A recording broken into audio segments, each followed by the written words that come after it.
Make sure everything's golden. Yeah, everything's looking good.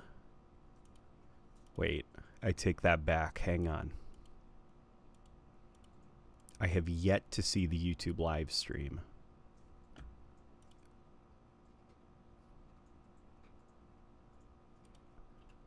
Well, this gives an opportunity for folks to just shuffle on in here. Hey, there we go. Now I see it. Ah, that's loud. Okay. Okay, let me share to the appropriate social medias, and let me put on a little bit of music while we wait. All right. Okay. Come on, come all. Welcome to the circus. Huh. Okay, Twitch is fine. For a second, I couldn't get to the website. That's weird. Pog.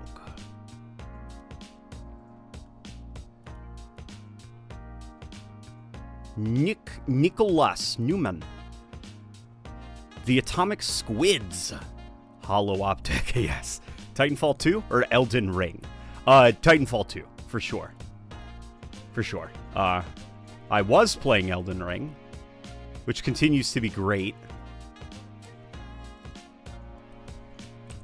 Replaying Titanfall 2's campaign. Haven't played it in like half a decade.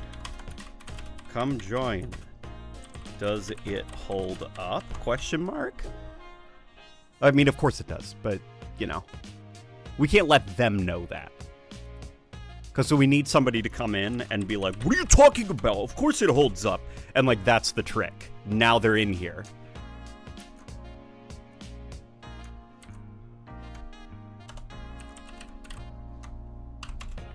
All right.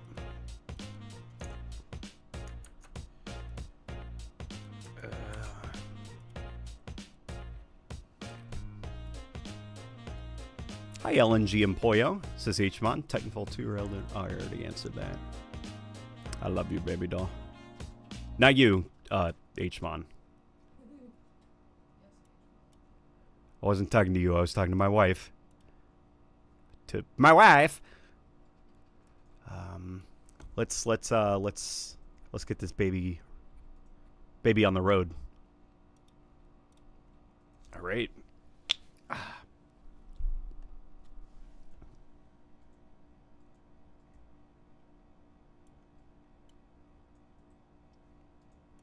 How are you guys doing, though? Titanfall 2 is one of the greatest games ever, and my copium supply for a third game never runs out. Oh man, you have higher hopes than me. Or your copium supply is a lot.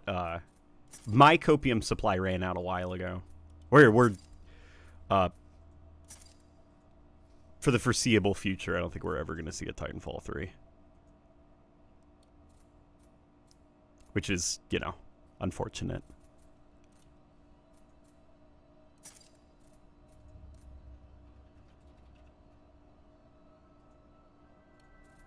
Okay, let's keep it at like a 60 adaptive resolution target. I think that should be fine, right? Oh my god, and every time that I click off, because it doesn't have a borderless windowed mode. So every time that I click off, it's just gonna frickin' boot me. Boot me back to the desktop.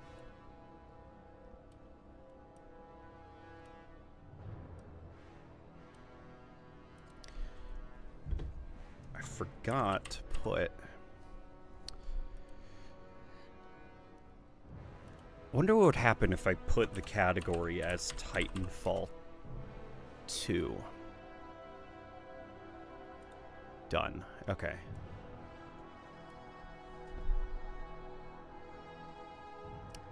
Loved your Fusion Coil video, by the way. I have a soft spot for Halo 4's gas tanks that are poorly optimized. No. They're not poorly optimized. It's the opposite. They're overly optimized. The reason they look so bad is because they are so aggressively optimized. If they were poorly optimized, it would be, like, unnecessarily overly complicated and full of polygons that shouldn't be there, and it would tank the frame rate simply by looking at it, you know?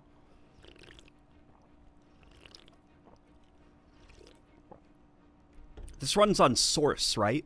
So, like, Half-Life 2 from 2004. Yep. Yeah. I mean, you know, it's not literally the Half-Life engine. So, some could argue that that is a Half-Life 1 scientist connection. That this game has the Half-Life engine. It's a super upgraded one. Super optimized, super upgraded.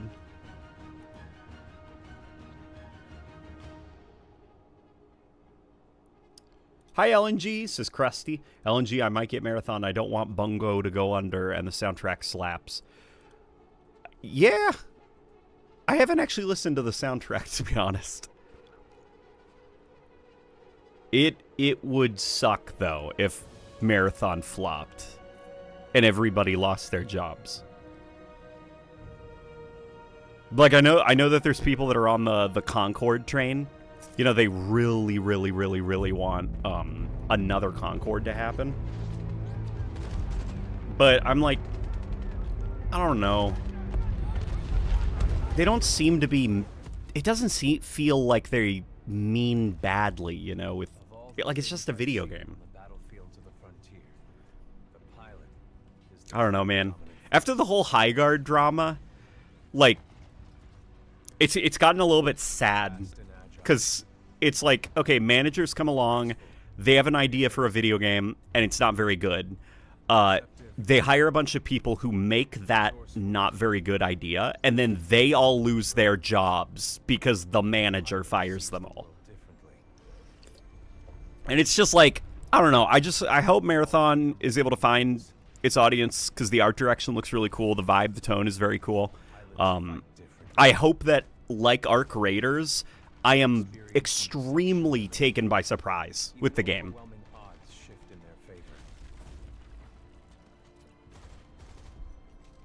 But what truly separates the pilot from all the grunts and machines of the battlefield is the bond between man. a pilot and a Titan. Hang on. Okay.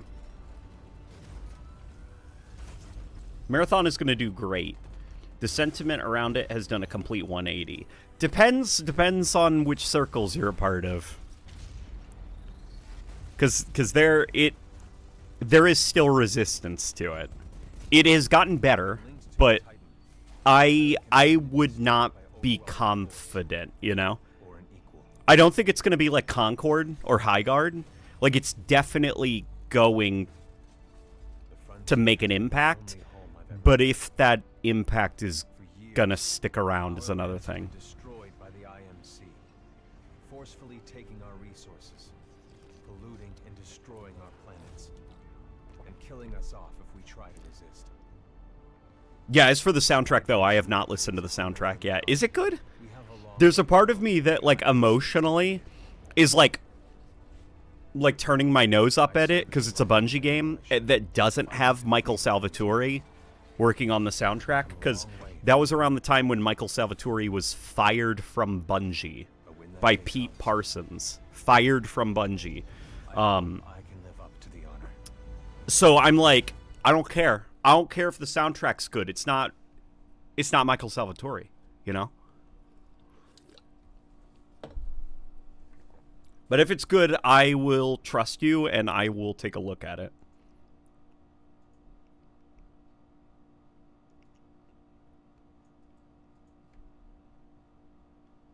It has a very distinct personality. That's good to hear.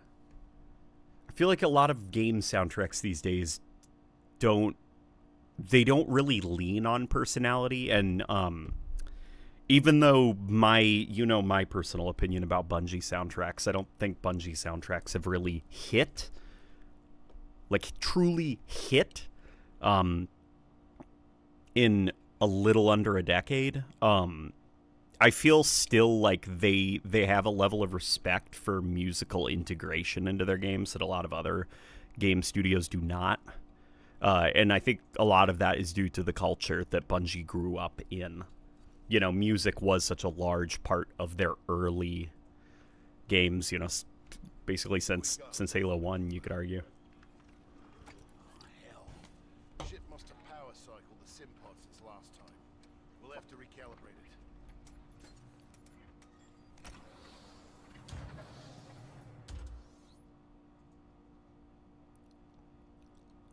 Have you ever heard of something called Project Daybreak? No, I have not. What is Project Daybreak? You had Elden Ring up, and I thought I was going to be misled again, like the Game Awards. Oh, that I was pulling a Mega Man. Highguard took a giant portion of my copium to pass through, but I still believe, even if it's not made by Respawn, Titanfall will have a spiritual successor. Yeah, Titanfall's going to have a spiritual successor one day. Oh, this is terrible. I accidentally clicked invert. No. Yes. All right, Chief. Look at the blinking lights. Was Titanfall 1 multiplayer only? It was. It was multiplayer only. The reason it was multiplayer only was because they did not have the staff nor the time to build a single-player component. Like, they were still staffing up as a studio, while also, you know, taking the source engine and, like, reconfiguring it. And they didn't have the time to make a single-player campaign, so it was basically multiplayer with cinematic elements. Like, all that work that would have gone into, like, cinematic set pieces, AI, you know, running around simulated battles, they put all those resources into making the multiplayer feel as big and cinematic as possible. Hey, just stopped in to say, oh, that's Brett. Hey, just stopping in to say I watched the whole barrel video, though, and I loved it. Thanks for the types of long, chill videos. Of course, man. That's my specialty. Hey, ODST 057. Welcome back, buddy. Sub to this guy. He's cool. Aw, that's nice of you to say. This is the source engine, though, believe it or not. Like, Half-Life 2. I mean, it's heavily modified, which is, you know, probably why it doesn't read as the source engine, just by looking at it. But they sort of squeezed blood from a stone with this game, visually. And here's the thing, okay? I'm not going to, like, gaslight myself, okay? No, this game does not look graphically impressive, okay? Titanfall 2 did not look graphically impressive, even when it released in 2016. Even the competition a couple years prior were running laps around Titanfall graphically, but aesthetically, I think that Titanfall 2 is an example of what really strong art direction can do to hide graphical shortcomings, you know? Because this game looks good. It looks better than it actually is graphically. And part of me almost wonders if that came from, like, you know, a lot of Respawn Entertainment, the developers of Titanfall 2, they came from, like, Call of Duty backgrounds, like Call of Duty on the Xbox 360. So they were used to making art that looked really impressive, but was aggressively optimized to be able to run at 60 FPS on an Xbox 360, you know? So they were really good at, like, corner cutting and designing their assets so that at a first glance, it looks like it's more high detail than it really is.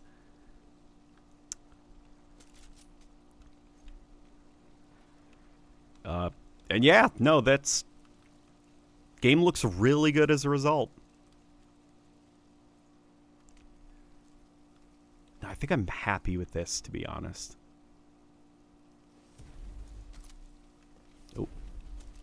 Can I not get that? Okay. No, they don't. It doesn't have any interesting attachments. Okay. I'm over here at the range. Load your weapon. I forgot the training pod sequence was before the ODST drop pod sequence. No, it wasn't. No, it wasn't. ODST released in the year of our Lord 2009, right? That was a whole 7-ass years before this game, man.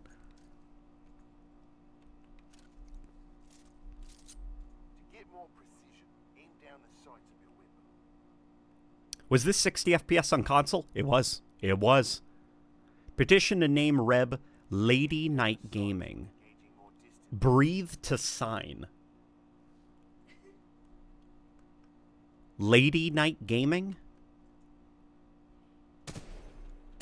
I feel like we can workshop that. Oh, does he just, like, want me to aim down the sights here?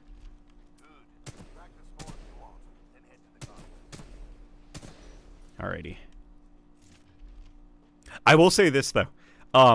In terms of animation quality, this game, I think, was actually, like, graphically, no. You know, Infinite Warfare looked better than this game graphically.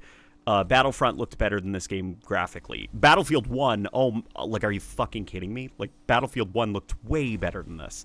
But animation quality-wise, I really feel like this game was... Like, this game walked so that Modern Warfare 2019 could run, you know? Like, everything from the camera shakes to the transitions between animation states, even, like, look at the way that the weapons are held on the screen. It's not that, like, usual first-person thing where it's all the way up here and to the right, you know, and kind of looking to the left towards the crosshair. It's, like, almost in the center of the screen. And it's kind of, like, tilted a little bit. Like, the weapon has this, like, very natural sway and flow to it. And look at the number. See the 32 that's on this assault rifle? See how it's, like, out of focus? Like, it's got that, like, kind of, like, depth of field effect going on here. See, it's cool looking. It's really cool. But yeah, like, really good looking animations.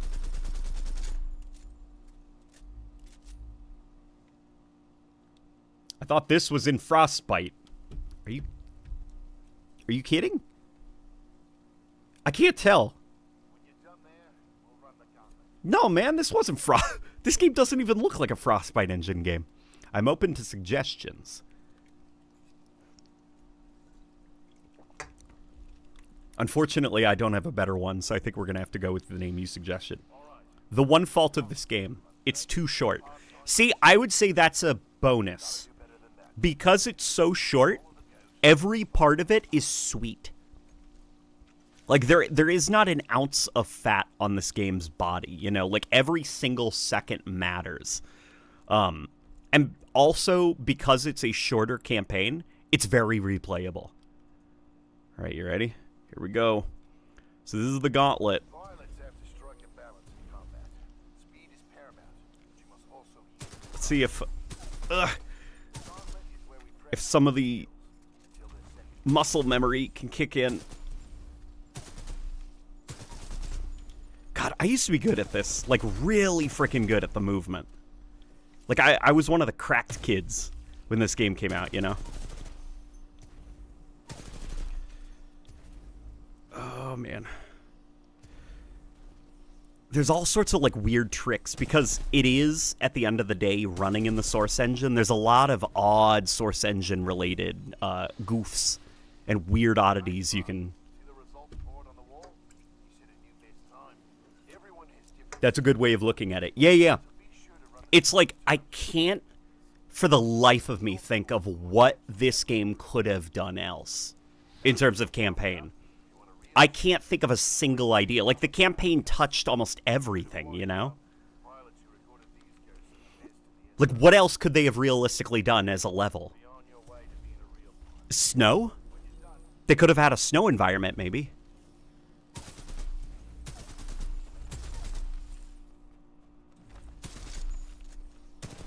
Come on. Oh, crap. This is scuffed. Okay, hang on. You know what? Hang on. Okay, I'm gonna cheat for a second. Okay.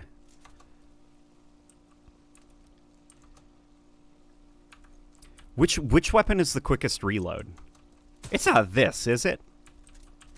Do people use the pistol? Give me, guys, give me the strats. People have been playing this for a decade now, you know? This game came out a decade ago. So what's the strats for the Gauntlet? What's the weapon to use?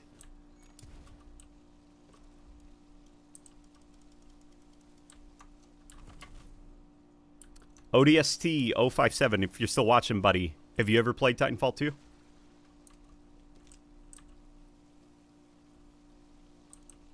I like the part where you're kind of in a city factory and all the houses are being built. Yeah.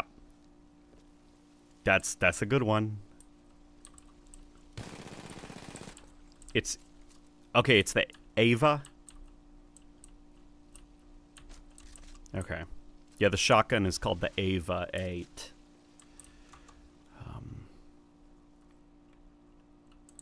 Which is a badass name for a shotgun. Dude, Titanfall 2 is my 3rd favorite game ever. Hell yeah, brother. Okay. Are you a campaign guy, or is this counting the multiplayer as well? Okay, I can see why everybody goes for the Ava. Come on. What's my grenade button? Oh, okay, hang on. You know what? I bet I can do it with a controller. You need to do a frame-perfect backwards long jump, I think. Oh, well, that's easy, right?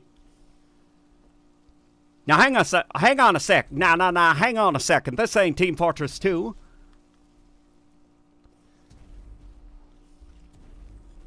It's funny, you know, Team Fortress 2 and Titanfall 2.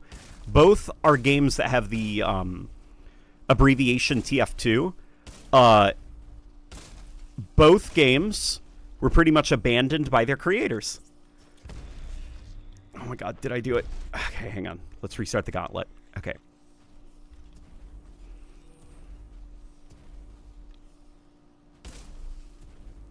Oh my god, this is so scuffed. This is bad. Okay, stop. Don't look.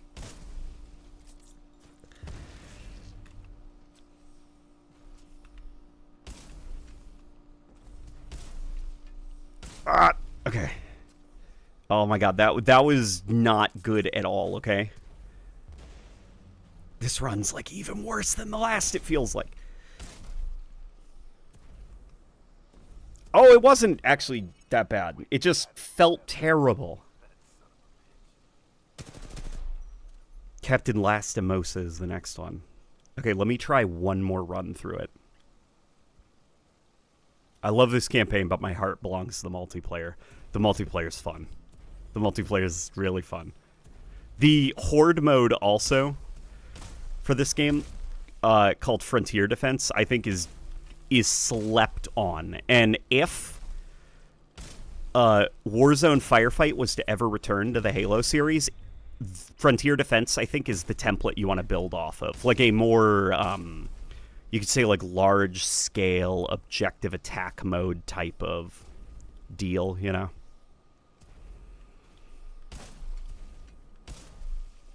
Okay. Oh, man. Okay. You know what? I'm done.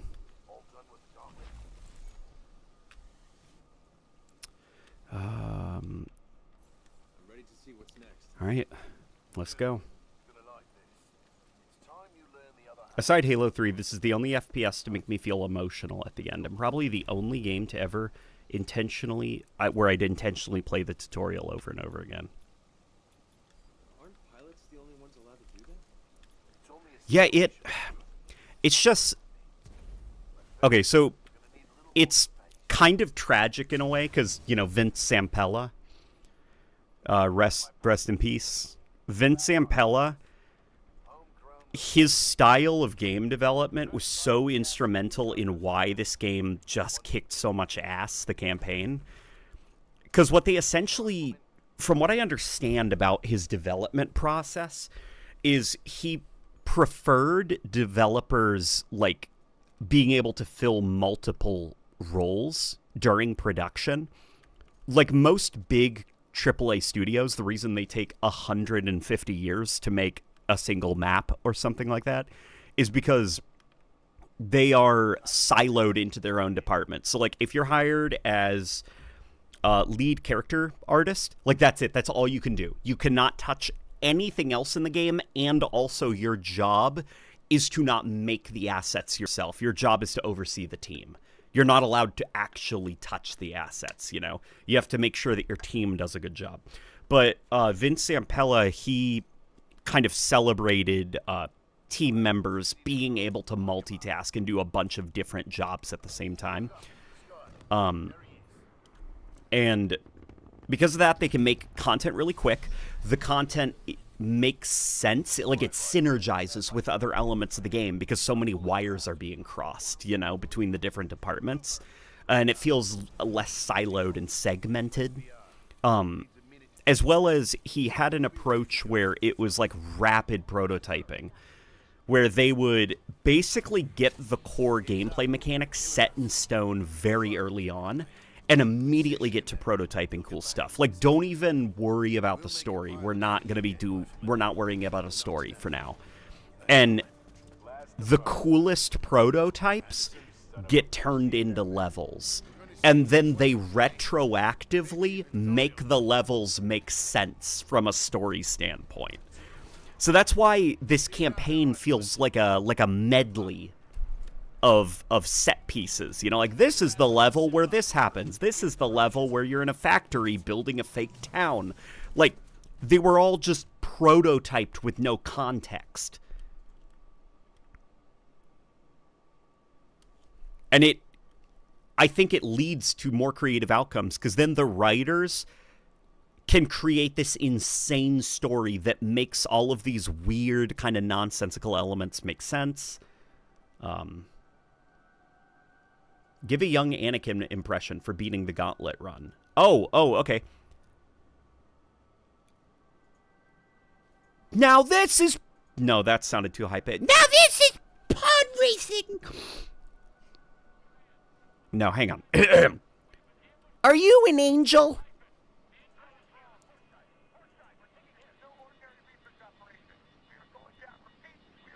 Hello, LNG. I want to be 100% honest. Despite Reach's problems in the multiplayer, I have so much fun when playing it. Okay, Switch Boy. I want you to stop apologizing for Reach's multiplayer. Reach's multiplayer kicks ass. Okay, I'm tired of Halo fans apologizing for liking Halo games. That's my New Year's resolution that I also want you guys to adopt. Okay? Be okay with liking your favorite Halo game. The only people that think that Reach had problems were Halo fans that are way too deep in it, you know? Rebecca played Halo Reach a couple of weeks ago for the first time, some multiplayer matches, and she was like, I think this is the best Halo game. She rocked the jetpack. She freaking loves the jetpack. She really loves armor lock. She has a lot of fun with the armor abilities, and we had a shit ton of fun playing it.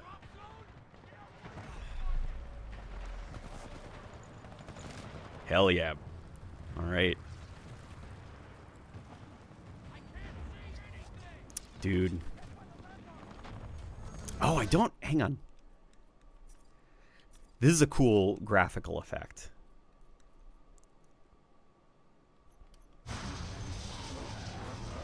Let me see if it's actually on. Is it on? No, I don't think it's on. I think I didn't save properly. No, it is on. Okay.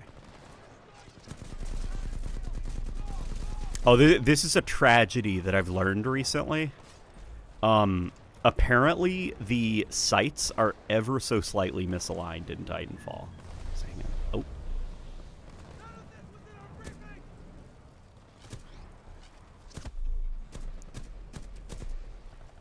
Ha. It's fine here. I don't know what that person was talking about.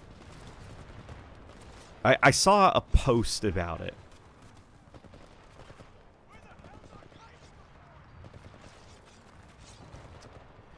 This may shock our viewers, but Halo 3 actually isn't the objectively best Halo game, and the others are great or better in many ways. You can like what you want. Precisely.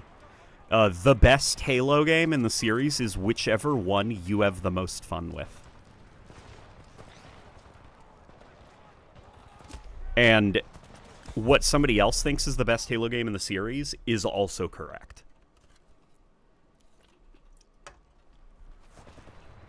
LNG, oh boy, I like this comment. LNG, I know you like Aldi, and so do I. But stay away from the crinkle fries. They are bad. What are the crinkle fries? What are the crinkle fries? I have not heard of them. Are they, that's not like pork skins, right?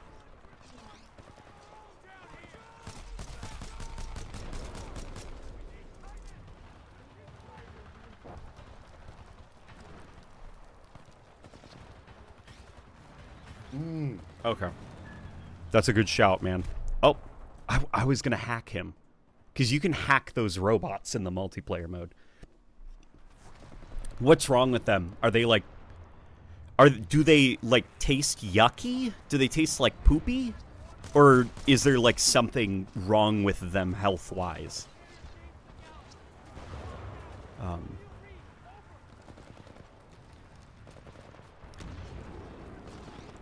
I have an evolution video idea. The evolution of the Resident Evil handgun. The way the design changed over time with each game, the gameplay changes, and the sound effects. There are so many videos that I'd like to do, evolution videos on different franchises, but I'm going to be honest, guys, I lack the ability to do it myself. So if you guys are wondering why I'm not, like, cracked out, you know, in, like, wall jumping and wall running and stuff, this game is very cool in that you do not have your wall running initially. Like, that training sequence was more or less you hanging out with the big boys, and they're like, yeah, see, you could become like this someday, but not today. And then you're deployed to the front lines of some fight, and look, you don't have a HUD. There's no HUD, because you're not like a super cool Titan pilot with wall-running tech. Titanfall is kind of similar to Halo in some ways, where there are badass super soldiers. In the Titanfall universe, though, they're called pilots, and they have special gear, special kit, special armor, and they are specifically trained to operate with these giant robot mechs and be badasses. And you're just a lowly grunt. And this whole mission is to show you how badass the Titans are and how pathetic and weak you are as a lowly grunt. Like, you can't double jump, you can't wall run, you don't have a HUD or anything. See, a pilot just saves you from almost getting crushed. And his Titan is, like, defending him. See, they're, like, working together. He's taking care of you, the Titan is engaging in combat, and then they both get together. They're just, like... They work flawlessly as a machine until they don't. Like right there.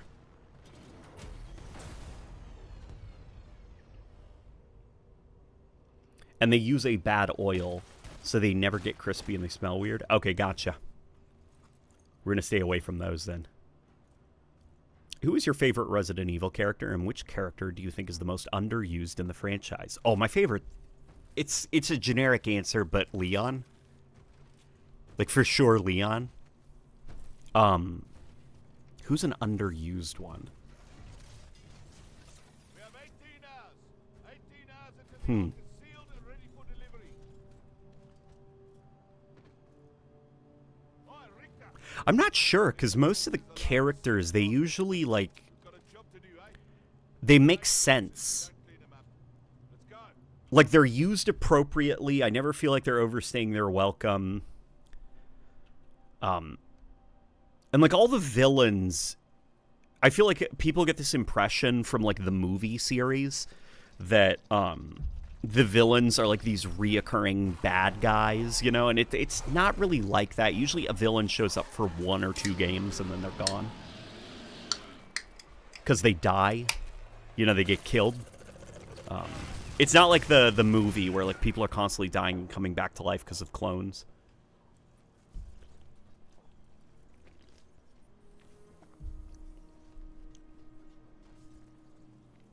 He was a 3v1. Totally unfair. We Aldi fam gotta look out for each other. Yeah. God, I freaking love Aldi. I have an Aldi hoodie. I have I have Aldi merch, you know? Transfer authorization to new pilot. Link. So, the Titan and the pilot... Well, the pilot's mortally wounded. He's dying. And basically his last dying act is to transfer controls of his Titan over to you. Here, let me actually put on the subtitles just in case you guys want to... There we go. There we go. And now he's gone. Claire has only been in 2 mainline games. Rebecca has been in only 1 mainline game. Jill has not been seen since RE5. Jill's been in a couple of games since RE5. Well, I mean, I guess if you count like remakes and stuff like that.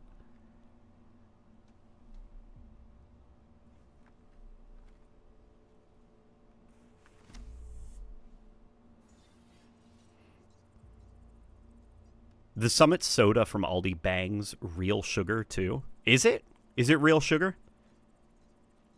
I stay away from soda because soda, it's very easy to drink a lot of it and forget that, you know, it's got calories and stuff in it. I drink a lot of sparkling water though. Rest in peace, Last Samosa. Yeah, his name is Last Samosa. Okay, so the poor Titan is power levels critical. Look how freaking big its gun is, man. Holy shit. That's nuts. But let's take the Source engine for a ride. Like, you can stop here and, like, that's not fooling me. I can literally see the geometry line. This isn't actually fluid, you know. But, like, just back up and don't be autistic for a second. And it works. It's convincing. Like, it's good. This is the difference between graphical fidelity and art direction. You know? I feel like people focus a little bit too much on just the design of a thing. And art direction can also be clever tricks like that, where this is basically like, it's just flat sheets that are animated and then some particle emitters on tastefully put on certain edges, you know, and it completely convincingly looks like flowing water.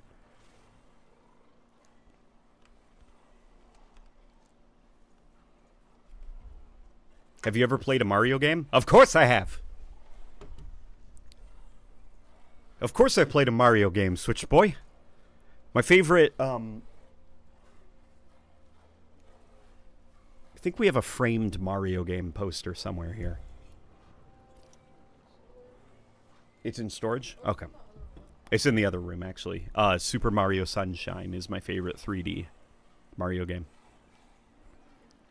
Halo 4 should have ended with a boss fight where Cortana disables the Didax telekinesis so he engages Chief in a fist fight instead. See, that would be so dumb, though. Like, I'm of the opinion that, like, Halo just... Like, boss fights aren't Halo. That's not the kind of game Halo is, you know? Halo isn't the game where it's like, there's a general bad guy, the antagonist of the campaign, go fight him. You gotta get his health bar down to 0, Chief. You know, pump X amount of headshots into his head until he dies. Oh my god. Okay, hang on. I'm too focused on you guys. Oh my god. There we go.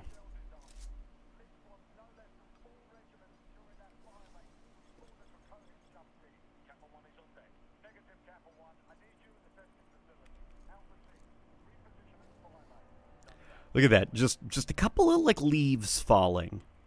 can distract you from the fact that the foliage is all 100% static. Like, it's not moving. It's not moving at all. But your brain doesn't think about that. Because, like, well, falling leaves, that means that the trees are, like, rustling. That means wind's blowing. So it's like, it's playing tricks on your brain to make you think that there's more detail than there really is in the world. It's just, like, it's good art direction.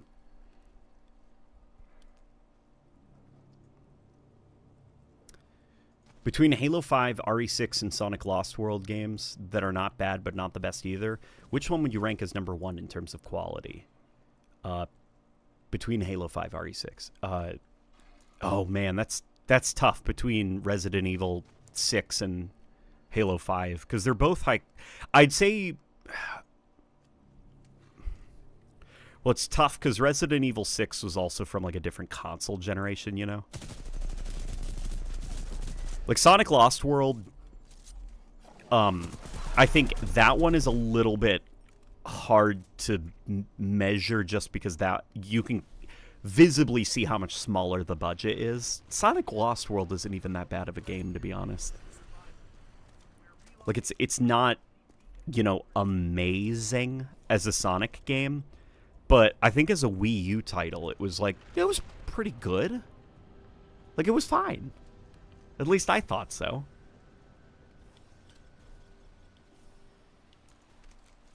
Whew.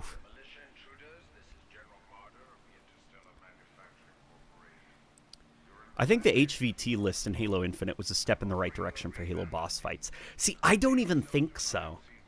I thought the HVT list was kind of weak sauce. Like,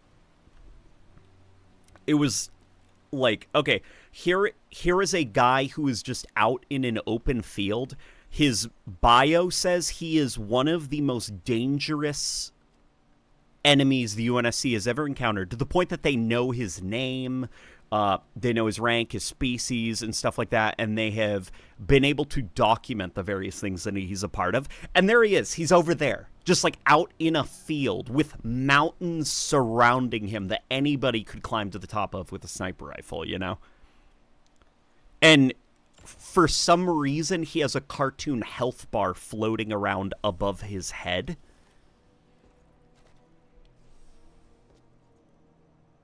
And if you kill just him and then flee the area, he will return to life because you have to kill him and all of his friends.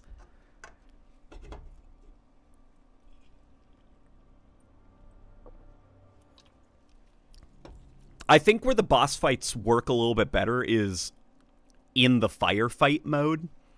Because then it's like, you know, you're playing like Gruntpocalypse, and it's like, oh fuck, it's Bip Bap, you know? Like,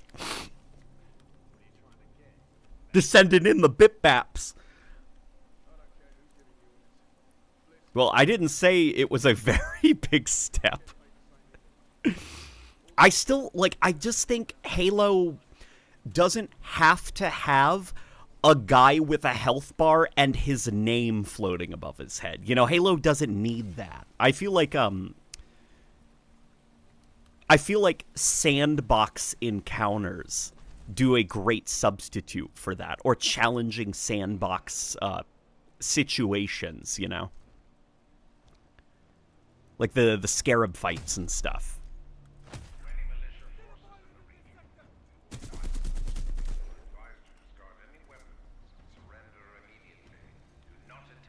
Man, when was the last time you played Sonic Lost World? For me, playing it feels like sitting in a tub of warm mud and ball bearings. Last time I played, I'm so glad you asked. Last time I played it was about 6 months ago on the Steam Deck. And I have nearly beaten the game and gotten all of the red rings. It's, I don't know, it's just like, it's fine, you know? Like, okay, if I were to have the power to go back in time when the game started development and make changes, I'd immediately say, guys, you're, like, the momentum, whatever you're about to do with it is fucked. Like, reconsider the whole momentum system. Because, yeah, it's annoying the way you seemingly lose or gain momentum randomly. But if you just sit and don't think about how much you wish it was different and instead try to identify when you lose momentum, when you don't, and you're like, got it, those are just the rules of the game. I will play the game the way it wants to be played. Then it's like, okay, it's fine. You know, it's not that bad. It involves you basically sacrificing a little bit for the game. And also, keep in mind, I am a biased perspective because I am a Sonic fan, so I'm willing to give Sonic the Hedgehog a lot more runway than maybe some of his games deserve.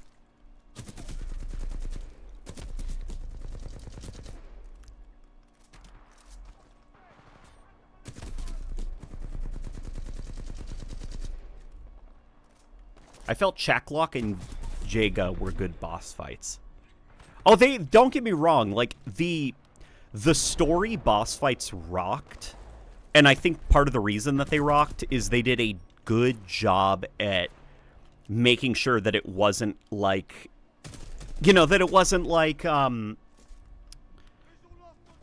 boss fights in other video games where it's like, there's the guy, there he is, and he has a health bar, and for some reason he can take 1,000,000 shots to the head and survive. Just the reason why is because he's the boss.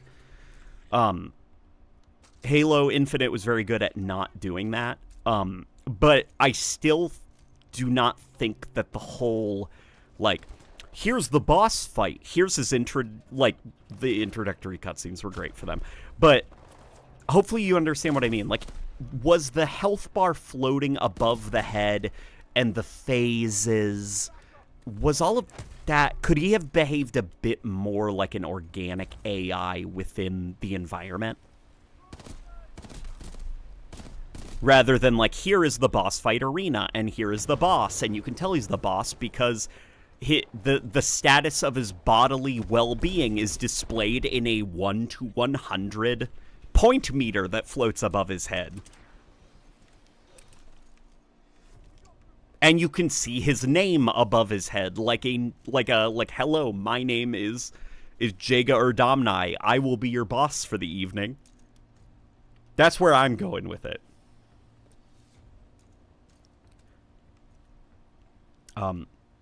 100% honesty, I do not want Halo Studios to remake Halo 3 if it means the art style will change. Halo 3's art style and lighting engine are so well designed, the game looks really good to this day. Making the game ultra-realistic with ultra-polished structures would kill the unique art style Halo 3 has, or the feel some of the levels have, like Rat's Nest. It looks like it's been through history since it's a World War II bunker. Is it a World War II bunker? What century? 20th century war? Okay, yeah. Okay, yeah, I guess it is some kind of World War II era bunker then. I think it would be okay if they did it because, not because, oh, they'd make so many improvements. You know, it would actually be great if they made Halo 3 look like just another Unreal Engine game. More so because the original Halo 3 will always exist.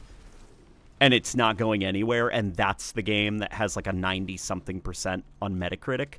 And if the remake is not good, that's just going to raise the cultural status of the original, you know? Kind of like how nobody remembers Combat Evolved Anniversary as what Halo 1 was, you know? So, the two possible options we have are a Halo 3 remake would actually kick a lot of ass and justify its own existence, or, it was fine, the original was still better.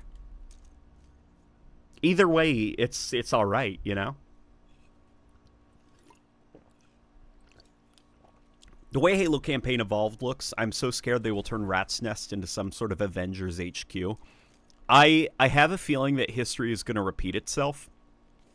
And what I mean by that is, in 2011, when they released Halo Combat Evolved Anniversary, the art direction got a lot of criticism because it didn't really look like Halo 1. You know, it looked like Halo Reach, sort of.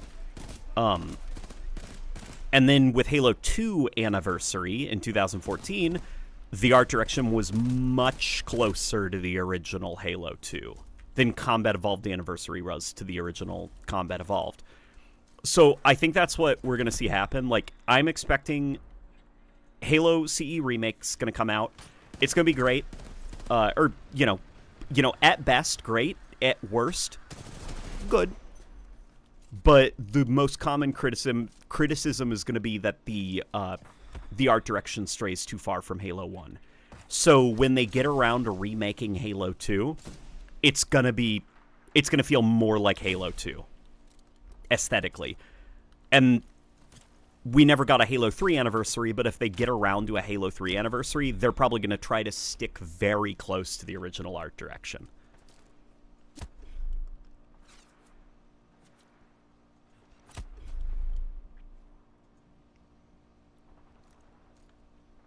They should make Halo 3 anniversary, but it's the exact same game except the faces are better. Yeah, that would be great.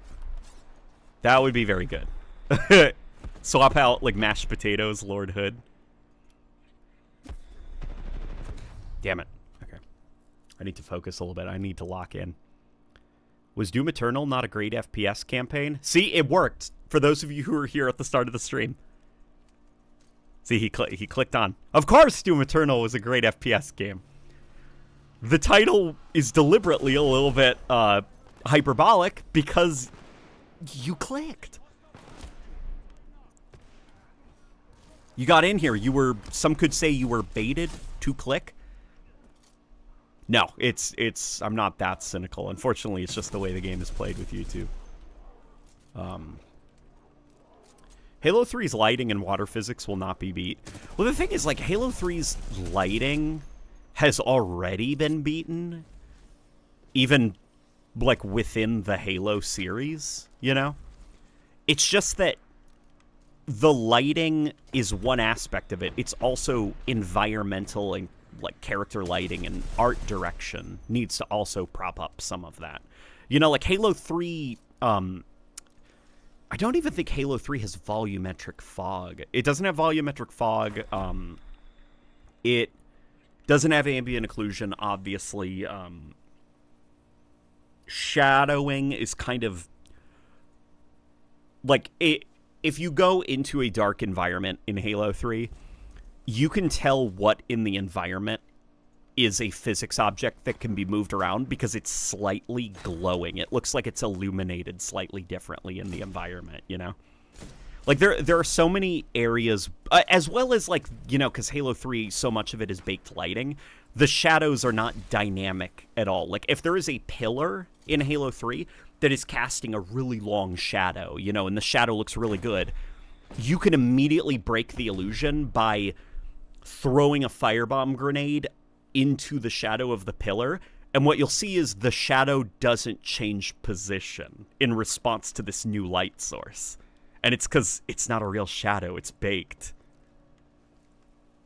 You know, those are all the areas where Halo 3 could be graphically improved.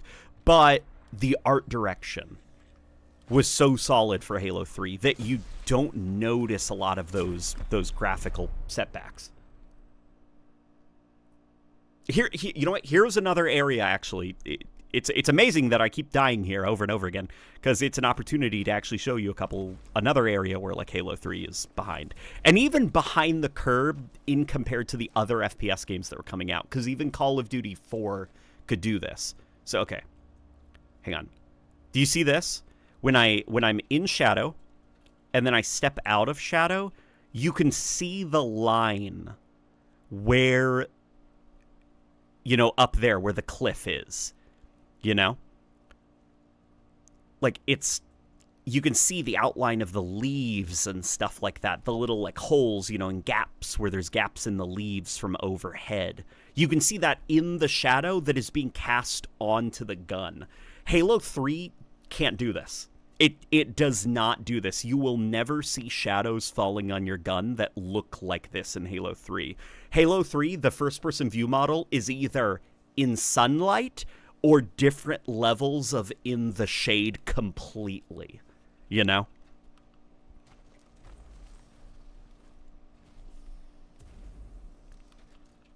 And Call of Duty 4 actually did have, like, you could see the environmental shadows cast onto your first-person view model.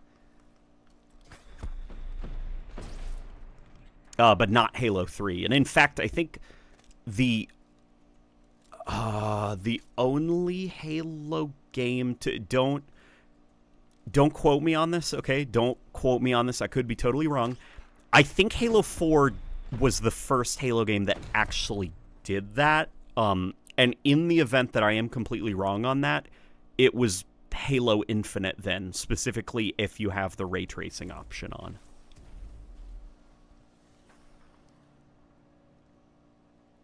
My least favorite game of all time is not Halo 5, not RE6, not Sonic Boom, Rise of Lyric, or Lost World. It is Call of Duty Modern Warfare 3, 2023. For me, the reboot series, in my humble opinion, in terms of the campaign, was building itself toward a decent trilogy. Not as good as the 360 trilogy, but a fine trilogy. Modern Warfare 3 not only killed the story momentum by killing off Soap in such a disrespectful way and ruining missions like No Russian, but it destroyed the legacy of Modern Warfare. Yeah, I feel the same way. Like, I did not like the new Modern Warfare 2 campaign. I thought it was very, like, not good. Like, it was very well made, and there were excellent parts in it, which are, like, par for the course. But the overall package, I was not satisfied with the way that campaign came together. And Modern Warfare 3 was just like, oh, okay, so the Modern Warfare reboot is just toast. Like, all the goodwill that the Modern Warfare 2019 generated, like, all of that's gone with Modern Warfare 3, you know? Okay, this is stupid. I should not be dying this much.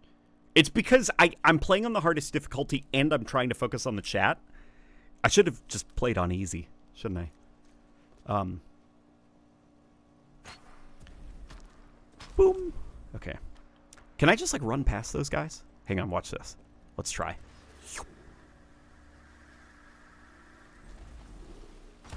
Oh my god. Okay, this was a mistake. No. Okay, we'll just pick them off one by one. My biggest problem with Halo 3 lighting is that it made everyone think RP was gold. Yeah, well, not gold, bronze. Yeah, because of the lighting engine, Arbiter took on a bronze hue in Halo 3. To be fair, he looks pretty cool with bronze armor. And Halo 5 evidently agreed with that assessment because they gave him bronze-colored armor in Halo 5.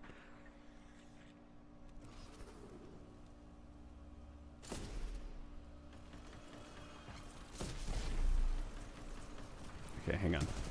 I'm going to lock in for a quick sec and take out those Jackal snipers up there.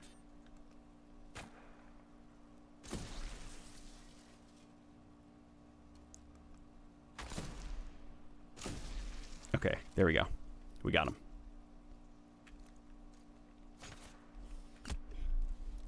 Dark black and silver all day. Oh, no, don't get me wrong. Arbiter looks fucking sick in Halo 2. Like, sick. He looks so goddamn cool. He looks like an evil dime. You know?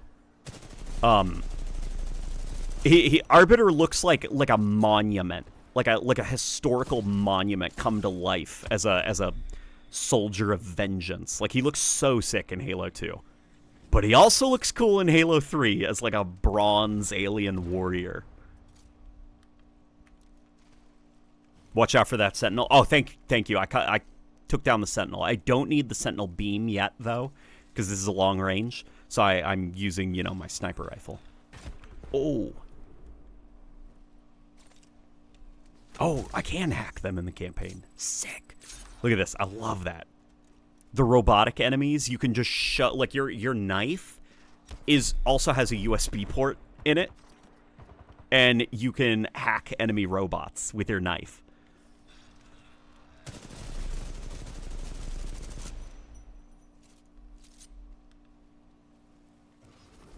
Okay, just to be safe.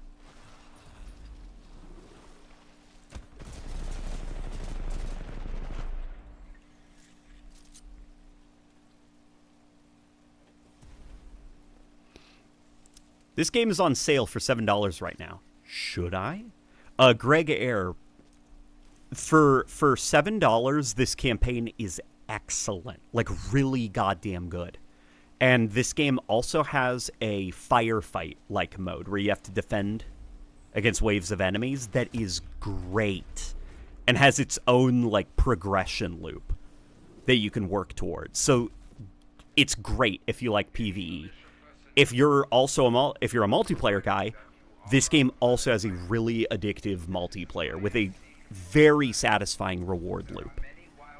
And a Call of Duty style prestige system. So you can prestige when you get to the max rank and restart all over again with bonuses.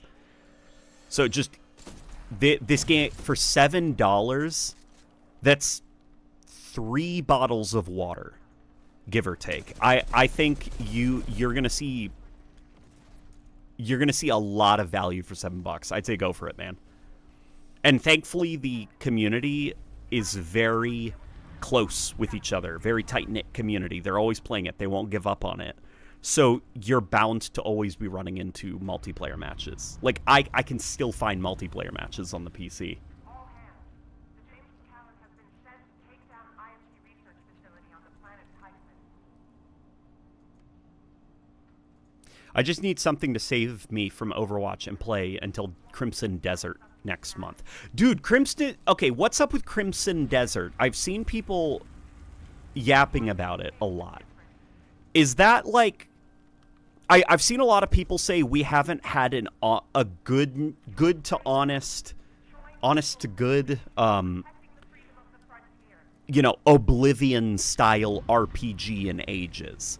Like, not like a Monster Hunter thing, where you play it endlessly and they live service updated it, but just like a straightforward, you're in a fantasy game, it's an RPG. That we haven't had one of those in a while, and apparently this game that's coming out, Crimson Desert, is one of those. Is that true? Is that an apt comparison?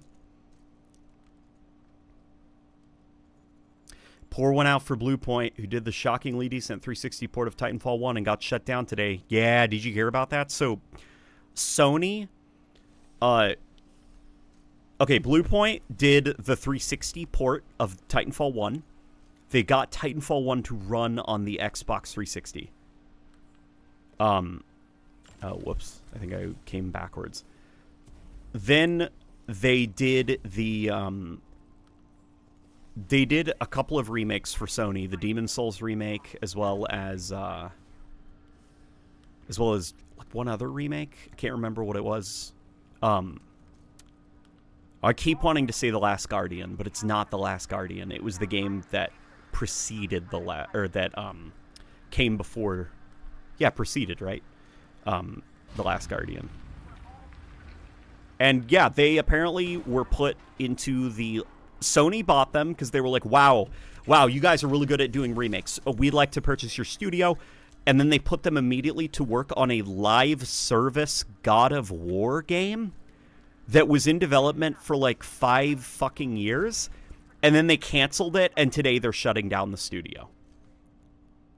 So they bought them, nothing came out of the acquisition, and now they're shutting them down. Which is like, cool. That's cool. That's good.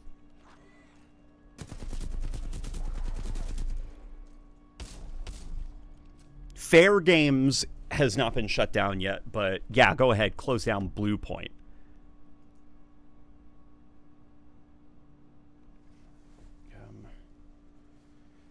Hang on, Andrew Brown said something. Let me scroll up for a second. It was Shadow of the Colossus, you're correct. I can't imagine that like Blue Point's burn rate was high enough to...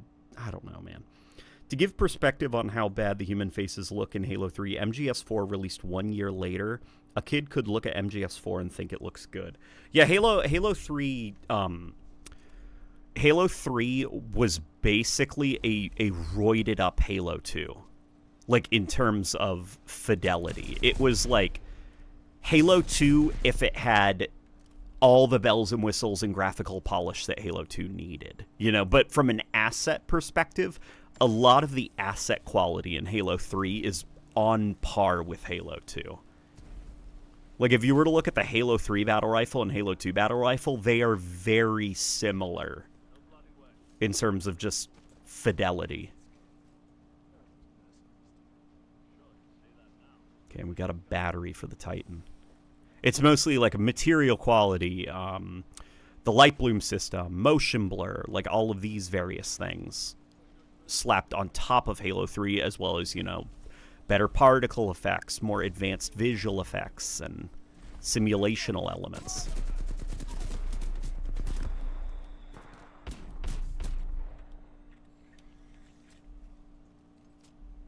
Power low. Insufficient power. How do I Power low. how do I give Buddy his oh, there we go. Okay. What about Halo Reach? Do you think graphically, lighting wise, and artistically it's aged well? Graphically, I think Halo Reach was it. Like, Halo 3 was behind the curve when it came out. It was mostly built off the back of like Halo 2. But Halo Reach, I think, was where it was like, okay, graphically this looks like it is neck and neck with some of the other games in the industry. Captain Lastimosa gave you the provisional rank of acting pilot. Congratulations on your promotion. You may call me BT.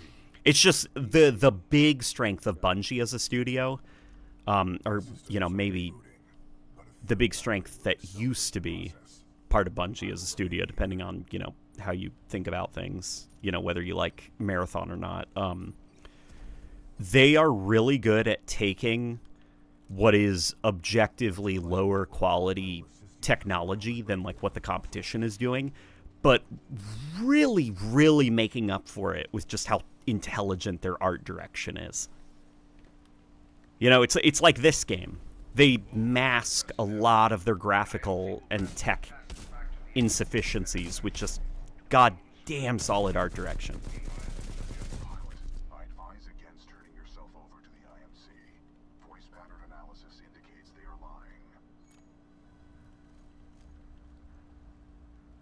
lying. You think Bungie is at risk of being shut down? Oh, yeah. Oh, yeah. Dude, if Marathon flops, like, that's it for Bungie. You know?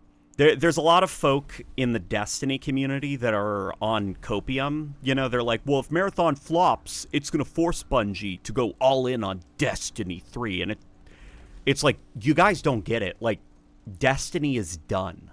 Its time in the spotlight is over. Like, Destiny is over 10 years old now as a franchise. Nobody cares about Destiny. Nobody is playing Destiny anymore. Destiny is old. It's boring. People have moved on. That's part of why Destiny is also losing players, is, like, people are just playing other new games now. And if Bungie were to suddenly start reinvesting in Destiny 2, it wouldn't work. Because the problem is that people are done with Destiny. So if Marathon flops, that's it for Bungie. They have nothing else in the oven, you know?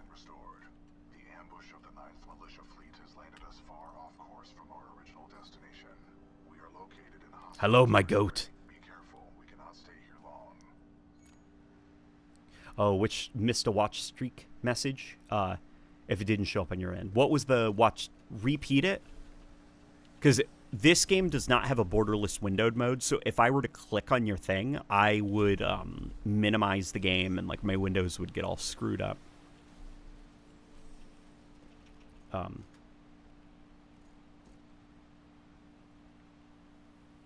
Holy 20 stream streak? Is Isaiah on a 20 stream streak? That's crazy, Isaiah. Oh yeah, and thank you for pointing out the fusion coils. I saw your message about that. A question I have is the fusion coil, when you're in Forge mode, I don't think you can die.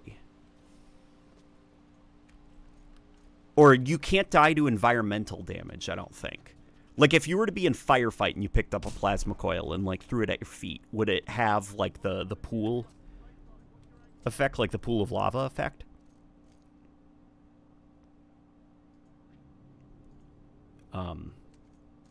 Arc kind of dropped the ball for me with the behavior-based matchmaking. See, Rocket Baby, I think that is why Arc works with me. Because let me tell you, Rebecca can attest to this because she has heard me playing Arc Raiders. I have never fired a shot at another Raider. Unless it was to defend myself, and even then, I think I have, in the totality of my career in Arc, fired 3 defensive shots at other players. Either I fire 1 shot and immediately get melted, or I fire a shot and miss, then run away. I've never actually killed another player, and I have never tried to kill another player. And because of that, my experience in Arc Raiders, because of the behavior-based matchmaking, I only get, like, chill lobbies. Everyone's helpful. Everyone's friendly. Like, it's a great time. And it's only every now and then where I get the bad, you know, person who tries to kill me or is sneaky and shitty. And that's okay, because it's so rare and infrequent that it's like a moment of, like, it keeps me on my toes, you know? It adds a little bit of spice, a little bit of danger to the game, so that it's not just like we're all in like a kiddie daycare.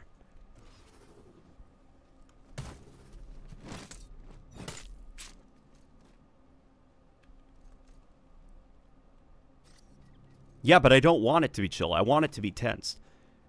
Yeah, well, what you got to do then is you got to start shooting people.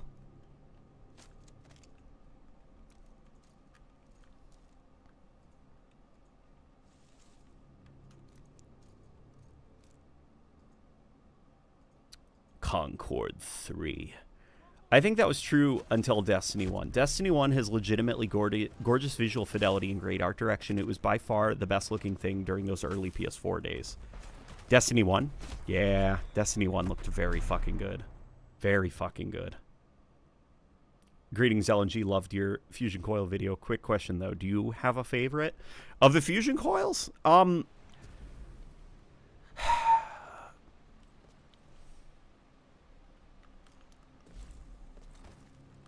Probably that Halo 3 Fusion Coil.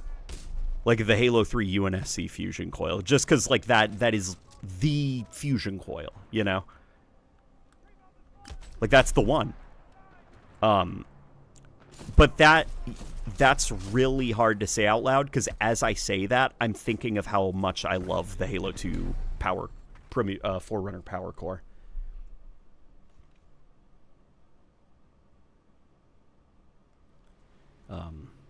Just pull up the chat on your phone. Yeah, I guess I could. Yeah, I have Twitch installed on my phone, so I guess I could do that. Hell yeah. That assassination is so cool. Oh, somebody asked earlier what I think of Titanfall 2 boss fights. Titanfall 2 boss fight. Let me try that again. I've got fat tongue. Titanfall 2 boss fights I think are cool. Because they feel very hammed up, very corny, very cheesy. Like, it feels almost like Power Rangers or like a mecha fight, you know, like from a mecha anime. Like, you've got the enemy pilot who's, like, showing up in your comms, and he's like, "All right, pilot, I'm gonna take you down. This is my Titan. His name is Scorch," you know, and as you're fighting them, their little profile will pop up, and they're like, "He's so strong!" You know, like, it's very corny, and it's so freaking obvious that the developers were watching mecha anime. And it's just, it's very inspired. And that's what makes it, like, very charming. Where the Halo boss fights, for the most part, have never felt very inspired. They feel like they just exist because, well, it's a video game, right? Those have boss fights, right? And they don't really make sense within the world, like why a specific enemy has a floating health bar above his head where the other enemies do not, why he magically can take more damage than other enemies.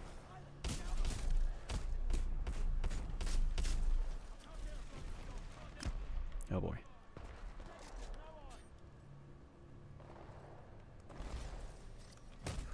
Hell yeah.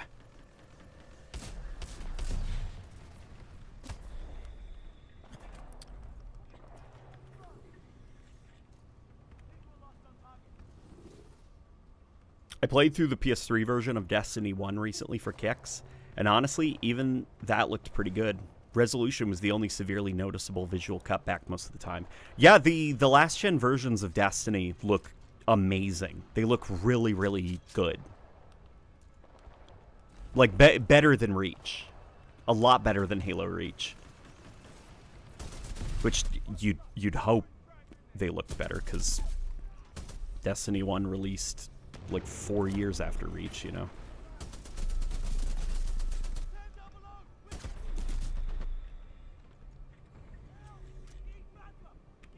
Hunters and Scarabs are the best Halo boss fights. See, I don't think Hunters are boss fights. Hunters are just a heavy unit type, you know? They're no less a boss fight than the sword elites, you know? A Hunter is just an enemy type in the Covenant ranks. Which is why I don't like the Halo 5 and Halo Infinite Hunters that are like... that grind combat to a halt and you take a very long time to whittle them down. And they feel very inorganic, and because of their AI and the way it's designed, they require their own, like, siloed boss arenas.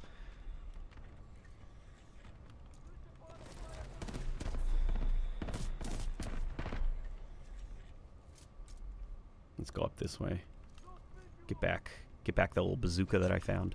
Do I need the bazooka? I don't think so. There's no Titans up ahead, right? Here, we're going to keep this thing the Hemlock, though. And the Scarab I don't even think is a boss fight either. It's a vehicle. It's an enemy vehicle.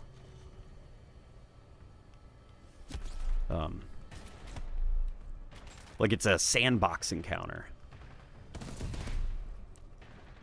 LNG, what story would you give your Noble 6? What story? Like backstory? To be honest, I've never thought that much, because it's always just like me, you know? Whenever they're like, he's got a mysterious past, don't know much about him, and I'm like, I'm not that special, I'm just, hey, I'm me. You know? I'm all like, oh yeah, no, I'm a Covenant headhunter. Killed about 7 different prophets. I'm like, I'm turning 30 in a year.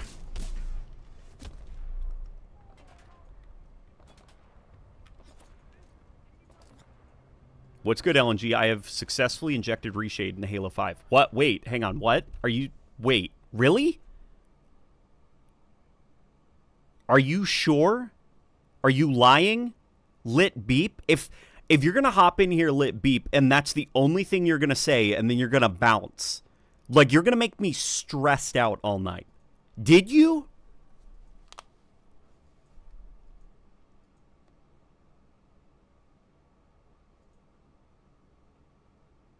Why are Pelicans and Phantoms not pilotable vehicles? You can do so much with Big Team Battle with pilotable Pelicans or Phantoms. I think it's because in a campaign context, the Phantom and the Pelican don't really they don't really serve a useful utility like in the play spaces. Like trying to think of any area in the Halo 3 campaign where flying a Pelican makes kind of like sense. It's too big of a vehicle to really, you know, have a impact. In multiplayer, you could probably have like a, you know, much different story there, and I agree with you. But as far as campaign is concerned, I think it's entirely down to just what would you even do with it? Because a Pelican fights Phantoms, you know? And when Halo 4 tried that with that shutdown, it was called, or something like that, the mission where you're flying around in the Pelican, that wasn't very fun.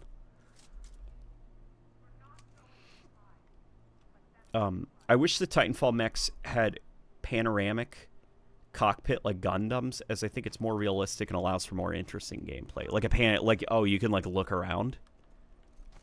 That would be cool, but I think what they were trying to do was ironically, it was for realism. They were trying to make you feel like you are sitting inside of a robot, so you kind of create the border around the player perspective, and you get the feeling that you're looking out the window of something.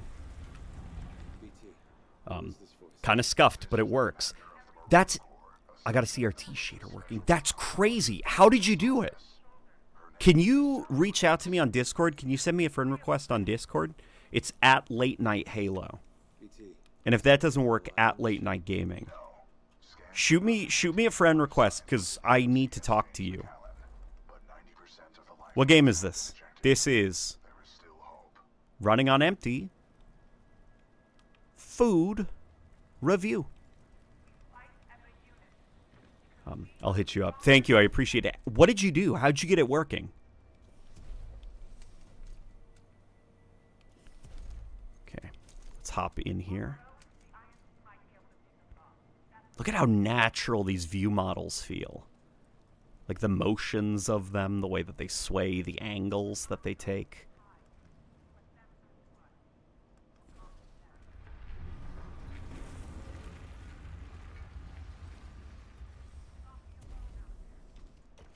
All right, we got this one. We will have to talk about Arc Raiders again sometimes, but I think it's genuinely very bad for the game. I think it would be a lot worse for the game if they didn't really have a matchmaking system. Because there are people like me where I play Arc Raiders not for the PvP experience. But for, you know, just like finding things and working together with other people. And I don't want, you know, like, I'm not like other people where I'm like, I wish there was a PvE only mode. Like, I think you don't realize how bad that would be for the game, actually. I want mostly a PvE experience, but I want the risk that things could go wrong at any moment. And if you didn't have some kind of behavior-based matchmaking system, potentially every single match that I load into, every single one, at least half the lobby, will be either like competitive people who want to kill everybody that they see and take their stuff, or assholes, you know, that are going to be like farming people at the... Like, it would become like the Hunger Games, and over time it would push casuals away, and it would force a majority of the player base to treat everyone with hostility out of the gate.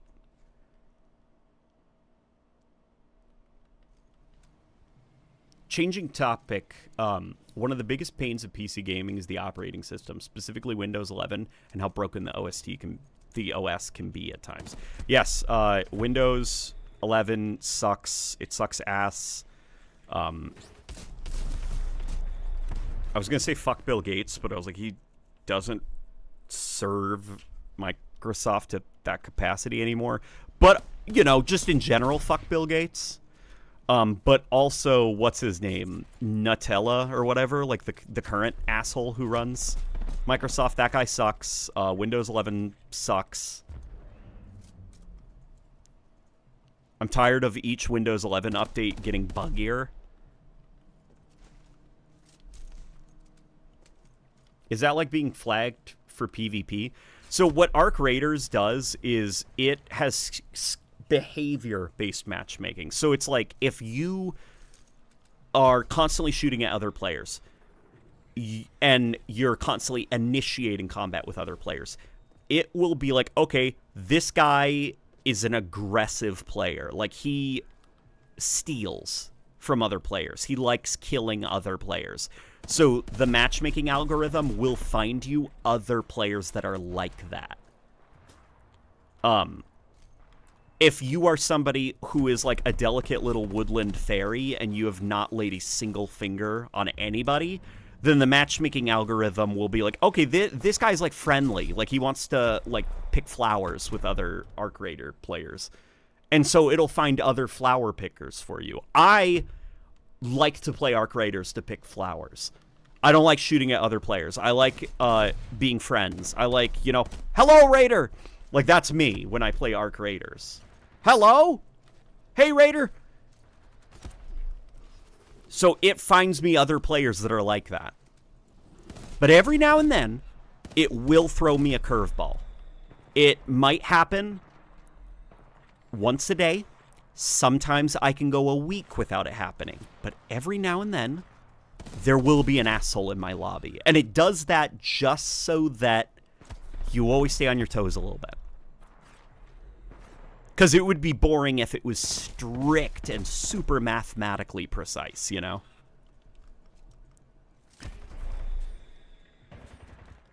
But I want to run into the flower pickers too and be nice. Well, all you have to do then is stop shooting back. Stop shooting back, and the algorithm will correct itself and make adjustments. From what I understand, a lot of developers, something players don't really know is that a behavior-based algorithm for like a matchmaking system, it does not stay that way indefinitely, and it can actually reset itself. Like, if you do not play the game for X amount of days, it will reset itself, because it recognizes when you come back to the game, you will be rusty at the game, and it basically needs to reevaluate what your skill level is going to be. That's why with modern, you know, Call of Duty games, I guess pre-Black Ops 7, if you didn't play them for months and months and then returned to them, you had great games for a couple of days. Then, you know, it would figure out what kind of player you were, and it would start putting you into, you know, the appropriate skill lobbies. And Arc Raiders is the same way. Like, all you have to do is, you know, take a little bit of time off or play in a very chill fashion. Don't shoot back at other players, like run away from other players. And you will see that the algorithm will adjust itself. It would be so much better if it was random. Believe me, it would not. It would be hell. It would be terrible if it was random. I do think it would be cool if there was a random playlist, but the problem with that is people who want to chill and pick flowers, they're not gonna want to go into the random playlist because they don't want a random experience. They want to be chill and picking flowers. So what you would end up with is mostly people, not all, but mostly people that are just PvPing. So it would just end up being, you know, an aggressive playlist at the end of the day.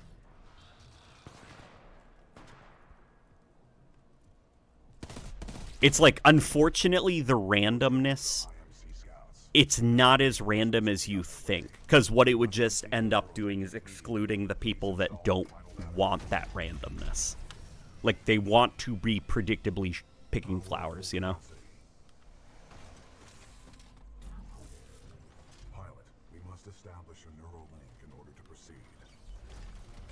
Falling for Titans again? The missus won't be happy. Oh, Rebecca's. Rebecca got super motion sick playing Titanfall 2. Also, she was ill with COVID. To be fair, when it happened. The second round of COVID a couple years ago. Protocol 1, link to pilot, establishing neural link. Neural link established. Rifleman Jack Cooper, you are now... Am I crazy for saying that I think the Titanfall campaign is one that is really suffering from a lack of enemy variety? Maybe, if that's the kind of experience you're looking for. The enemy variety situation, the thing is, like, Titanfall is mostly it's pretty much Modern Warfare, but you can wall run, you know, in terms of, like, the type of shooting experience, the type of sandbox experience. Like, Halo, this is not, you know? There are not plasma rifles, there are not gravity hammers, you know, plasma pistols and stuff like that. It's M4A1s, but it looks like it's from the future. You know, so it's got more in common with, like, a Call of Duty game than it does, like, a Halo experience. So if you're going into this and you're like, but I want a variety of interesting enemies that react really dynamically and interesting to you, and I want... If you'd want that, you need a compelling sandbox that would promote interesting AI interactions. Problem is, they're all armed with M4A1s. You know, it's all hit-scan, fully automatic rifles. So what you're going to get, basically, is Call of Duty enemy AI. So what you got to do, instead of treating this like a really badass sci-fi shooter in the vein of Halo or Doom or something like that, you got to think of it as it's the spiritual successor to Call of Duty 4 from Vince Zampella. That's really what Titanfall is.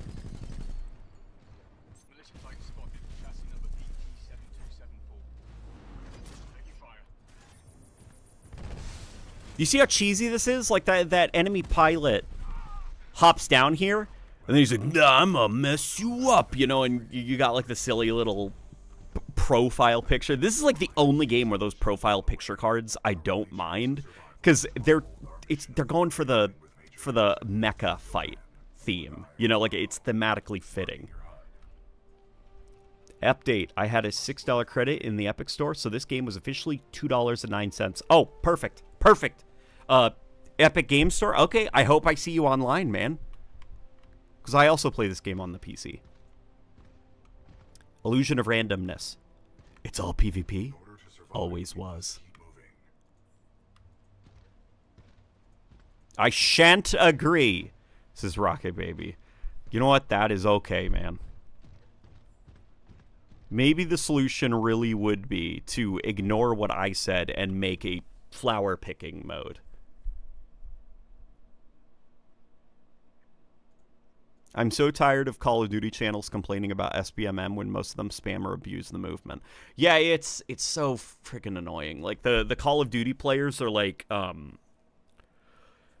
you know, they're slide canceling, they're bunny hopping. Like all of their clips are like 180 field of view, fisheye lens warping, throwing their aim around. They've got the graphics settings to ultra low, brightness all the way up so the game looks washed out.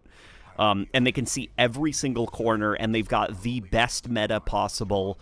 And they're just flying around, bouncing off walls, flipping, doing backwards handsprings, and sliding around the place. And they're like, why is Call of Duty so sweaty now? Oh, it didn't used to be like this when we couldn't, like, slip and slide around and jump off of walls and stuff. It must be the matchmaking algorithm. And you know, maybe the reason Call of Duty used to be a lot more chill is because the gameplay was a lot more chill. And they're like, no, look, all you have to do is change the matchmaking algorithm. Don't get rid of my movement tech. Skill gap. A slide mechanic is the only way that a first-person shooter can have a skill gap.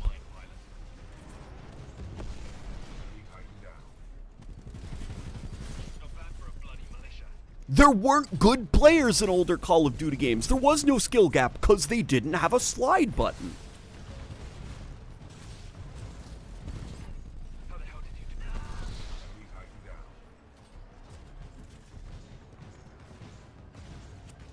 Rest in peace, Vince Zampella. Yeah, Vince Zampella was, he was the one, wasn't he? Like this is a Vince Zampella game. It feels a hell of a lot like those old Call of Duty campaigns. Like, if you think about how Vince Zampella Call of Duty campaigns were structured, you were essentially like, who cares? You suck. You're just like a military grunt, and you're following the main characters. You know, in Call of Duty 4, who cares what, like, did you know in Call of Duty 4's campaign you play as 2 different characters? You probably forgot that, because that's, no, you play like 3 different characters throughout the course of that game's campaign, because it doesn't matter, like, when you are inhabiting the boots of the character, you're not the main character. The person you are following is the main character. And in the case of this game's campaign, it's like an evolution of that. That's the main character of the campaign right there. He's the guy. He's your buddy. He's protecting you. He's there with you. And sometimes you can climb inside of him and ride around in his chest like a truck. Like, this is just an evolution of the kind of stories that Vince Zampella Call of Duty campaigns had. And I love that style of campaign, to be honest. I like the ones, because I feel like they do a really damn good job of selling scale when you are not nearly the most important character in the story, you know? Like, you are following the important characters. It's also part of the reason that I think, like, those Bungie campaigns, the Bungie Halo campaigns also worked. Is because, you know, it was Johnson, it was Miranda Keyes, like, it was all the characters around you, really, as well as the AI Marines that were fighting alongside you. Like, obviously, you were making an impact in the story because you're the player character and you're controlling, you know, you're playing the video game. But for the most part, you're following other folks from encounter to encounter, and it gives you this sense of you being a small part of a big thing, you know? May give us a tactical advantage. I love this little bit right here. A human's concept of love requires admiration, attraction, devotion, and respect. Conclusion. I am 50% in love. Pilot, with the tone loadout, That's cute. lock onto enemies and target them with tracking rockets. This will be useful in direct combat. Can I be nitpicky about a Titanfall art style thing? Yeah, sure, go ahead. SBMM whines boil down to match me with only noobs. I don't think it's that. I don't think it's that much, because I do think that there are genuine issues with using a competitive skill-based matchmaking system for long term.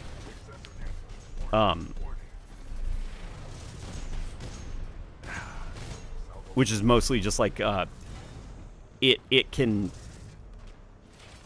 it does give matches this less like, there's less variety, it feels like, in matches in terms of skill levels. Like, you've got the, you know, the chill guy who's, like, running around and he's dying over and over again and he doesn't really mind and he's using a bad gun. It's like, okay, that's weird, but he hasn't left, so he must be having fun and he doesn't mind.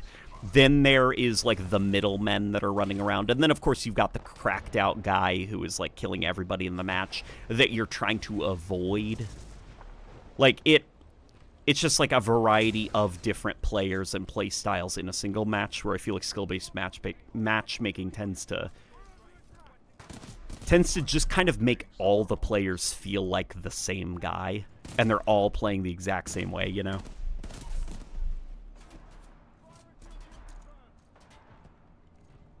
But I think a larger issue with, like, modern first-person shooters and modern multiplayer games is movement has gotten extremely cracked out. And modern games are worried about not giving players ways to just, you know, like this, basically. Where it's like that.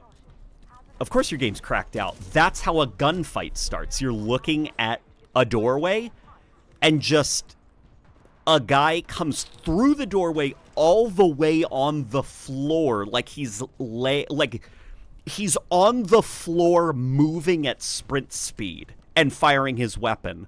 This incredibly small target. It's just like, yeah, of course it's going to feel sweaty. You know, or you're shooting at a guy, he leaps into the air and then hits the deck and zoom into a corner of the room. It's like, of course it's going to feel sweaty. For the love of God, max out your FOV. No, I'm going to play it in 80 FOV and you're going to like it. The reason why I'm playing at this field of view is because, look at this. Do you even see what's happening? Can you even see the enemies on the screen? My gun is gigantic. Everything looks like it's like through a magnifying glass. Like, no, that looks terrible. That looks terrible. Look, up close, you can actually see the environmental detail. You can get, like, a perspective of how big things are around you.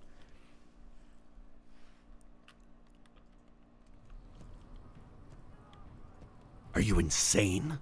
No, it's also just because, like, come on, guys. You're watching from, like, a little monitor. Some of you are probably watching from your phone. And I'm going to be like, oh, wow, look, that's a really cool thing that is happening right now on the stream. Right now, look at your little tiny phone. You don't want to be like, what's he looking at? Like, it's so small. It's all the way off in the distance. because I got my field of view so cracked out. I've said it before, the reason I play at low fields of view is for just like, you know, making for a more comfortable viewing experience on smaller devices. It's like a film camera. Think of it like a film camera. I want you to be able to see the details.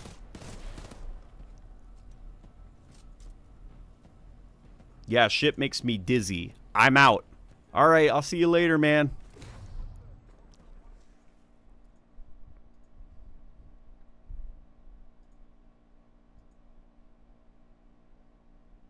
Infinite matchmaking is exhausting and burnt me out frequently. Yeah.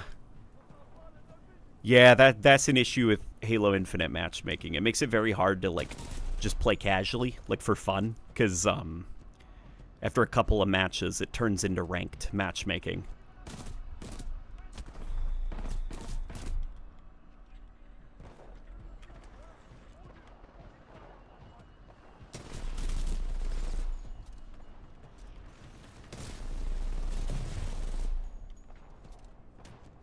Disbanding lobbies are terrible. I also do not like disbanding lobbies. Never really liked that Halo did that either.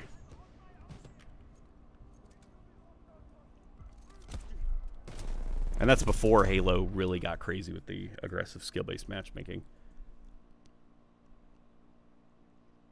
Everyone's sliding around on their oiled-up cheeks.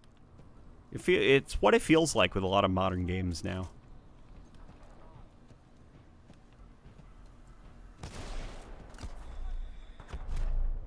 Okay, hang on. I need to focus a little bit. Because I'm playing like I'm playing on easy mode. Will it be annoying if I give you my reason for why I don't like it? No, of course not. No, of course it... Why would it be annoying, man?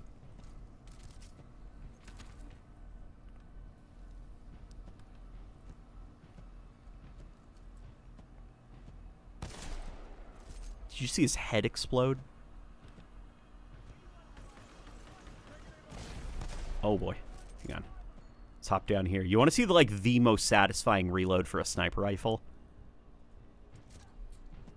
That is a good reload animation. Okay, so during Titanfall 1, the carbine was the chunky vector AR thing, but during Titanfall 2/Apex Legends, the carbine got so thin it looks like a vector but long. I wish they kept the chunky carbine look. They do actually have the Titanfall 1 assault rifle in this game. They added it as like a... I remember this because I was part of Titanfall 2's live service. So here, guys, you want to hear a Halo connection? Okay.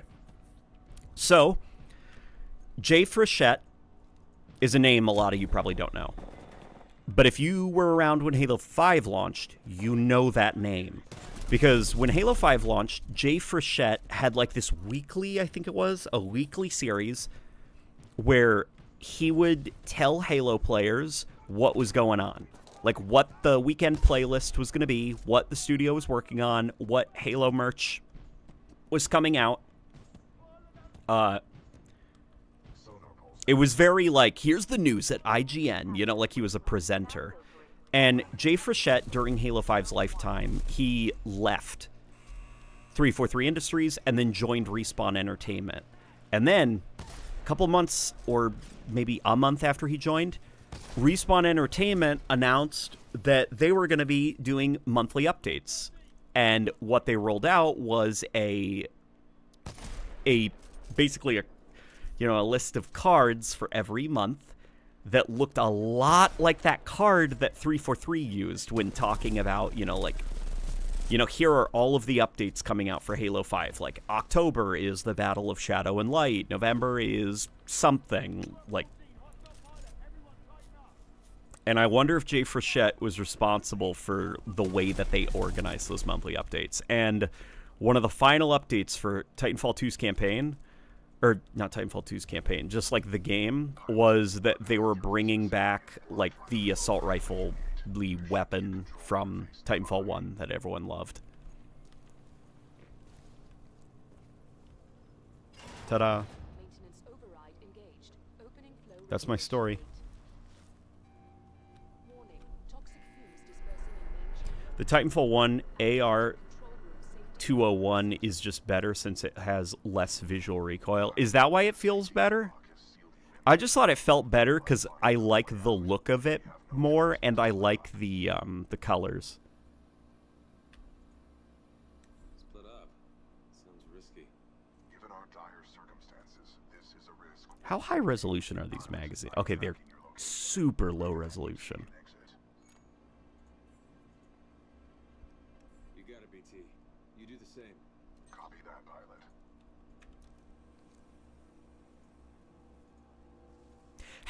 How moddable is Titanfall 2? I know for like I'm not talking about multiplayer for like hacks and cheats and stuff. I'm talking from a visual standpoint. Like, does this game even use PBR materials?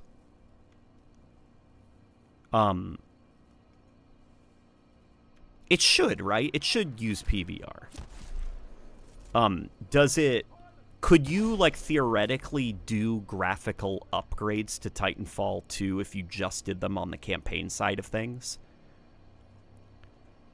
Could you, like, upgrade assets and swap them out? Like, if it is, you know, the source engine, if it's close enough to the source engine most people are familiar with, could they do visual overhauls, visual upgrades to Titanfall, to the various assets? Oh my god, Master Chief's on the wall. Go back. Is he? Hang on. Where? That guy? That's not Master Chief. That's not Master Chief. He's too thin. That's too thin to be Master Chief.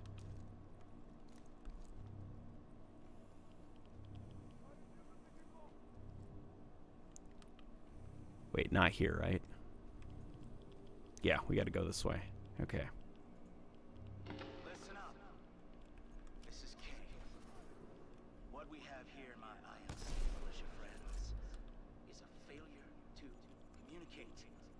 And that's okay. That's okay. That's all good. Who was that? Accessing files. We must know what is the best coil. Well, it's clearly the little shark guy, right? Narcotics user supplier.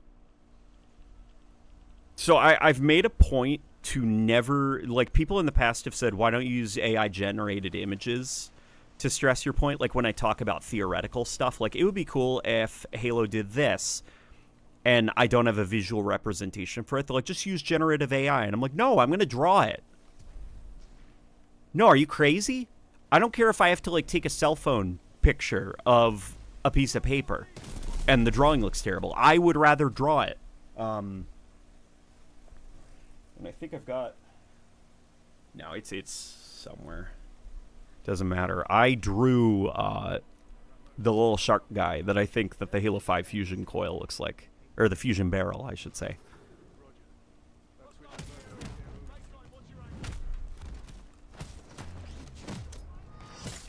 Hell yeah.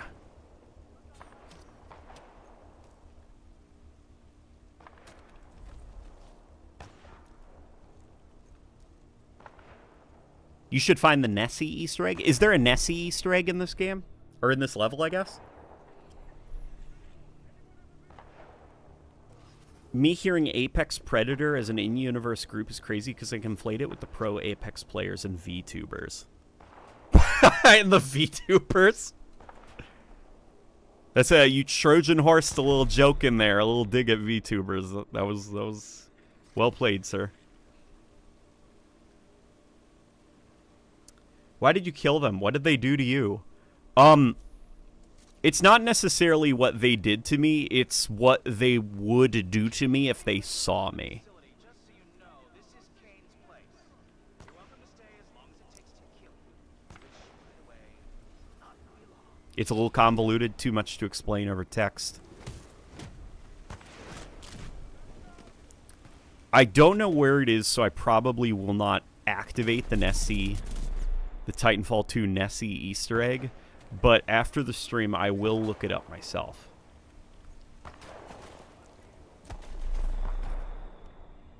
Come here. Come here, robots. You guys are my friends now. Yeah, well, okay, I'm dead, so it doesn't matter. They'd hug you? No, I don't think they would hug me if they saw me. Watch, I'll show you.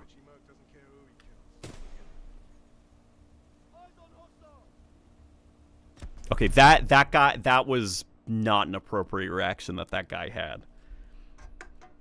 Hang on.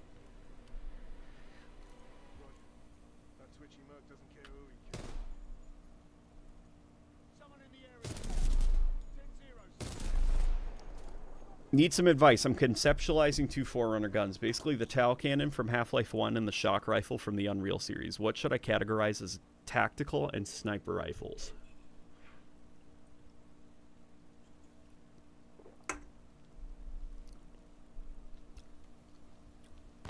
You know what would be interesting?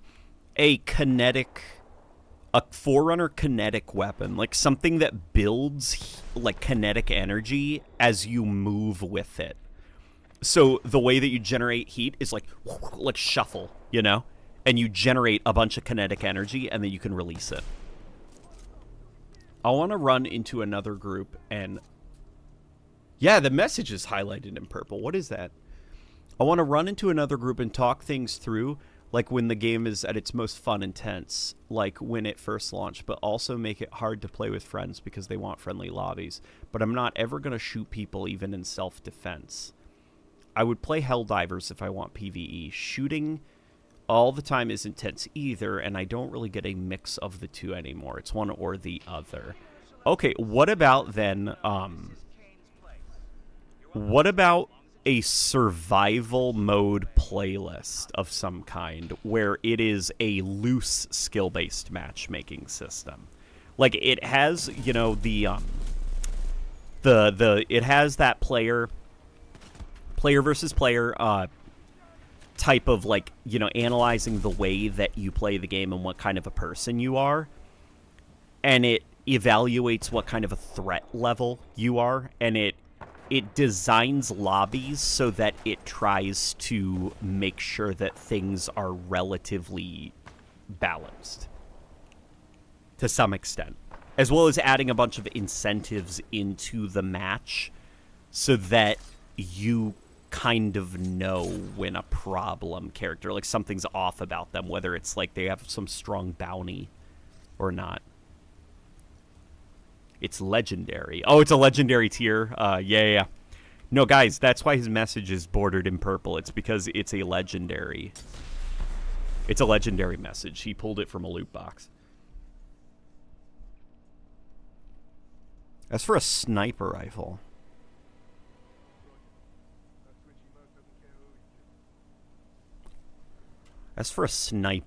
of some kind, I'm trying to think of something that isn't just like a Forerunner sniper rifle, like, oh my god, this thing shoots a high-powered shot and it has a scope and you can zoom in from a distance. It's something specifically designed for like long-range fights. What about some kind of like... It's like a scope-type weapon, but it's kind of like a long-range microwave. So you hold on an enemy, and the enemy will like blah, blah, blah, and they'll start like bubbling up, you know, and like heating up, and then they just explode and take out everybody around them. But you have to heat up the enemy from a distance. Like it's some kind of like Forerunner molecular destabilizer type thing.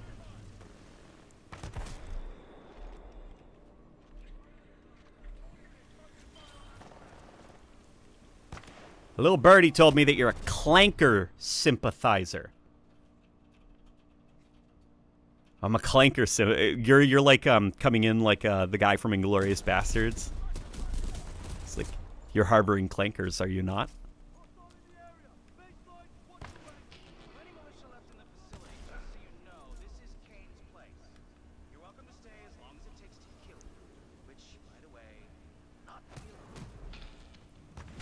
Boom.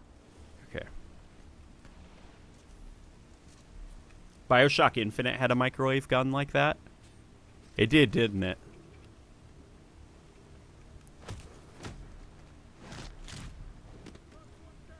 Another weapon that would be sort of fun is, and this I'm pulling from BioShock Infinite, is something some kind of long-range weapon where it will grab you and yank you all the way to right in front of you. And it will paralyze you, and you're helpless, and you just get killed.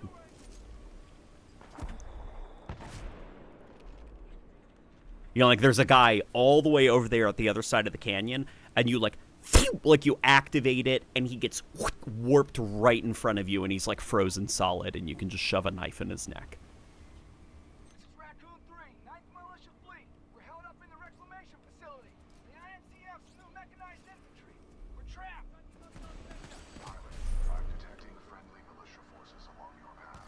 They may need How does the sniper rifle hip firing work? Is it always dead center?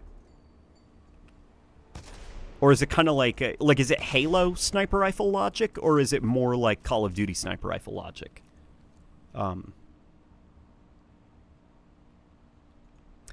What you just described, boss, was the Advanced Warfare zombie wonder weapon on Burger Town. Is that what it was on Burger Town? It was a microwave gun, wasn't it? Is that how it worked though in Burger Town? Like the static rifle from Doom 2016 multiplayer? Yes. Could be interesting. Might file that idea. Also, your microwave gun idea sounds like a long-range Hokuto no Ken? What is that?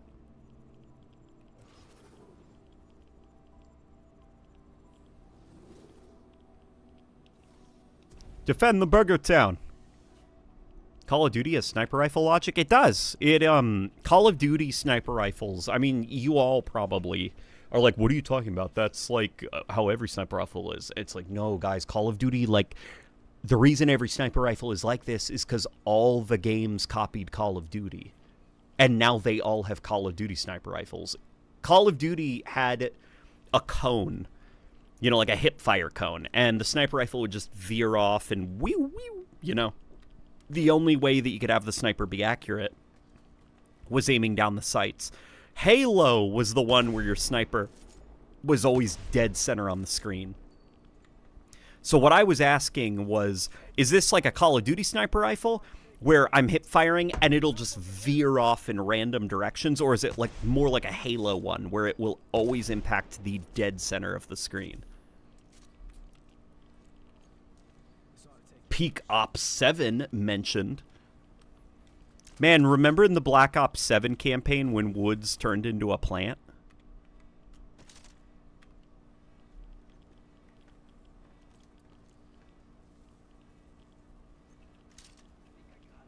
It's pretty close to the center? Okay.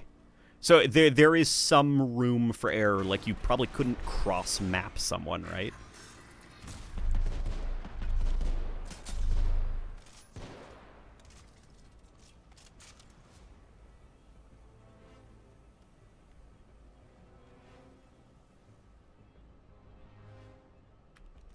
Oh, nice. This is my gun in the multiplayer. Freaking loved this thing. The car SMG.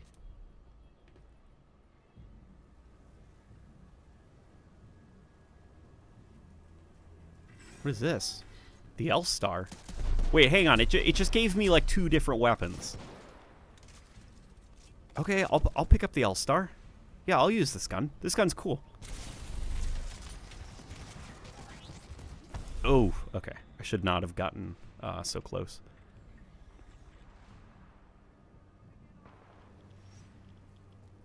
Reinforcements on your six. It's not time.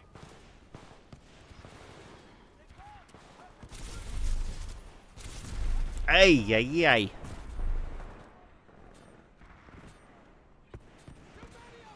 Come on, let me cloak. It's taking too long. Soap's brain. I wasn't in that head. Sorry for that obnoxious laugh. That just took me by surprise. God, I can't even begin to think of how they're gonna make Modern Warfare compelling.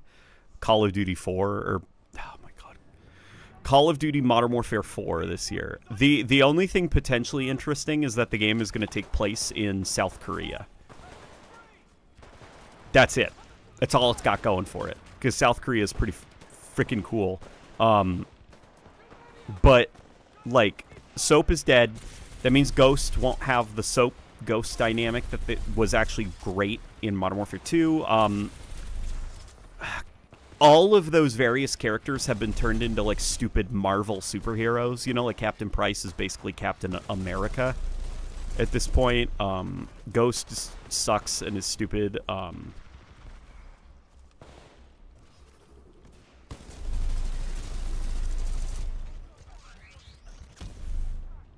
Vladimir Makarov sucks and is stupid.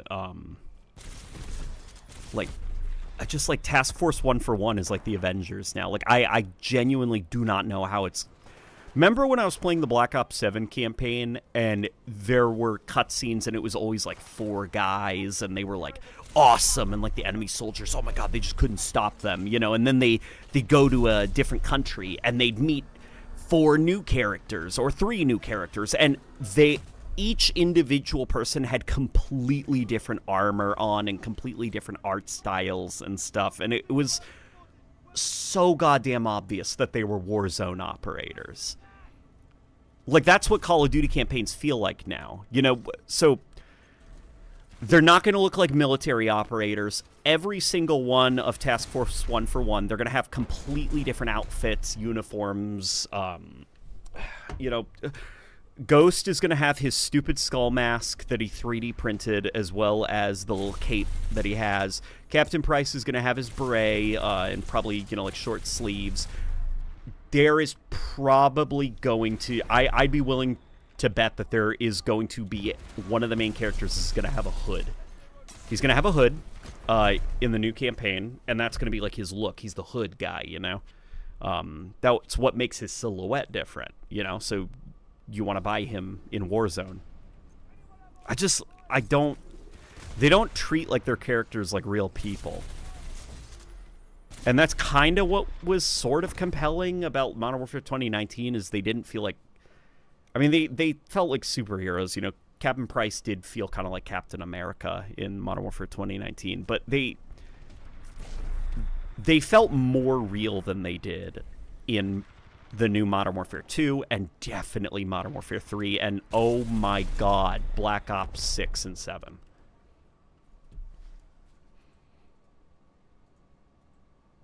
I may have asked this before. What problems did tactical sprint introduce into Call of Duty when it was added in Modern Warfare 2019? I think specifically for Modern Warfare 2019, there weren't too many issues with tactical sprint. Like, the game was designed with it. It felt like it fit the vision for the game of, like, a military, like, fantasy. An issue I took with it is that it was solving a problem that Call of Duty itself had created, which is sprinting in Call of Duty 4 Modern Warfare was like your base movement speed was a little bit like a tiny bit faster than this, so it felt, you know, like decently good to move around and stuff. And when you sprinted, it was fast. Like, you moved so fast, you could cover a lot of distance. But it was finite. You'd run out of breath, and then you'd have to let your breath recharge. So it made sprinting a tactical choice. You couldn't just spam it. You had to pick and choose where you wanted to spam it. And then they eventually were just like, you can just sprint forever.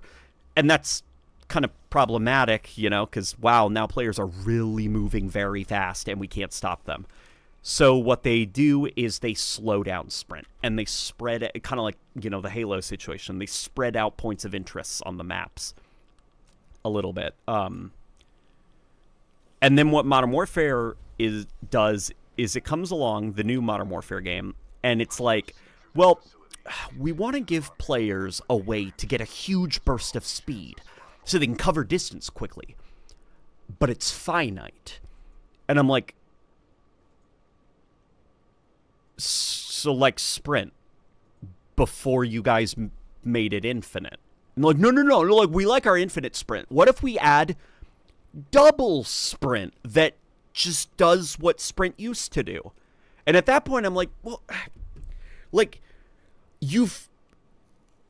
wouldn't it surely be simpler and more accessible to just go back to the way Call of Duty 4 did it, because that's less of, it's like less buttons. It makes the gameplay simpler, less sweaty, less complications, and less balancing that has to go into it.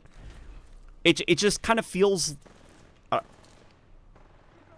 It's just, yeah. It's you've engineered a problem for yourself, and now you have to spend even more time putting a band-aid fix over the problem you've created. Where I'm like, why not just get rid of the problem? Like, oh, why are you like, no, the problem has to stay, and we have to spend a lot of resources making a fix for the problem. Like, just get rid of the problem. Japanese manga inspired by Mad Max, which in turn... Wait, Japanese manga inspired Mad Max, which in turn inspired Jojo? Main guy was Kenshiro, a wasteland wanderer who knows an ancient martial art where poking people made them swell up and explode. Yeah, that sounds like Jojo. Like, that sounds like a power that a Jojo character would have.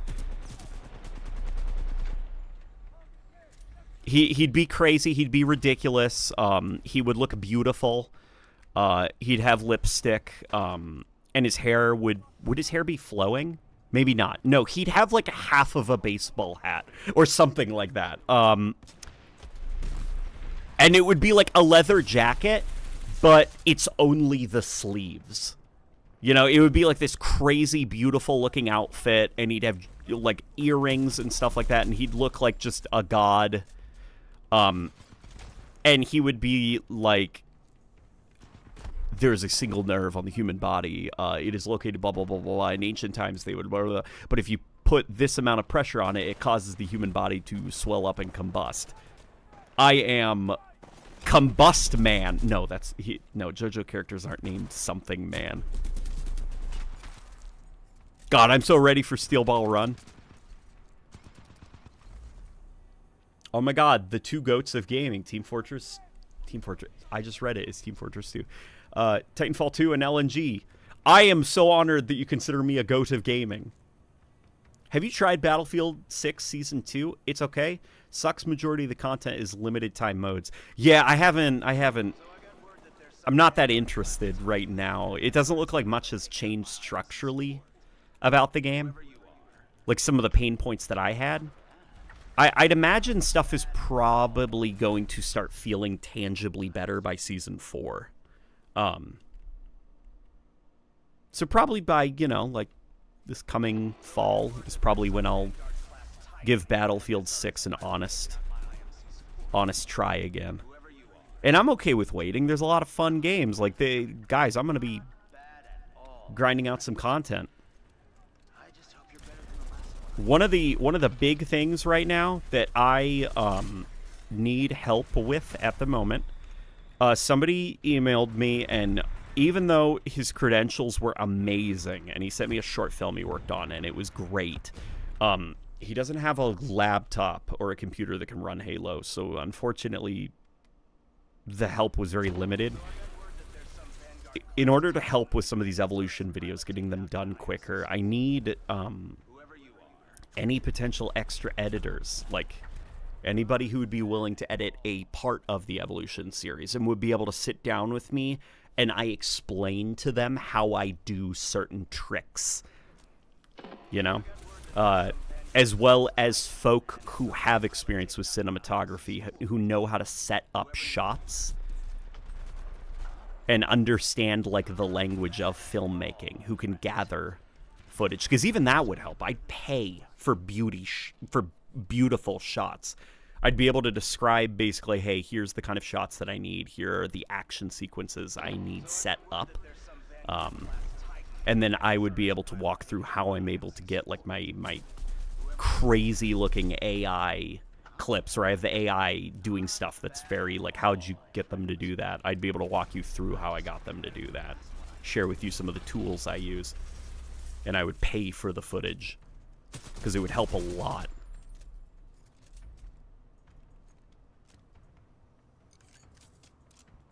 Okay, this thing is buns. This rifle, we need to get rid of this. This laser gun's buns.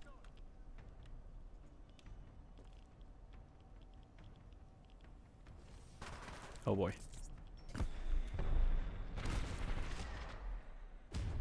Oops. Oh, I just stood in the lava.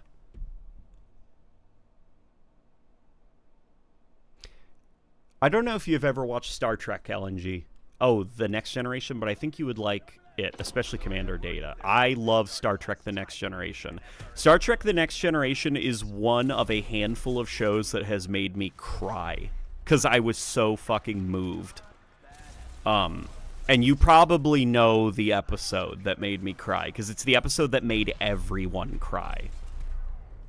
It's the episode where Jean-Luc Picard, the captain of the Enterprise, gets a probe from outer space, like, attached to him, and it puts him into a coma, and nobody knows how to get it off of him without killing him.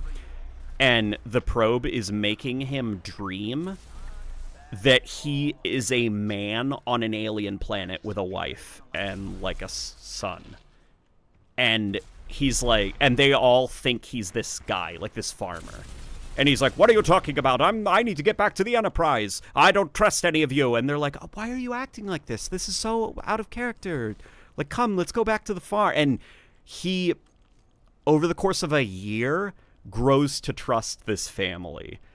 And learns about the man whose body he's inhabiting, and he eventually grows to love this family, and he literally spends a lifetime with this woman and this family. Like, he grows old, and eventually, like, it's kind of implied he dies of old age. Like, he lives a full life.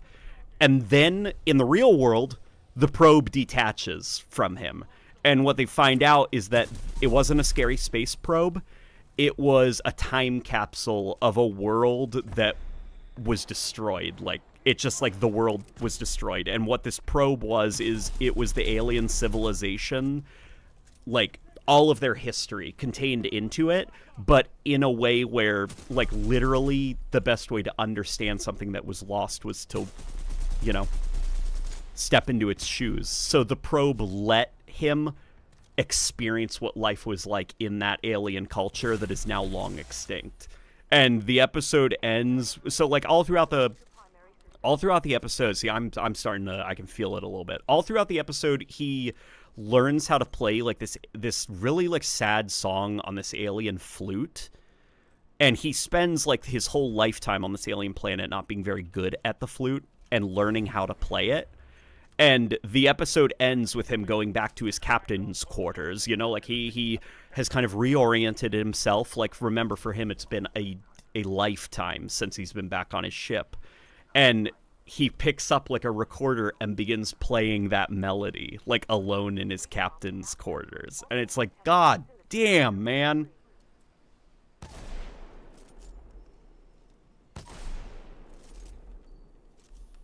Yeah, he even has grandkids. Like, he becomes a grandfather. Like, he starts out being like, what the fuck is this? Where's the Enterprise? You know, like, this is, it's an alien abduction of some kind. It's a trick.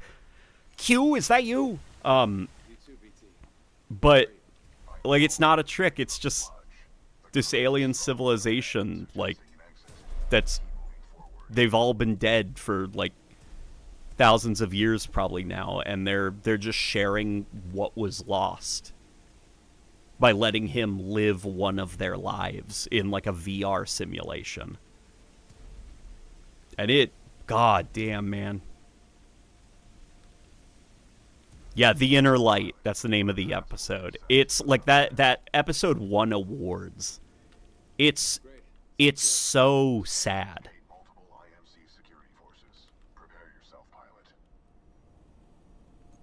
The Next Generation is not only the best Trek, it still has the best finale in television history. Yeah, the finale was fucking amazing, too. Oh, man, but Deep Space Nine, Star Trek Deep Space Nine is really good.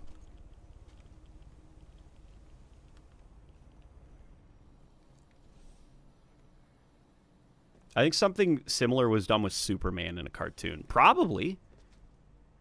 And it was probably inspired by that episode. Yeah, so Deep Space, so okay, Star Trek The Next Generation is amazing. But here's the problem with it. It has, like, probably the worst first season of a show in TV history. Like, season 1 of Star Trek The Next Generation is almost unwatchably bad. But season 2 is brilliant. And then season 3 is brilliant. And, like, it's... Season 1 is atrocious. And then it is like, literally 10 out of 10 perfect from season 2 onwards. Like, I don't know what happened behind the scenes, what changed, but the quality jump from season 1 to season 2 needs to be studied. Because they turned it from what could have been a bomb of a show into, like, a show that is considered cherished and, like, culturally important.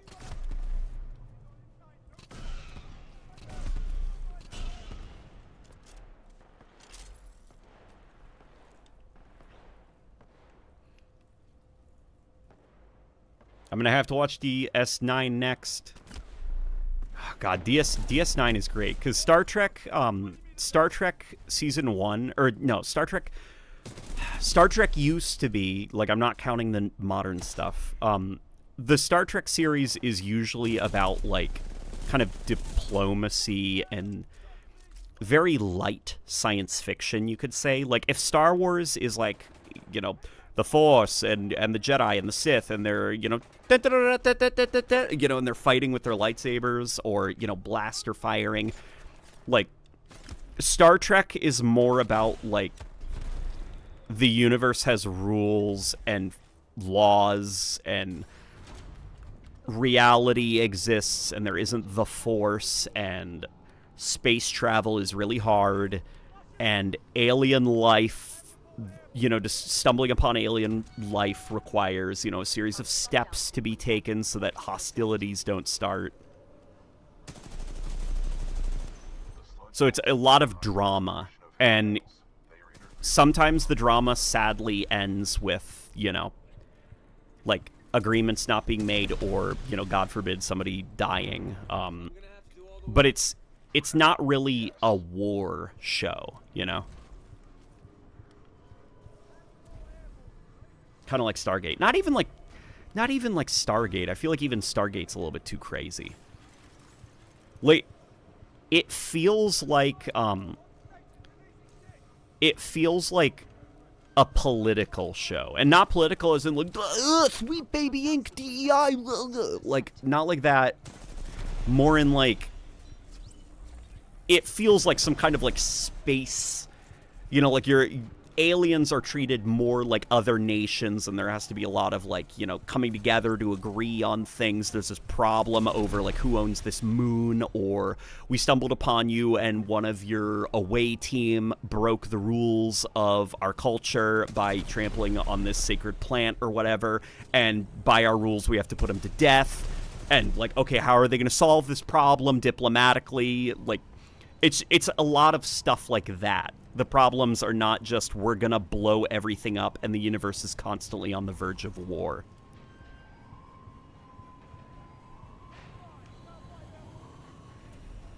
They got rid of Gene Roddenberry. Is that what made Star Trek The Next Generation become good?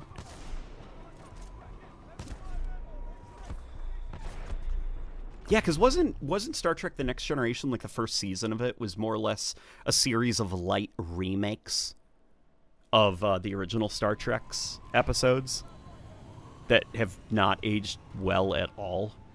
I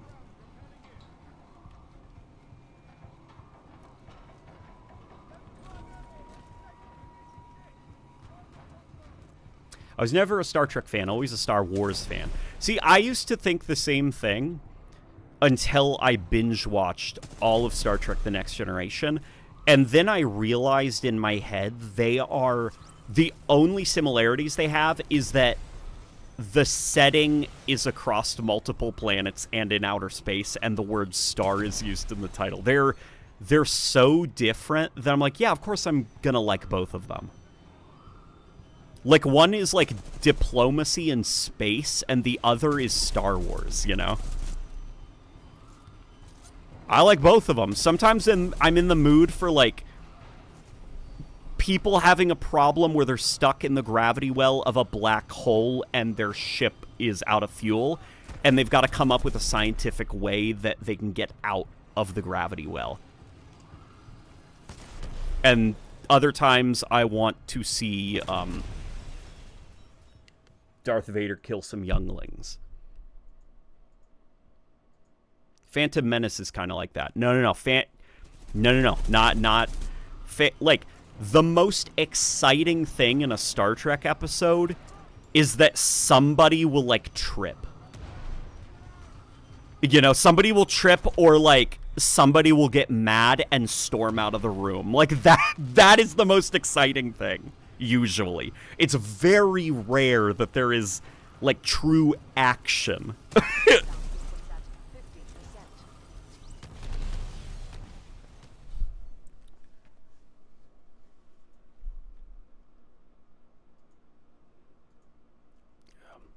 I will say, as a huge Doctor Who fan, the Weeping Angels still creep me out. The Weeping Angels used to kick ass, but when they brought them back, that was it. Now the Weeping Angels are just like, oh my god, like, that's dumb. They should not have come back. They should have been a one-off thing.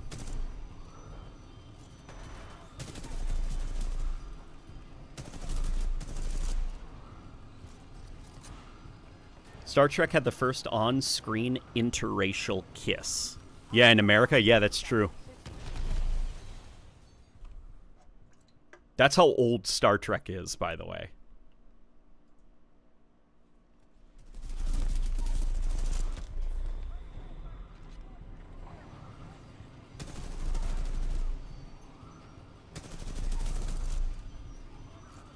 Okay, I hear those freaking tick things.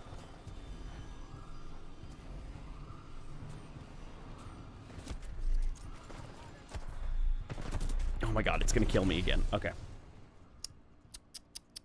How do you feel about the Star Trek 2009 movie? I saw it twice, and both times I did not really care for it. Like, I'm sure if I were to rewatch it, I'd be like, it's fine. I just remember, I guess, I don't know. It just felt like Paramount really wished that they had the Star Wars IP, you know?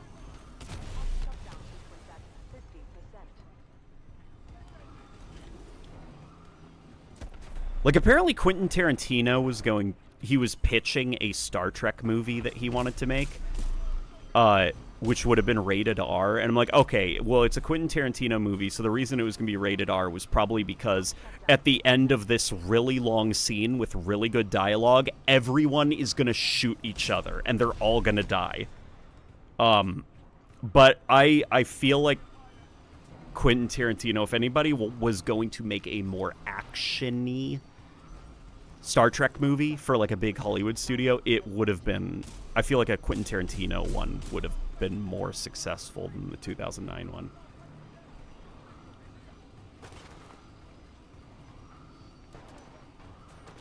How do you feel about the ticks? I hate these ticks. I hate them. I hit them. I'm running away from them actively right now. I'm going to die. Okay. You know what we're going to do? We're going to lock in a little bit. LNG, have you seen this series on Netflix called SWAT? I have not seen it. I'd imagine it's about SWAT. What is SWAT about?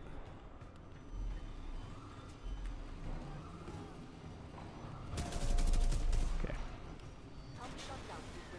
I promise I'm not usually this bad at games. The reason I'm bad is because I got the volume really low. And because I am more so focused on maintaining conversation with you guys. Like, if you think of, like, my brain kind of like a computer, like, open up my you know, Control-Alt-Delete, you know, on me, and open up my brain's control panel and see what you know, is up with my brain. Right now, most of the bandwidth is being used up by conversation stuff. And I'd say I'm probably reserving like 4 gigabytes. Like if I'm like a 32 gigabyte brain, I've got like 28 gigabytes dedicated right now, or 28 gigabytes of RAM dedicated right now to the conversation that we're having, and the remaining 4 are dedicated to playing well. Okay, now I have to go over to BT, right? Do I? Yeah, okay.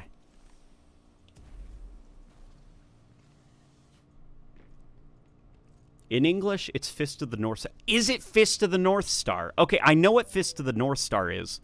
We're very familiar with Fist of the North Star. Yeah, okay, no. Now I'm like, oh yeah, that's the Mad Max manga. Literally looks like, it's not Jonathan Joestar, is it?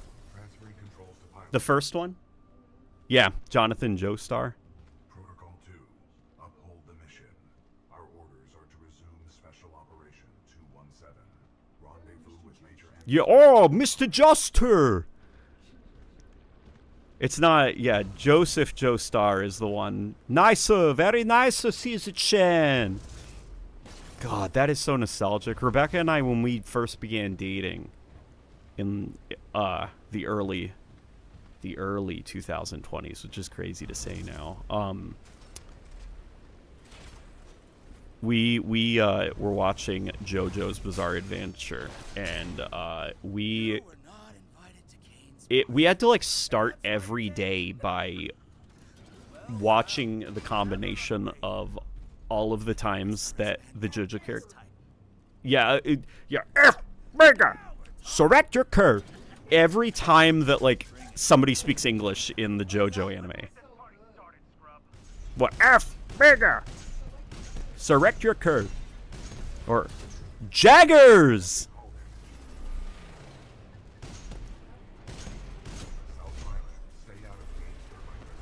Gosh, JoJo is so great. Select your curve.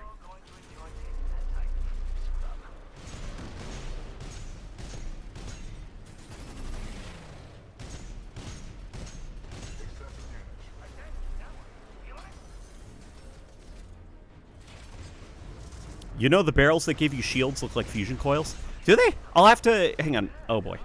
I'm going to have to give them a closer look. It's about SWAT, yes, but it explores many real-world issues that I cannot mention due to the sensitive nature of those topics. Okay, so it's...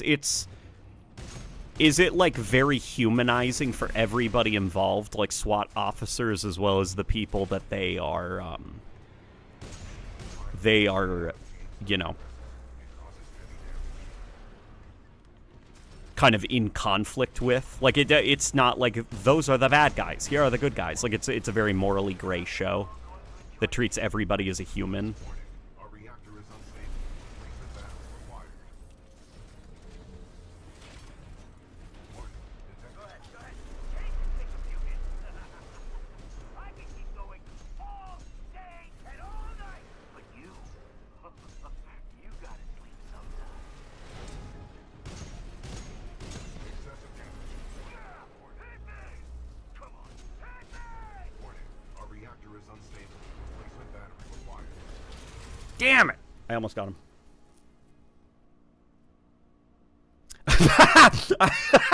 I just got back. Why y'all talking about fists and feet? Fist of the North Star. Oh my god.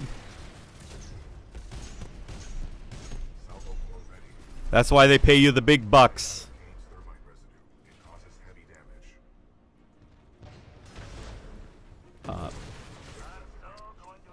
Do you think the design of the Titan HUD was inspired by the Iron Man HUD? Oh, for sure. There is for sure some of that.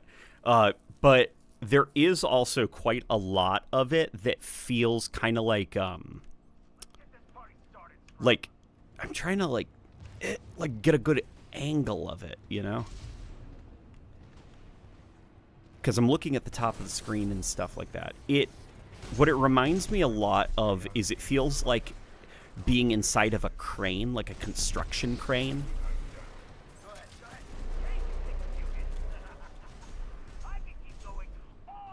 Like, you could imagine that you're sitting there and you got, like, the 2 joysticks, you know, for each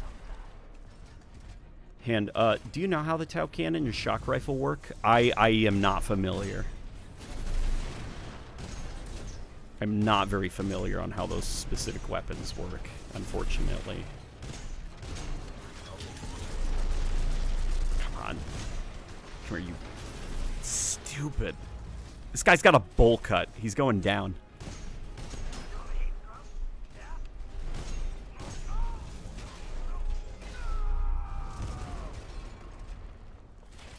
Okay, hang on. Let me take a look at this. Well done, pilot. Kane's helmet radio is still intact. We should retrieve it.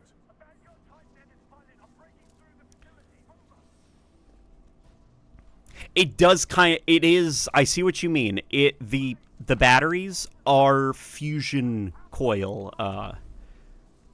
They are fusion coil pilled. Here, but let's.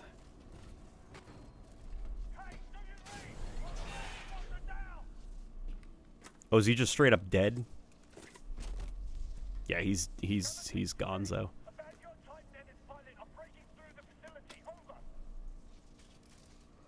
God, the tech in this game looks so cool. The Mantis was the closest to us getting a Titan in Halo. It was.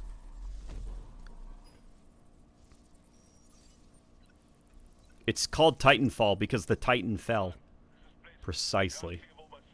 Exactly. Astute observation. So I'm replaying the Mass Effect trilogy, and the Quarians are still my favorite. Which one are the Quarians? I like the I like the one that looks kind of like Area 51 aliens, where they got the huge black eyes, and they're kind of like long, you know, and they've got long fingers. I like those guys. I can't for the life of me remember the name of their species though. Thank God. Okay, thank God we're out. It's in a retrospective. One of the developers of Titanfall 2 felt that it was a big mistake for their second level of their campaign to be like a very long sewer level. Because their data showed that's where most players bounced off of this campaign, and I agree. Could Titans work in Halo? How would you design Titans in Halo? And how would the Banished or Endless have their own Titans? Well, I think for the Banished it makes sense, because the Halo Wars has kind of already showed us that the Banished makes use of, like, exoskeletons. And, I mean, the UNSC already have stuff like that, you know?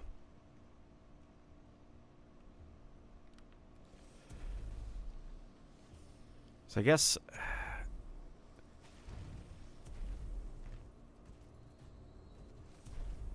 it would be interesting if Halo let you do sort of like, you could give general commands to, like, all of the AI around you.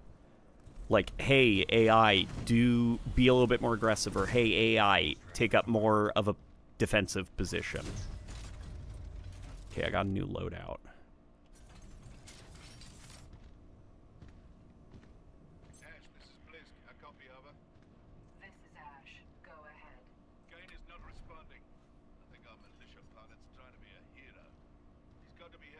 Grunt Goblin is a Grunt Titan, yeah. Yeah, it is. It is. They're called Solarians. Hi, just here just to see the moment that he realizes that, yes, indeed, it still does. It does. Man. This feels kind of like Doom doesn't count because Doom is its own beast. This feels sort of like the last really great 360 era shooter campaign, if that makes any sense. Like, some of you guys probably know what I mean by that. Because, like, Modern Warfare 2019 feels very, like, current, you know? This, though, feels like it is, like, a lost Xbox 360 campaign of some kind. Like, a good one. I know people like to talk about, you know, the modern military shooters on the Xbox 360. And, like, yeah, there were a lot of stinkers, but there were, like, a lot of good ones. There were a lot of good ones that people don't bring up. you know, such as Call of Duty 4, Modern Warfare 2. People say the Bad Company 2 campaign's really good. That's one I finally need to, you know, knock off my bucket list. Apparently, Bad Company 2, I've heard, has some of the most natural sounding, like, dialogue and conversations from a military campaign. Like, they just straight up talk like real people in a way that's kind of hard to explain. Is that true? Can anyone else verify that claim? Design question. Why do the driving controls of Halo for all the vehicles use L3 and R3 to accelerate and steer? Why not use L2 and R2? Sorry for PlayStation names for left stick and right stick, and I use the PS5 controller for Halo. The reason that I think Bungie does that is mostly for consistency between the different controls. Like when you hop in, when you hop into a vehicle, okay, when you run around on foot, the way that you go forward is you press up on the control stick. When you hop into a vehicle, the way you go forward is by pressing up on the control stick. You know, it's basically like that. You know, if you want to change directions in a first-person shooter and aim in that direction, you have to look in that direction and then begin pushing forward. So it's going to be the same in a vehicle, you know. I think that was the logic behind it, just making everything feel consistent.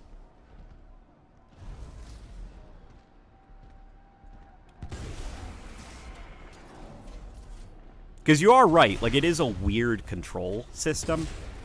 But I think also it was to not make it feel like a racing game, you know, where the cars handle in this kind of, you know, more realistic fashion. Like, you gotta put the pedal to the metal, you know.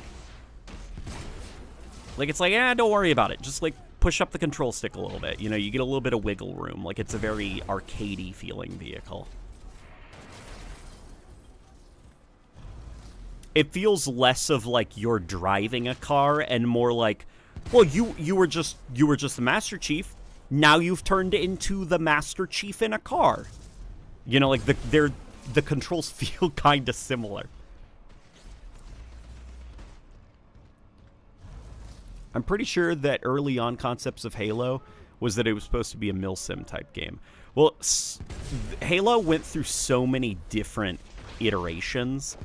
Like, a lot of prototypes were made. A lot of, like, we are trying to figure out what kind of game this is going to be. I believe it started life being prototyped as an RTS game. But then it gradually shifted into this, like, guerrilla warfare type third person. Like, it started in as an RTS game with an option to anchor your camera to a specific unit and follow them. And then they realized that was, like, pretty cool, actually, seeing, like, the Warthog bouncing around off of terrain and stuff like that. So they made the pivot and turned it into a third-person action game where there were, like, minor stealth elements and destructible environments and stuff. Still prototyped, you know, no levels being made, no real story, just trying to figure out what they wanted the combat loop to be like, you know, as well as building the tech. Then I think they eventually landed on, like, a straight-up third-person shooter without a lot of the more tactical guerrilla systems and destructible environments, and then eventually they landed on just first-person shooter. And then they had about 11 months to assemble a campaign.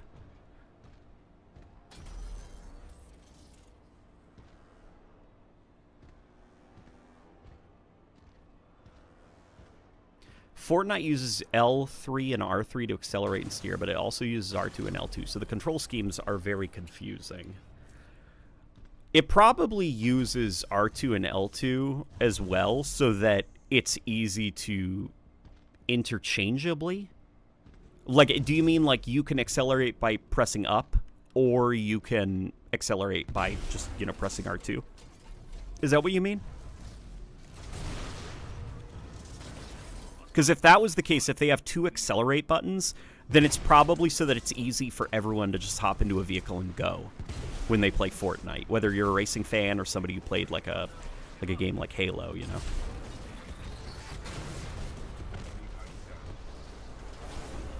Good work, pilot. Your skills are greatly improving.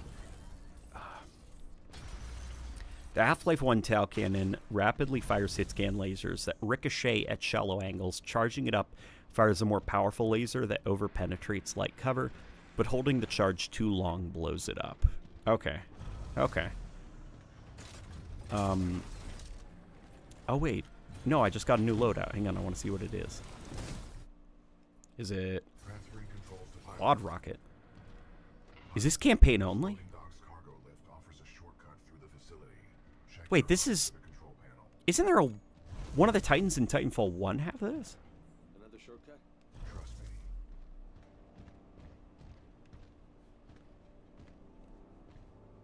me. Okay, let me... Holding too long. I'm engaging hostile. Holding the charge too long makes it blow up. You're thinking of using that for, like, Halo? I'm in favor of Halo having some weapons that become unusable if you use them incorrectly. I think that would be fun.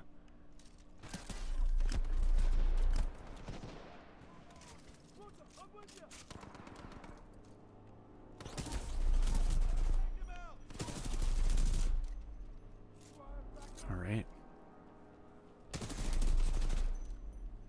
The Unreal Shock Rifle fires hit-scan lasers at a slow rate and has an alt-fire that shoots a slow-moving energy ball that deals more damage. Shooting the ball with primary fire detonates it. That's fun. I like that. That's fun.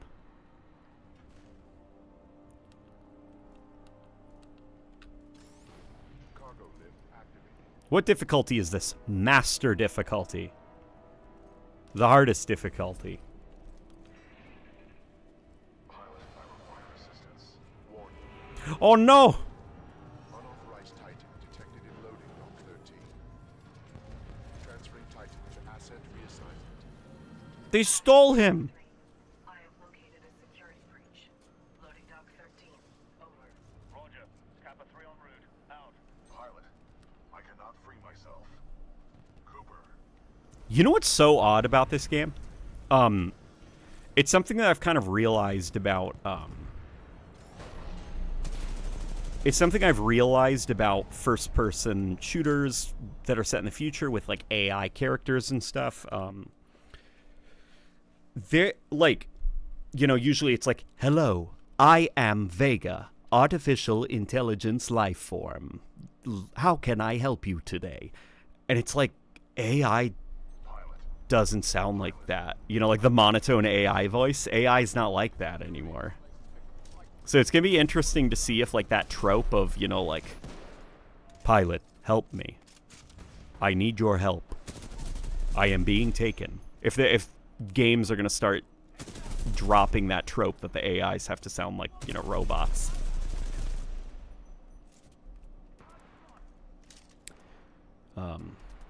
I feel like Halo 7 may be the game where they retire Chief, because Steve Downes is reaching retirement age.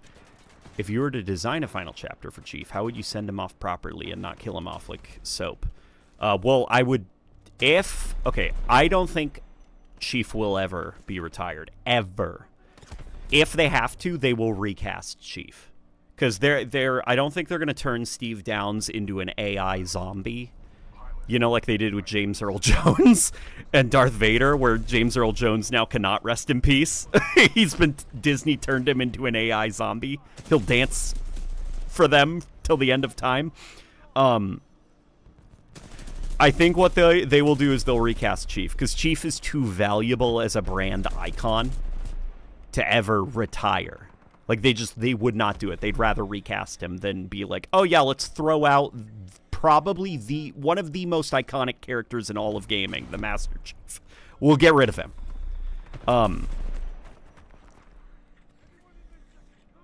But if I were to design a send-off for Master Chief, what I would do is it would be like, sort of like Halo 3, where Master Chief is somewhere out there in the stars. Who knows where he went? Who knows if he's fighting aliens on a distant planet? But he's out there.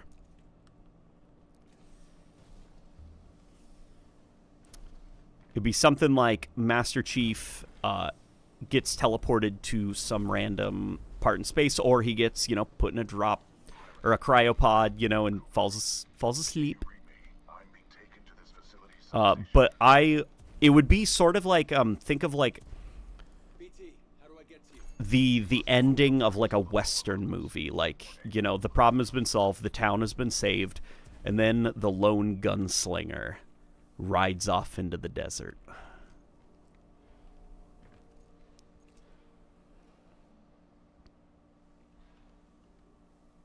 ODST, Jack Black should play Chief after Mr. Downs is done. Shut the fuck up. You shut up. That's not funny. It should be Scarlett Johansson. She should play the role of Steve Downs playing the role of Master Chief.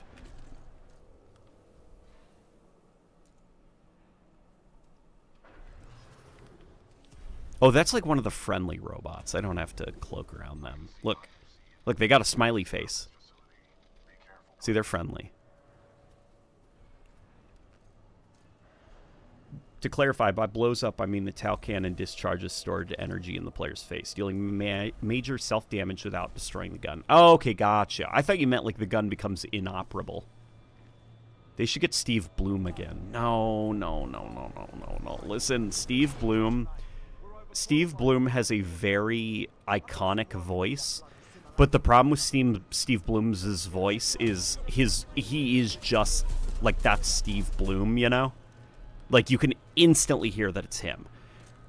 And Steve Bloom has been in so many games now that if you had like him, as Master Chief, people would just say, "Oh, Master Chief sounds like Tank Dempsey now." And we don't want that, okay? If they were to recast Master Chief, in my humble opinion, it would have to be somebody new that we've never heard before in a game. Oh, God.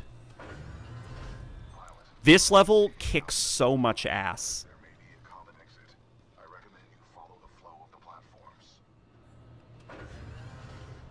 Pilot, this facility is extremely dangerous. Oh, boy. Watch for crushing hazards on the assembly line.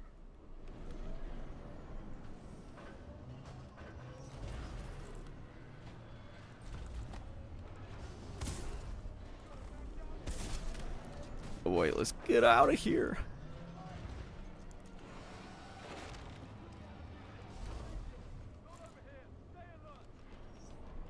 One of the coolest parts of the charge shot is the recoil, used by speedrunners to do major skips a la rocket jumping. Okay, that's cool. I like that a lot. I like that actually a lot. Is it like the ballista in the new Doom games, where it's got like self knockback every time you fire it, so you can kind of like launch yourself by firing away from you and running backwards, and doing a jump at the same time? Because I like that a lot. It reminds me of like the gravity hammer, the Halo 3 one, at least.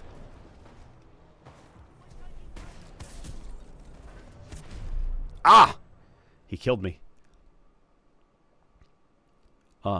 Can Arbiter be the new main character of the franchise, or Jerome from Halo Wars 1 and 2, or Edward Buck? Buck would be sick. But the problem with Buck is he's played by Nathan Fillion, who is the Green Lantern in the DC movies. As well as just, like, generally, being an actor, or doing, shows here and there. So his schedule would not be a guarantee, That's part of the reason that, that Fireteam Osiris was split up in the canon. It was to, behind the scenes, some of the reasoning why they broke up Fireteam Osiris in that book after the events of Halo 5 was so that they could get Buck away from all of those characters, because Nathan Fillion, Nathan Fillion, if they were ever to bring back those characters, it would have to be Fireteam Osiris and there's no guarantee that you're going to be able to get a hold of Nathan Fillion.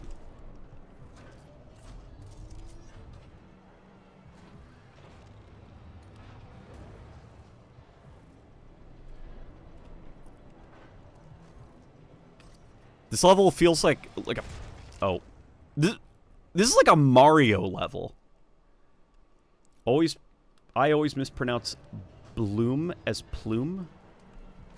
Also, guys, saying anything about retiring Master Chief makes me chuckle. That would be like retiring Mario or Sonic. Yes, exactly. Yeah. Something that I think a lot of Halo fans don't understand, and this isn't me talking, by the way, about you, Switchboy. You are an island upon yourself. When I talk about the Halo community, I think more like a question you had reminds me of the way the broader Halo community approaches some of these topics, with a little bit less finesse. People are like, oh, we've been following the Master Chief for 25 years now. They should retire him and do something new and different. It's like, you have, yeah, but people are born every day. And for a lot of young folk, Halo Infinite was their first adventure with the Master Chief. It was their first time ever meeting that character. Like, you are not the main character of life, you know? And franchises are always trying to appeal to a new audience to continue growing. So, Master Chief is always a new character to somebody.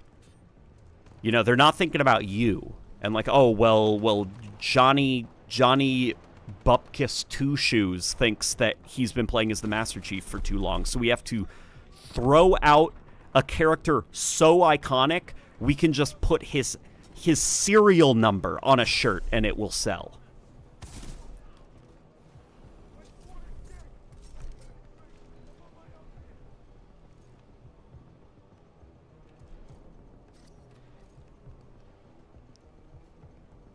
And unfortunately, Arbiter, I think once upon a time, Arbiter could have become one of the most iconic characters in gaming as well, alongside Master Chief, but I think they blew it.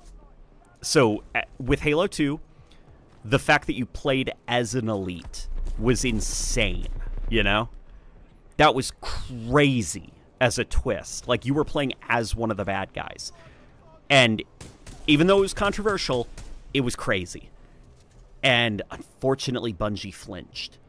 And the franchise flinched. You know, the Halo movie never got made.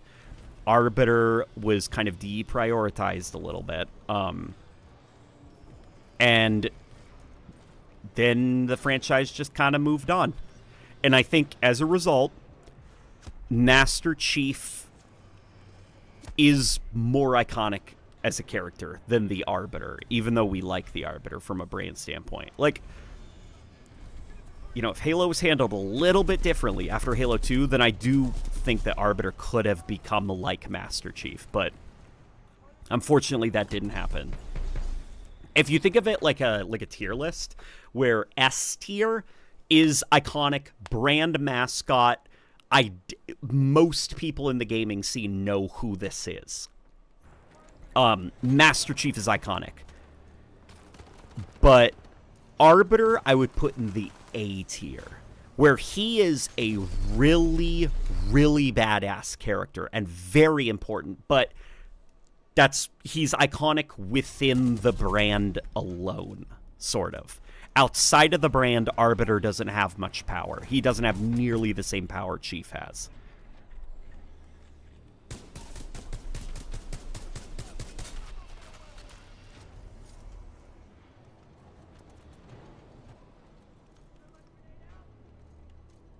Then the Halo show, Arbiter was killed. Yeah, and then they killed for some reason, yeah, the fucking Halo show.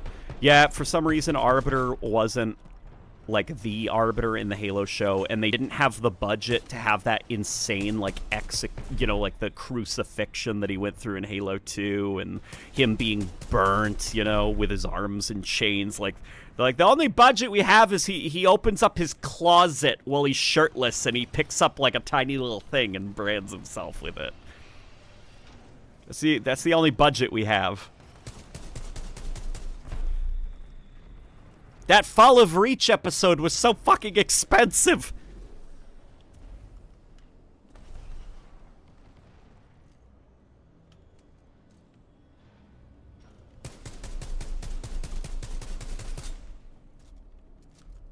Saw those Twitter posts about the most iconic game characters are who the most iconic game characters are, and Chief is getting slandered.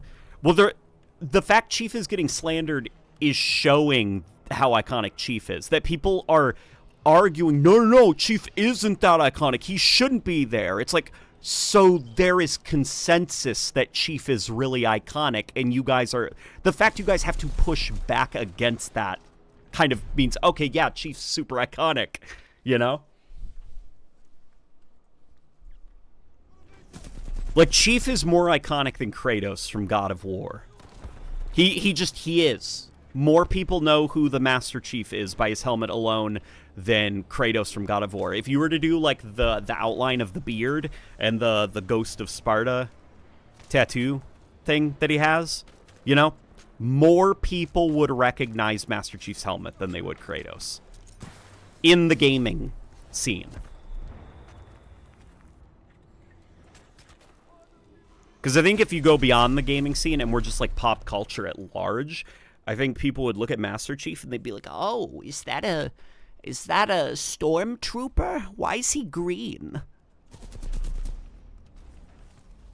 I don't know why, like, the pop culture is an old lady from New York City, but they would not kill Thelvadamy off screen. No, because he's iconic within the Halo brand.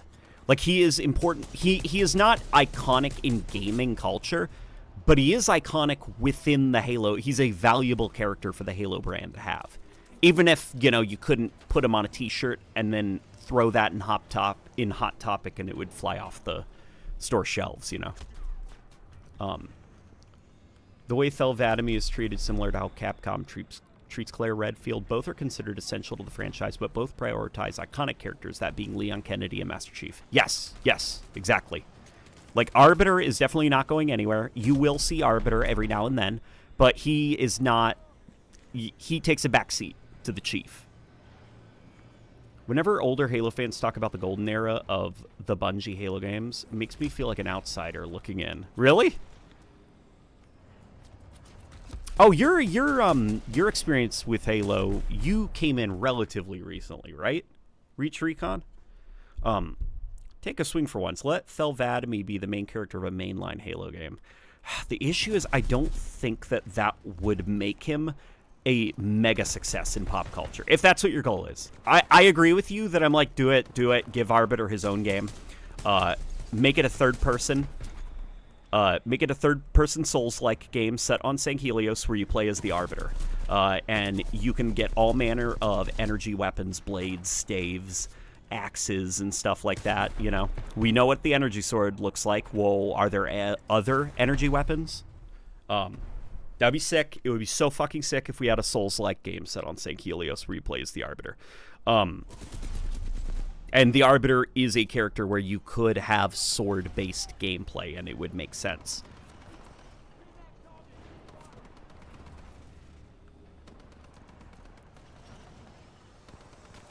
But unfortunately, Microsoft has no spine and no creativity. Even though Nutella says that, you know, he frickin' loves huffing cognitive enhancement tools. You know, he loves AI. He talks about how, you know, his brain is, like, his head is, he has to get new sizes in hats basically every week because his head keeps swelling because of how smart AI is making him. They don't have a creative spine. They would never do something like that because they're boring and stupid. But I would love for them to do a Arbiter game. So many of the weapon environments and character designs in Titanfall and Apex Legends feel like the devs had so much love for Halo and took inspiration for... They probably did. They probably did. But I also think a lot of this game takes inspiration from probably Alien. And not necessarily Alien in, like, all of, you know, like, oh my god, like the Nostromo and stuff like that. More, I'm thinking of, remember the scene in Alien 2, or Aliens, when Ellen Ripley gets into the giant robot, like, loader, and she walks into frame, and the soundtrack, you know, quiets down, and then the camera gets really close to her face, and she's like, "Get your hands off her, you bitch!" And then she starts fighting with the alien queen. That's what I think they were inspired by with Titanfall.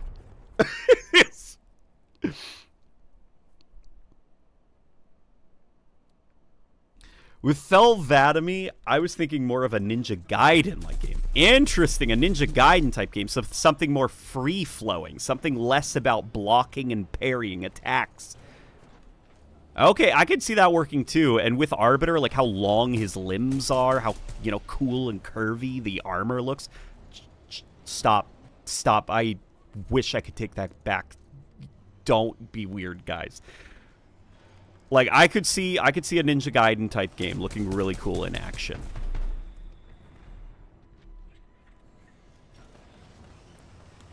How iconic do you think the various Metal Gear Solid snakes are? Oh my god, I don't... Are there various ones? All I know about Metal Gear Solid 5 is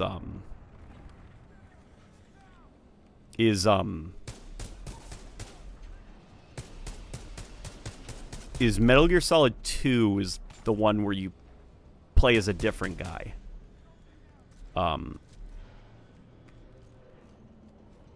That's it.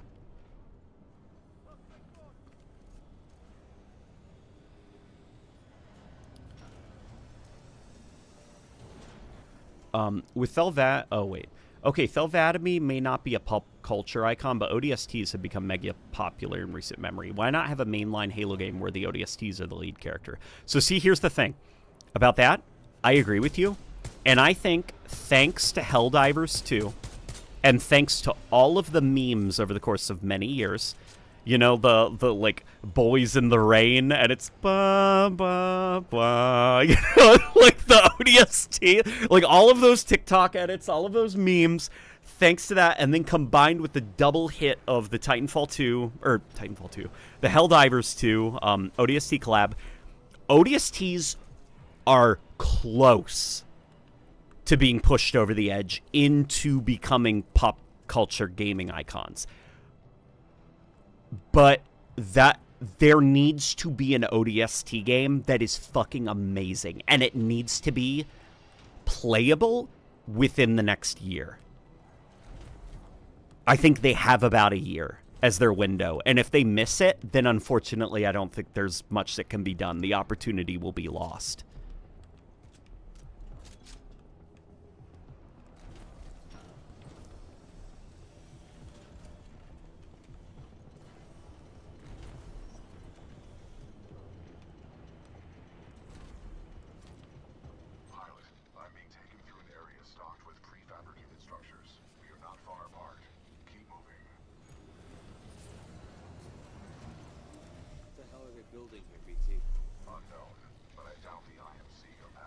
There is an ODST game that's amazing. It's called Halo 3 ODST. Well, yeah, of course. That game's fucking amazing, man. But, like, something new, you know? What they absolutely, desperately need to do is make some kind of co-op ODST game about replaying content. Whether it's a horde defense game, some kind of tactical shooter. I am in the camp of it should be a PvE game. Maybe look towards Elden Ring Night Rain for inspiration. But they gotta make it quick, because the clock is ticking right now. Folks love ODST, and if they play their cards right, the ODSTs could get up there. Missed? Shit, okay.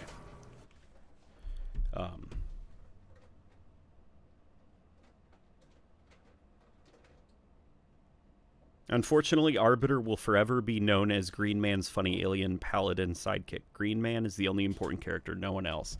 Yeah, unfortunately. I feel like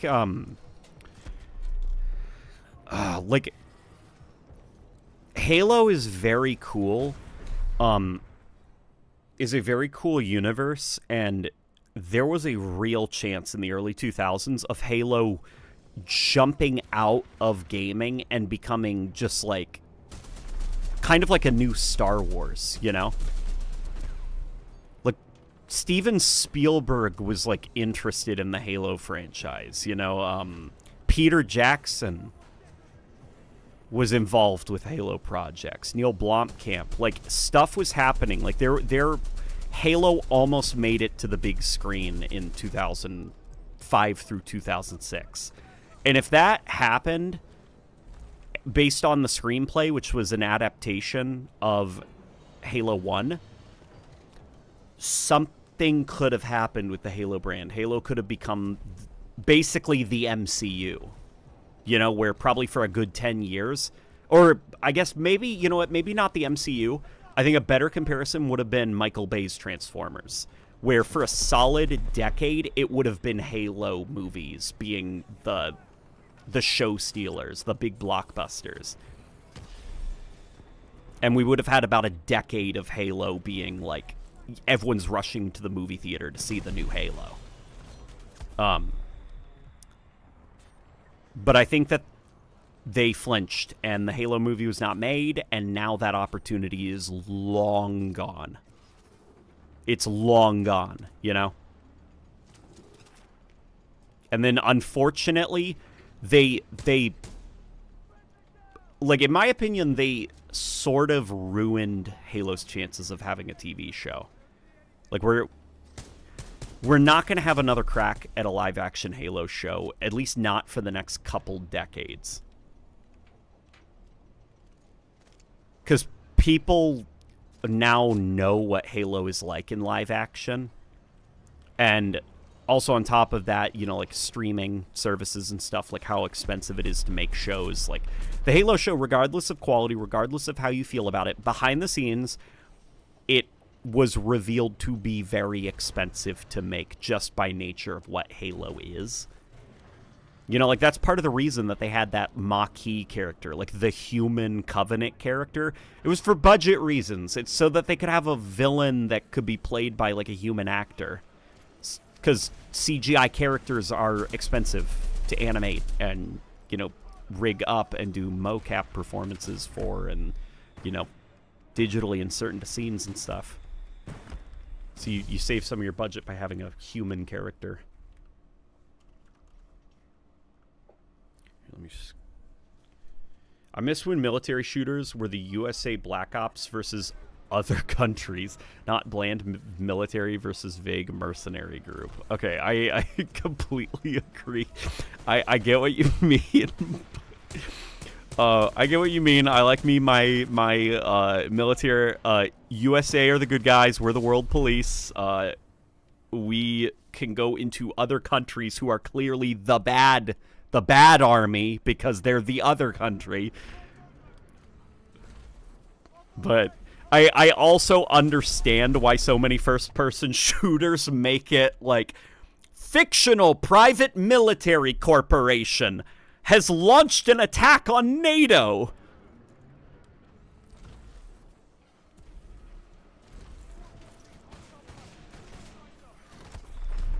Oh, they're above me. Okay, got it. Yeah, but I get what you mean, and there is some fun in that, like, military slop, like the Black Ops 1 story.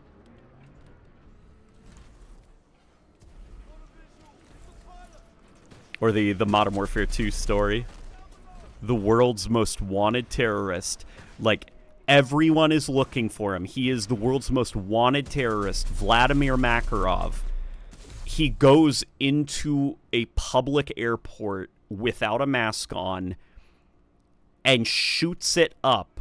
Like, footage of the massacre is on the news. And then he leaves behind a single a single American body, and they're like, it was America that attacked And they have, like, footage of the world's most wanted terrorists doing it. So that's our excuse for having America and Russia go to war. Funnily enough, show people Samus or the Doomslayer, and they're liable to say that's Master Chief. It's what I assume when I first played Smash Brawl. Yep. Yeah, especially Doomslayer. Like, don't get me wrong, Doomslayer is super badass. Super, super badass. But there is a high likelihood people would think that the Doomslayer was Master Chief in gaming circles. But he kind of reminds me of the Halo guy. I'm guessing the Marines sit in the same boat as Selvadomy. Oh, Marines are cooked. Like, there's nothing iconic about Halo Marines. And I say that as somebody who loves Halo Marines, okay? So don't get it twisted, okay? I'm being raw, I'm being honest, okay? There is a chance that could, you know, be changed with some clever... I think what Halo Marines need to become iconic is they really need to stop redesigning them every game. In my opinion, okay, the Halo 2 Marines, the Halo 3 Marines, the Halo Reach ones, Halo 4 ones, and even the Halo Infinite ones, they are not iconic. They look like military guys. They just look like military guys.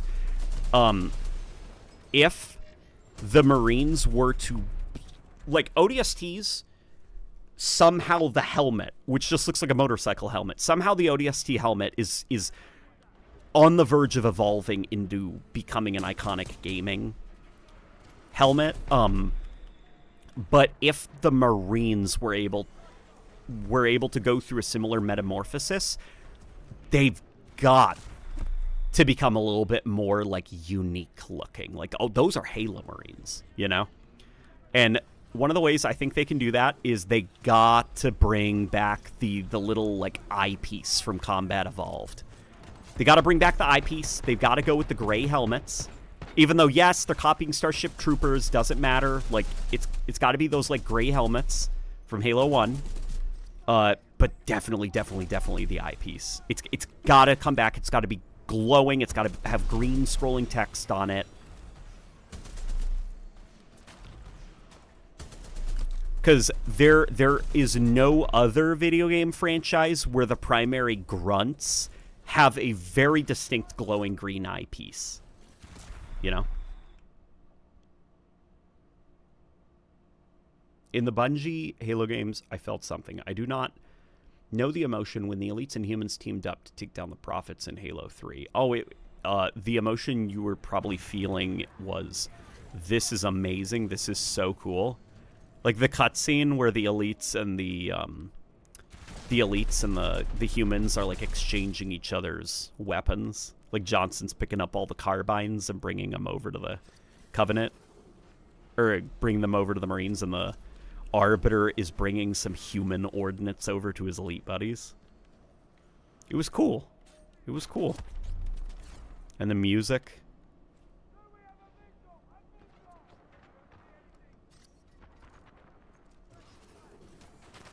We are Halo.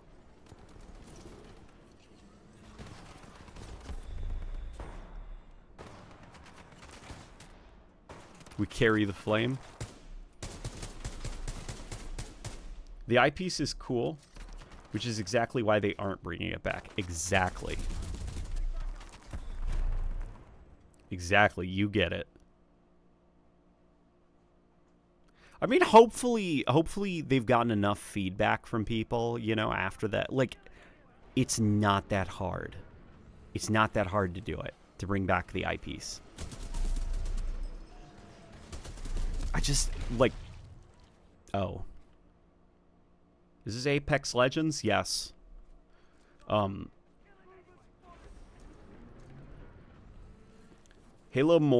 Wars Marines should be the main design. Yes, I think... Oh. Yes, I think Halo Wars 1 Marines feel like...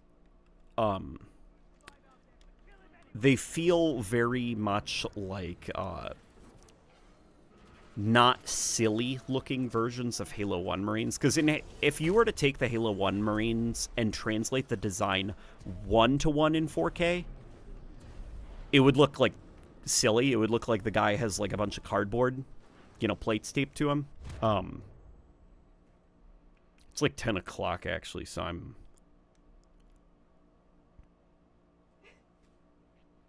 I worry. The only thing about that I worry is again, like it would require Halo Studios to go all in on that like badass stylized approach, and unfortunately they don't. Like they still just struggle with that cool factor, you know. That's hard to explain. Like just like, yeah, this is badass. We're totally doing this. Like they're like, we want them to feel like plausible soldiers of the future, you know, so their gear feels very militaristic, and it's like, no, you gotta make them look cool. Wait, I already read that. You could imagine my confusion and surprise when I first used Samus's Zero Suit laser and saw her turn from a big spaceman into a cute supermodel in a blue catsuit. Oh, yeah, in Smash Bros. Brawl.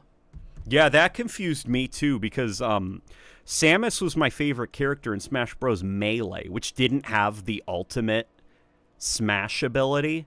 So I just thought Samus was like I knew it was a girl, you know, but I thought like Samus was the cool girl in the power armor, you know? I was like, oh, she's not like Master Chief where you don't know what she looks like? Here, we're going to do one round of the Frontier Defense firefight mode in Titanfall. We are Master Chief.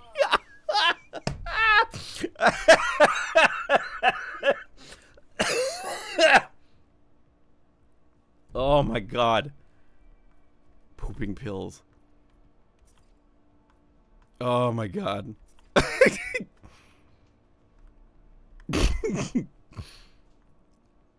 How much multiplayer have you played? Here. Can I see what my... If it says anything, how many, like, generations a lot of my weapons are in the multiplayer.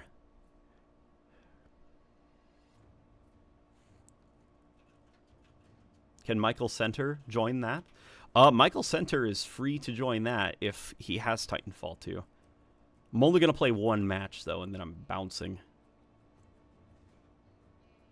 Man, I love playing Frontier Defense in Titanfall 2. Honestly, I think the PvE in Titanfall 2 is underrated. Frontier Defense is up there with Firefight for me as, like, great horde modes. Halo, why it's iconic for me? Because humanity itself was the protagonist, not just Chief. Since Halo Reach was my first Halo game, humanity were the underdogs at war. That's definitely an element of the Halo brand. Like, it's something even 343 Industries reinforced. That a key part of the Halo identity was humanity with its backs up against the wall, which I don't know if, like, I think that that's the most important part of the Halo brand. I think it's an important part of the Halo setting, like, just that general... Here, let me turn up the sound a little bit. You know, the Human Covenant War, basically.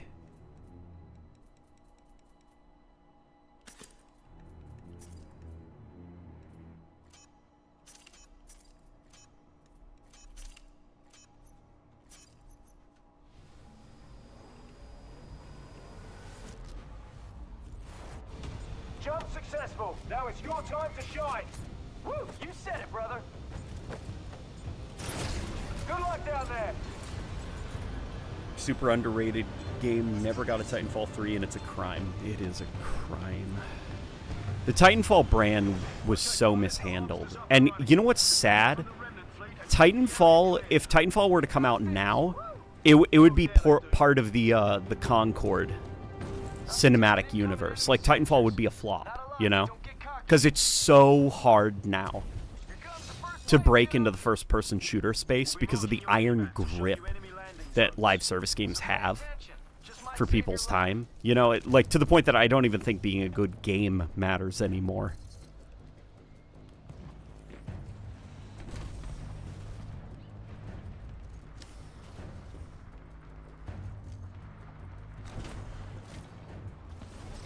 Like, I really think Titanfall, specifically, the Titanfall series, was the last hurrah of these kind of, like, pre-live service games, you know?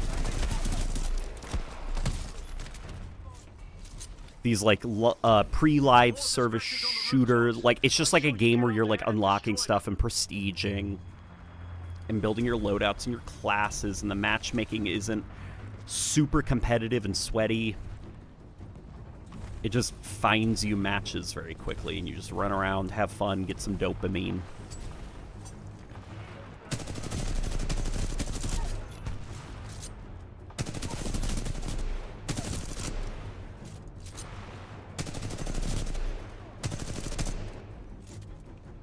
Here, let me... I don't think I need that attachment. What I need is like that. And in fact, what I will do is, when I die, I'm going to switch to that weapon. Come here, you. The Harvester shield is taking some hits. Give it some cover.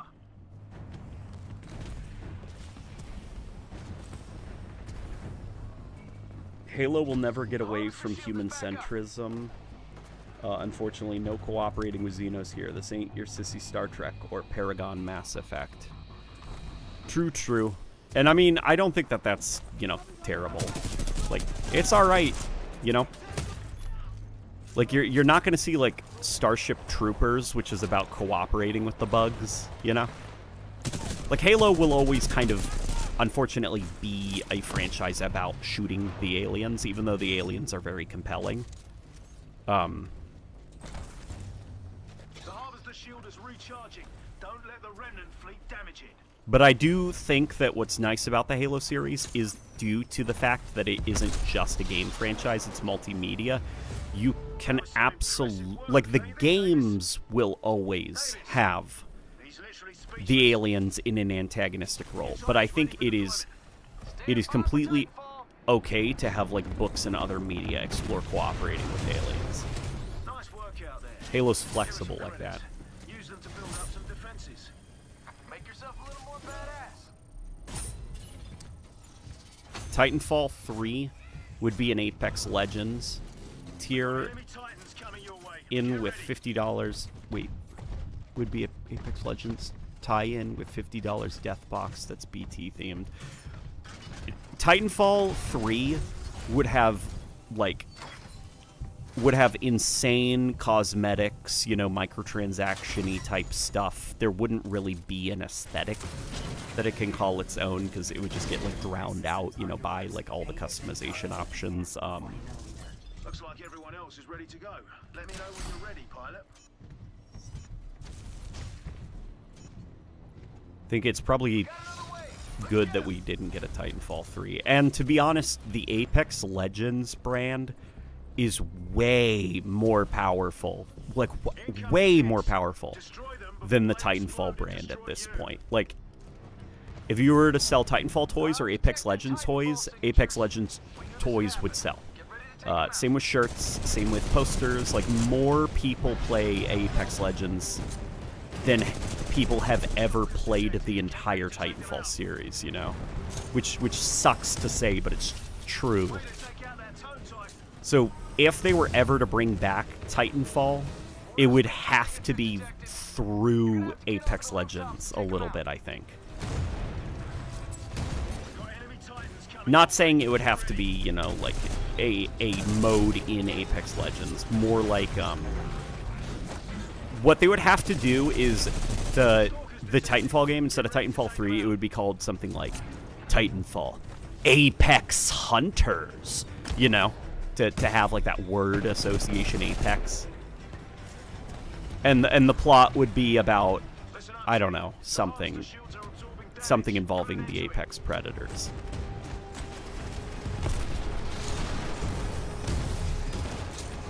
Harvester shields are back online.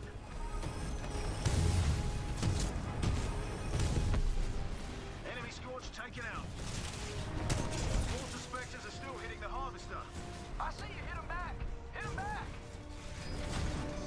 I'm Words cannot explain my hatred for the Apex Legends brand. I don't like Apex personally. I have tried so many goddamn times to get into it. And Neil Masters, who you guys know,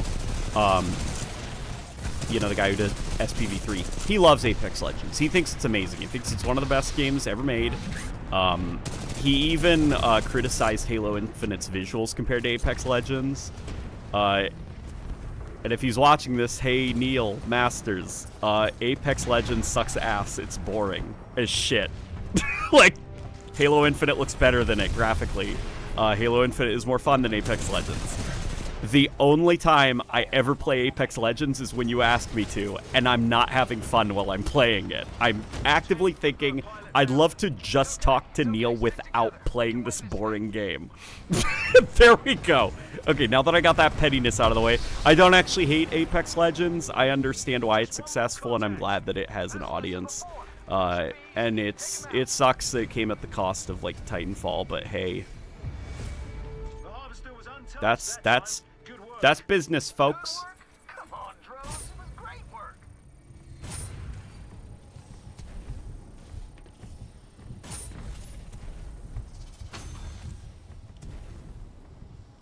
I need to go and finish my assignments, but I do have one last question. How high are the stakes for Halo Campaign Evolved?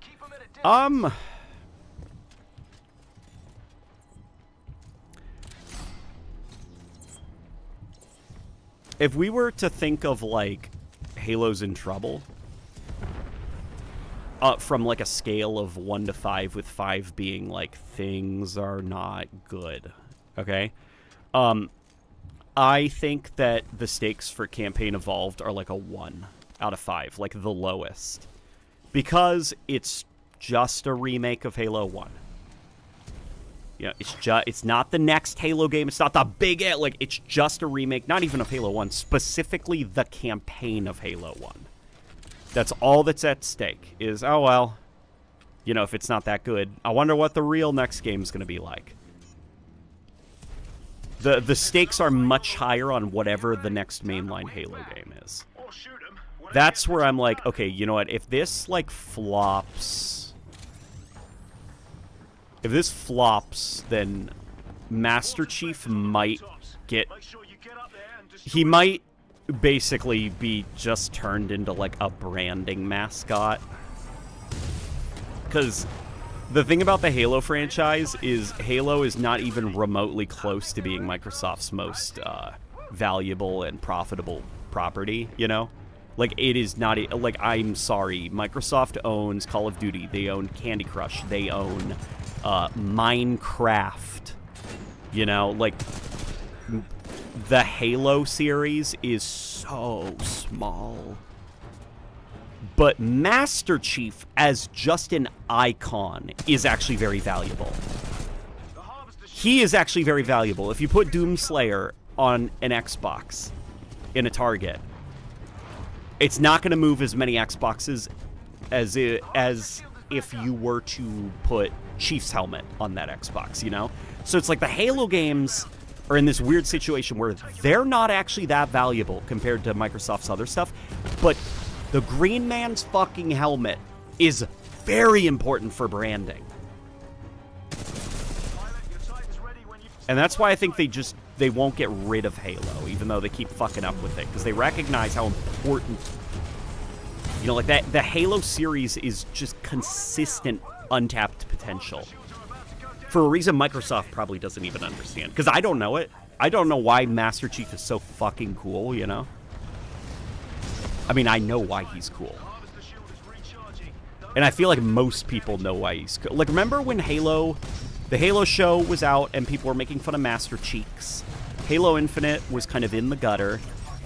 And then there was that viral moment during that Megan Thee Stallion concert where somebody attended in a Master Chief outfit and went up onto the stage, and it was just like viral, like millions of views, and people in the comments talking about how much they fucking love Chief. Like, it's just like, it doesn't matter how down in the dumps the Halo series is. People like Master Chief.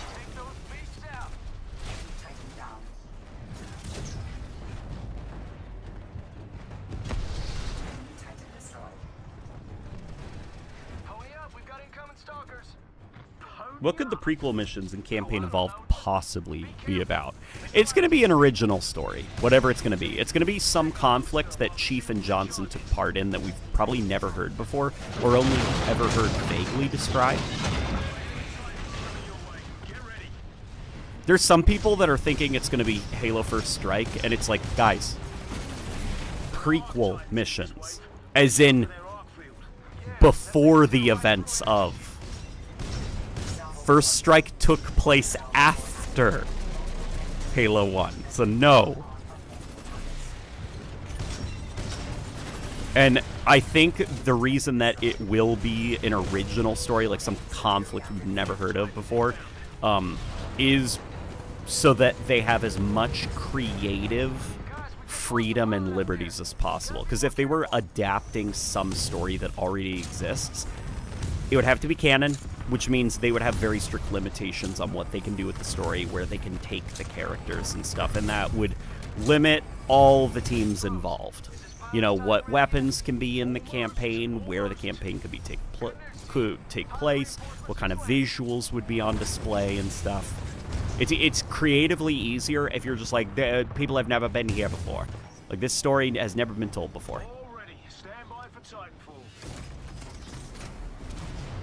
Halo isn't relevant monetarily, but symbolically. Yeah, precisely. Even monetarily, there's probably, like, I've heard, I have heard anecdotally that there are periods in the Halo brand's life where more revenue is being generated from merchandising than the games themselves.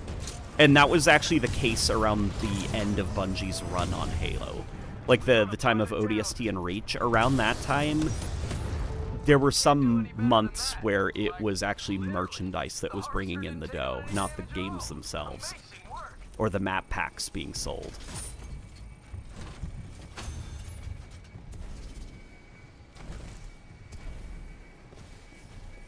Got some friendly pilots back in action. It's on now. Okay. And your weapons are amped. He's cool. He doesn't afraid of. He kills aliens and he doesn't afraid of anything. Precisely. Halo's a pretty. Yeah, it's that old copy pasta from the Bungie years. Halo's a pretty cool guy. He kills aliens. He doesn't afraid of anything.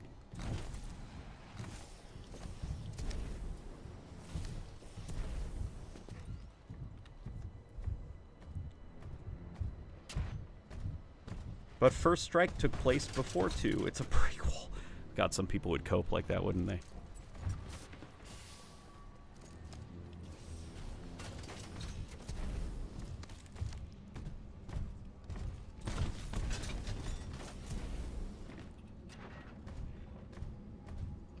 I just bought a Halo 2 shirt. Thank me later, Halo Studios. Have you seen... Okay. Halo's marketing team needs to be put in charge of the aesthetics of the... Halo's branding and merchandising and stuff. They need to be put in charge of the aesthetics of the new Halo campaign Evolved. Because if you've seen, they're making Y2K-style shirts for Halo 1 and 2, and they're selling them and doing, like, partnerships with t-shirt brands. I couldn't believe my eyes, some of the shirts that I've seen for Halo Combat Evolved and Halo 2. They look like they're from the early 2000s. Like that really scratchy graffiti type look. Like, it's not the Halo Infinite where, you know, it's bland corporate minimalism and the letters, or the numbers 117. It's so cool looking, and whenever I see that campaign Evolved thumbnail on YouTube and I see that just gentrified, soulless corporate logo and, like, you know, lettering and title that they made for the Combat Evolved remake, I'm just like, God, can you guys have fun, please? Those mortar titans are really giving our hostages some damage. They're set up on the outskirts. Hunt them down, team.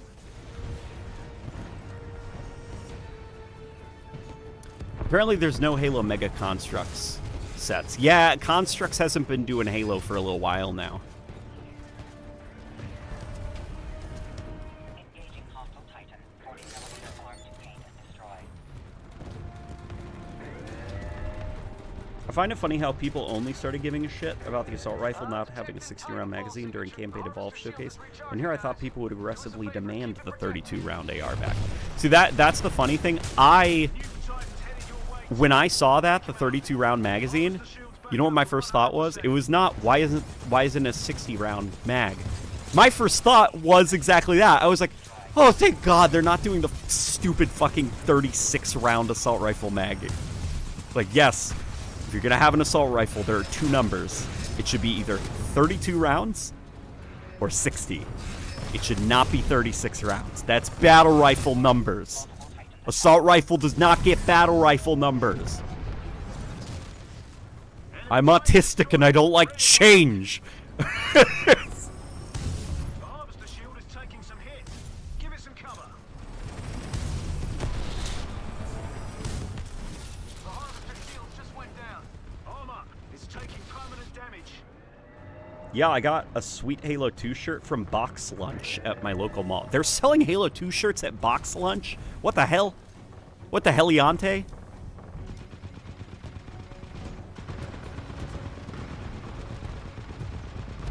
The harvester shield is back up. What's up, fellow gamers? Please teleport me to the timeline where Respawn made Titanfall 3 instead of Apex Legends.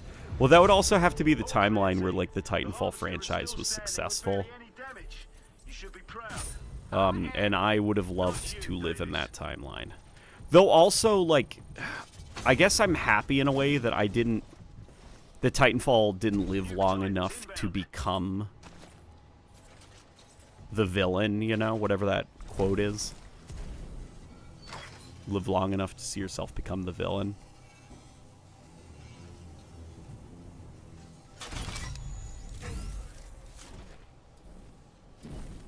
Where's my Titan? Oh, he's dead. Okay. I love that this game has like a little whistle button where you can call your Titan over to you if he's just like waddling around somewhere. It's not gentrified, it's accessible. You wouldn't want... Well, okay. Gentrified in like a skater sense. I know that like for skater culture, they describe it as like, you know, the new skate game, they call it gentrified skate because they basically sanitized it and minimalized it, and like they took all the edge and the grit out of skate, and now it's just like it looks like a gentrified apartment complex. Like it's bland, it's boring, it has no aesthetic, and it's just there's like no fun allowed, you know. We are boring and sanitized, so it's like they gentrified skate. And I've seen that term now being used elsewhere as well. For just like, you know, when like the boring corporate minimalism of like, no, we wanna make it a little bit more clean, a little bit more palatable. It's like, stop it, let this cool thing exist. The companies are coming. They're gonna take away our fun, guys. Your Titan is almost online. I'm pumped. I hope you are too. We've got enemy Titans coming your way. Get ready.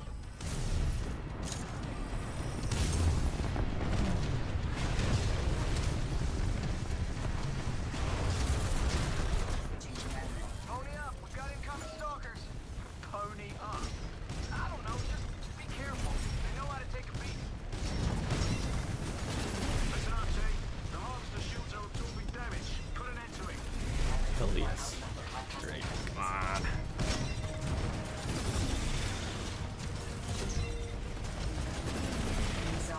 Nice. Okay, and I've got a rocket salvo.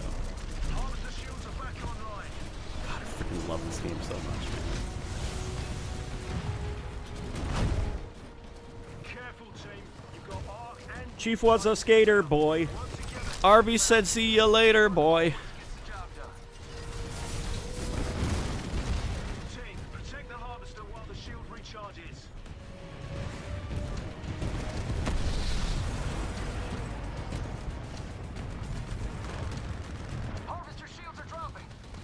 Wait. The new skate game just announced that you will be able to go to the tutorial island to skate on it, but you have to buy the battle pass to access it? What? Wait, hang on. The tutorial? The skate... Hang on, my...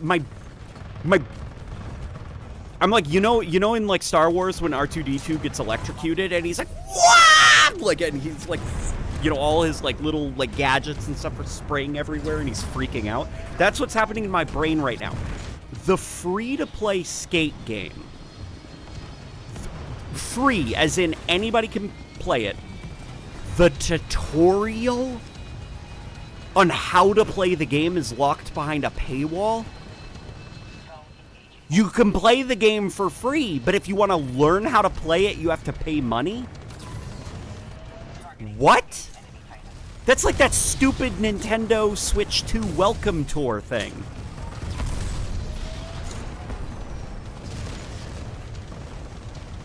Halo CE anniversary got to be useless after campaign evolved? No, I don't think so. I don't think anything is like... I don't necessarily think that video games are like, they're not like hardware upgrades. You know, like, guys, new Halo 1 came out. Previous Halo 1 now outdated and irrelevant. Like, I don't think it's like that. I think video games exist as their own art forms. And they can, they have an indefinite shelf life and an indefinite ability to be appreciated. So I don't think, even, you know, a remake like Campaign Evolved Anniversary, which not everybody likes, I think that will still have value after Campaign Evolved comes out. And will still absolutely be worth revisiting and replaying. And hell, there probably will be folk that end up preferring it over Campaign Evolved.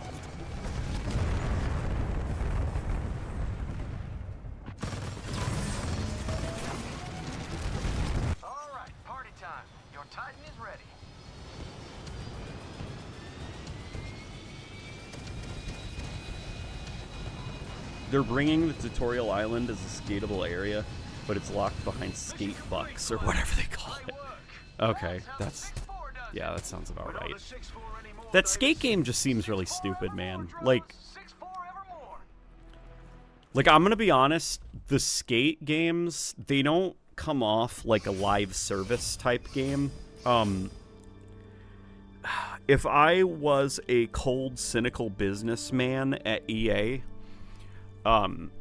Skate, I think, has enormous potential because of how little it would cost to make it, the amount of brands you could have attached to it because of like marketing and stuff like that, and like shirts and clothing and stuff. As well as you don't really have to have like a story mode in the traditional sense. What I would really do is if I was a cold, cynical businessman, I'd approach it a lot like those EA Sports games, where I'd be like, guys, we're gonna have a new skate game maybe every year or every other year. We're gonna put them on a treadmill production cycle. We're gonna be reusing assets, reusing animations, slightly changing up the rules, the setting maybe, and stuff like that. And rather than it being this live service BS, it would be like a new skate game, kind of like every year. And it would be maybe in like a different city or something like that. And you don't have to worry about NPCs or anything. Like, you can have all these different skate parks and stuff like that. That's the way that I would handle it. I don't think this like I don't think there's a giant audience that just, like, millions of players log onto their PlayStations and their phones and their Xboxes and their PCs so that they can play the skateboard game. You know, I don't think it's going to happen. I don't think you're going to get that Fortnite money.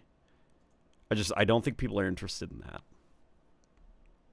But that's just my opinion. So I think what they should do is instead go on the cheap and just have it be an annualized franchise.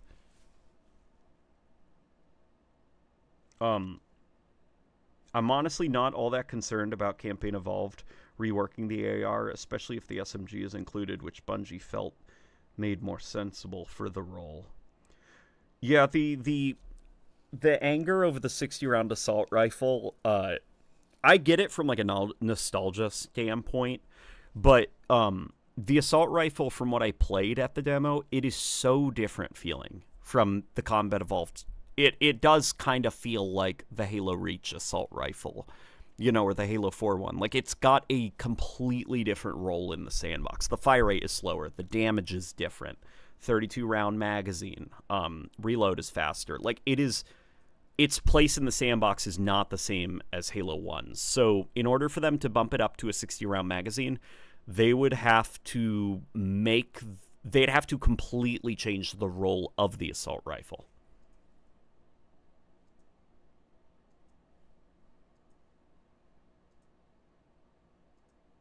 Yeah.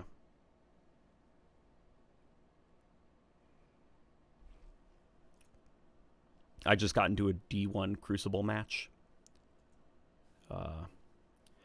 I'm sad they stopped making Halo Mega Construct sets because that's what got me into Halo.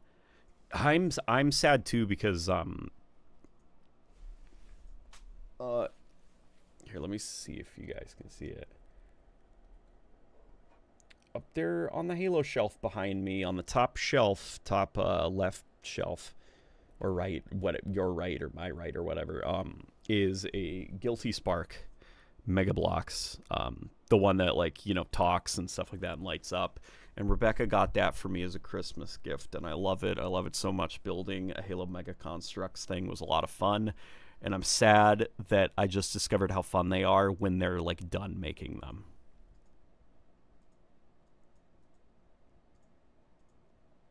Bro, organize your desktop, man. I know, okay? You think I'm happy with this? You think I look at this and I'm like, my cortisol levels are going down? No. I know I need to take care of it, okay? One of my goals for today was supposed to be spring cleaning on my PC, but there was a lot of stuff going on. I got some good cleaning, like, done in real life, but I understand this does not make me happy looking at this mess, and I've got to get it cleaned up. Another thing that got me into Halo is Red versus Blue. Even though at the time my parents would have killed me if they knew what I was watching. Oh god, yeah, some of the jokes in Red versus Blue. Ew, Windows 11. Believe me, I'm not happy with Windows 11 either. If Michael Center is still in the chat, this is the PC that you sold me the parts to, man.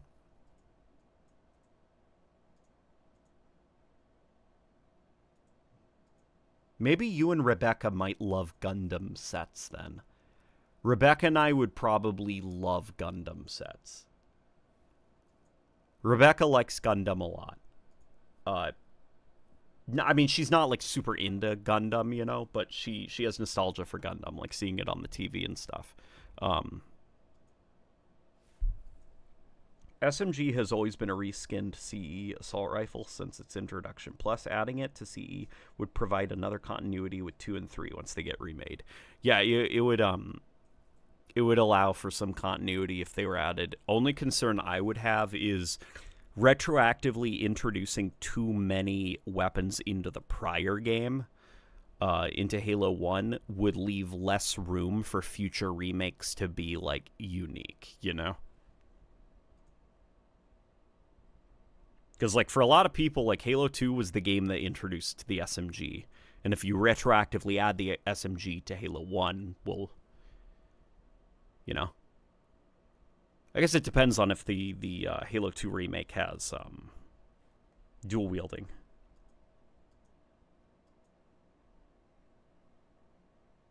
Can't go wrong with the OG ring for the wallpaper. Exactly. And you want to know something? I took this screenshot. This is not, you can't find this online anywhere. I took it. I made it. It's mine.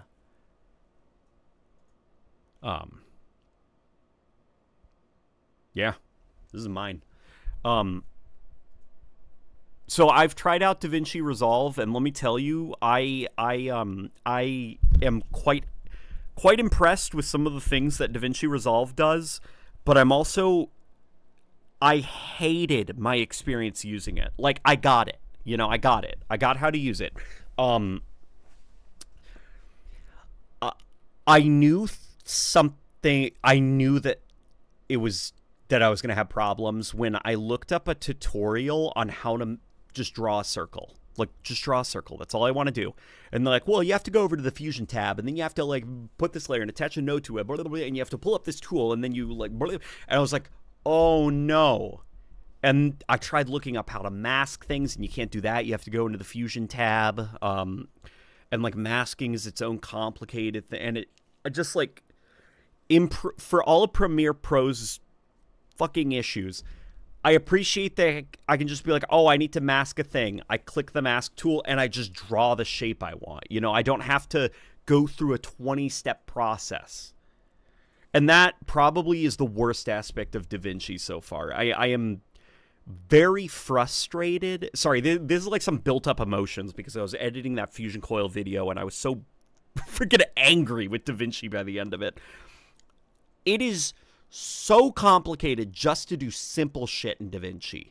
I get that it is designed mostly for film editing and stuff like that, and the color grading tools are so cool. Like, oh my god. There is a specific shot in there's a specific shot here, I'll show you it, okay? In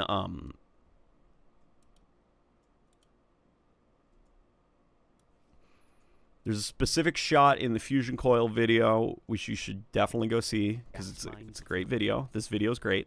Here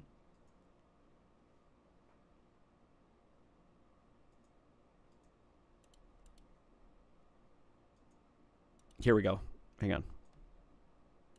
This shot here, the richness of the colors, the nuance in the colors, and the light levels, and just how juicy the colors of this specific shot are. It's because same with this shot. It's because of DaVinci. I would not have been able to do this in Premiere. Okay, this how juicy those colors look here and there.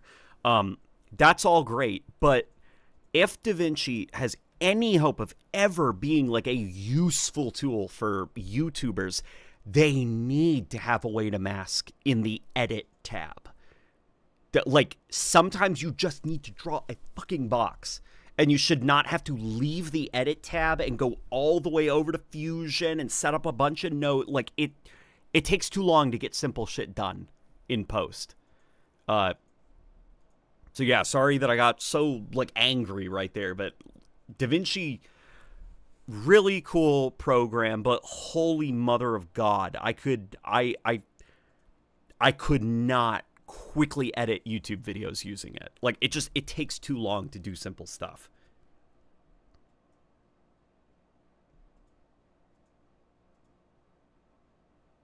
I don't doubt that. Probably why they're adding the needle rifle to Campaign Evolve to tie in with Reach before swapping over to the carbine once they get to 2. That's a good point. In fairness to Resolve, it's not a video editor. It's a color correction tool with a video editor attachment. Is that true, or are you, like, joking? Yeah, like, if DaVinci Resolve let me do masking stuff in the edit tab, that would solve so many problems, as well as I just want to draw a shape. I don't need Fusion. I don't, like, it. Don't worry about it. It's not that complicated. I just want to be able to click a pen tool, hold down Alt, drag, and it expands into a circle, and that's it. That's all I need. And DaVinci Resolve doesn't have that.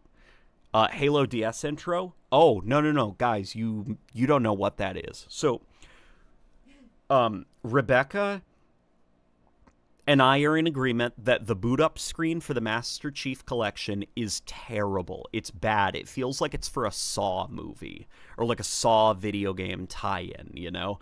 It's grungy and dirty and, like, makes you feel like you want to take a shower after it. Like, it's very bad. as well as how loud it is. Like, it jump scares Rebecca when she boots up the MCC because it's just like loud drilling sounds. So what I did for her was I was like, you know, you can mod out the those boot ups. And Rebecca is a DS queen. The DS is, in her opinion, one of the best game systems ever made. So what I made for her was, you know, that ding-a-ding-a-ding, but it's for the MCC. So whenever she'd boot up the MCC, instead of being jump scared by Jigsaw, she'd get a cute little Halo DS intro, and this was it. Oops. It just booted up in the wrong screen. Okay.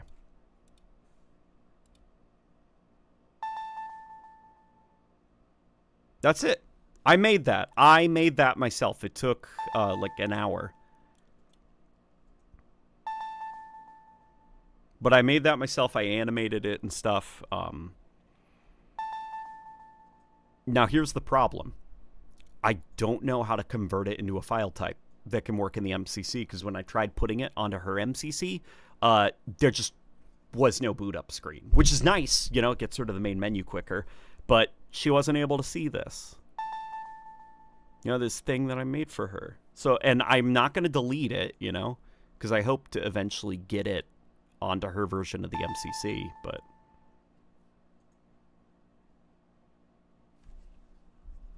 yeah.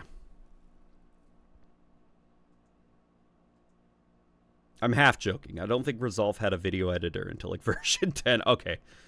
I know people still use Sony Vegas. Oh, my God.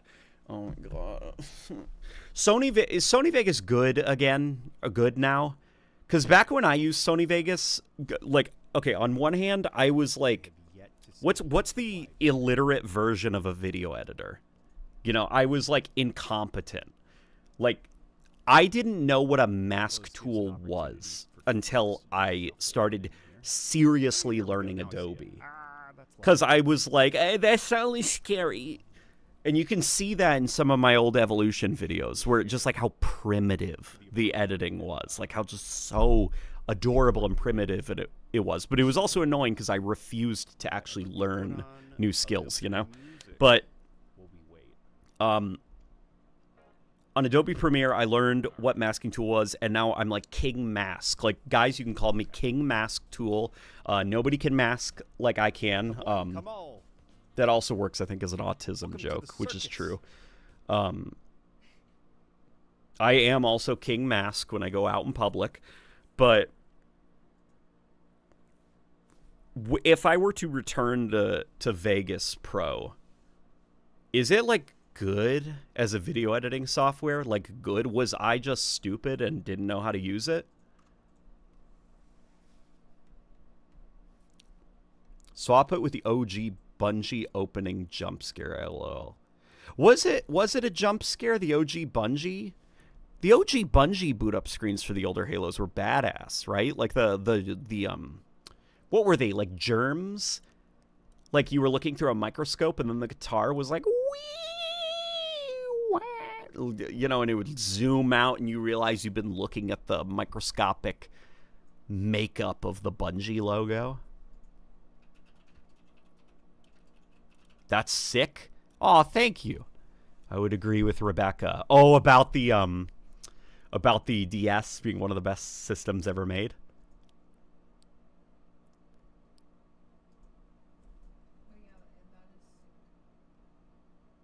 Doesn't Moist still use Sony Vegas? Does Moist Critical still use Sony Vegas? Has he ever, like, complained about it? Has he ever been like, guys, let me tell you, editing that video the other day was a pain in the ass. I would not recommend. The only reason I use Sony Vegas is because I have no other option.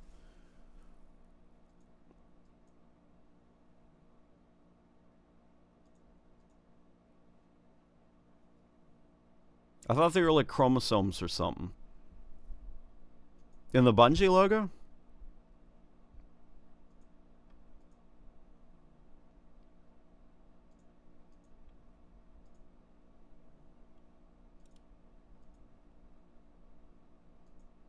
I looked at YouTube and man, Destiny content creators aren't happy. No, they're not happy because Destiny is like on its way into the grave. Like Destiny today or a couple hours ago or earlier in the day had like 6,000 players playing worldwide, which Destiny used to consistently be between 70 to 80,000 players. And now it's at 6,000. Like, goddamn.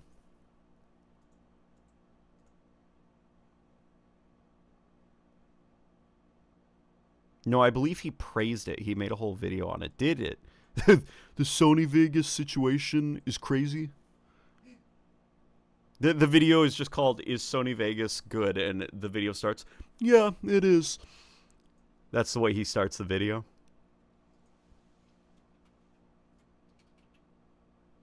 Okay, I'll have to watch his analysis or his thoughts on Sony Vegas. 6,000? How do they make money? Who knows, man? That's why it's all on Marathon. Like I'm telling you, Destiny is on its way out the door. Like in fact, I think more people on Xbox when I last looked at the Microsoft top played games chart, more people were playing the MCC than they were Destiny 2. Like, Destiny 2 is rapidly dying. Really, really quickly dying. Like, after whatever that's... So, I haven't played since the final shape. But apparently, they added that portal thing where they if you know the Destiny UI, you know how Destiny has that iconic UI? They got rid of it. Now when you boot up Destiny, apparently, in-game, it looks like a mobile game screen where you basically pick your playlists and stuff. They got rid of that old UI directory.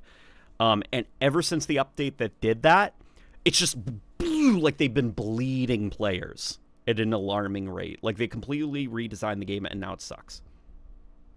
I remember I pirated Sony Vegas years ago. Did you? Did you now? That or OG Toys for Bob logo in members Discord. Is the old Toys for Bob boot up screen really unnecessarily scary?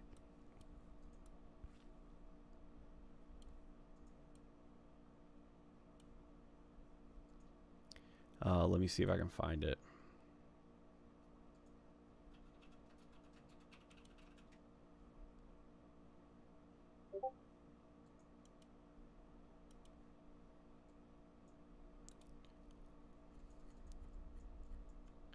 Toys for Bob. Okay, here we go. This is a company, by the way, a game studio. Ah.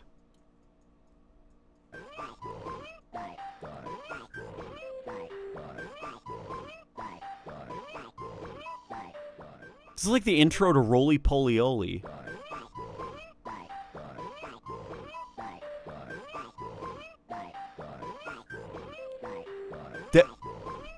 Did they make like... Is this like a learning game? Is that like an intro for like a learning game, like a kid's game?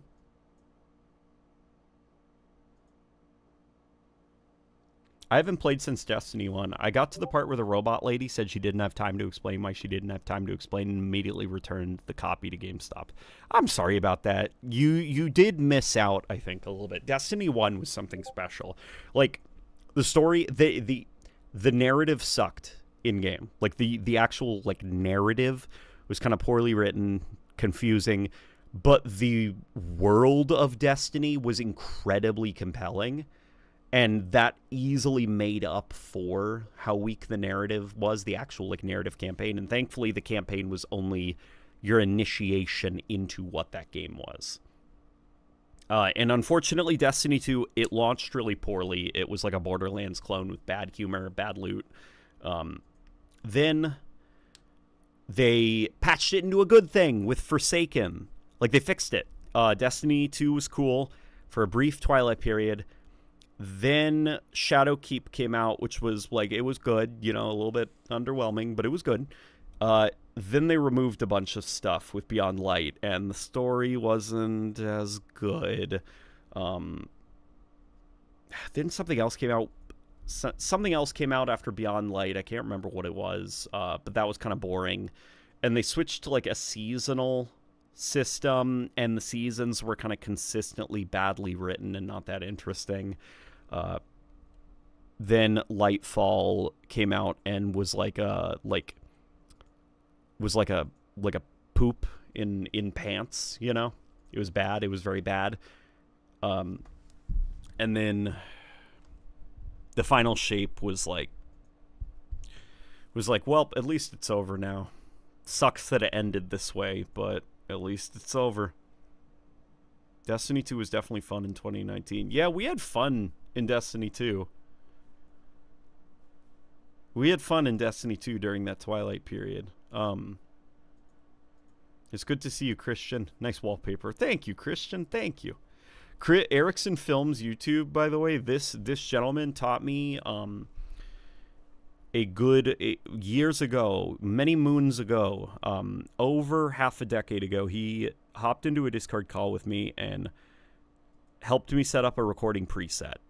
Back when I was kind of like editing illiterate, to make my voice sound good. And we have stayed friends ever since.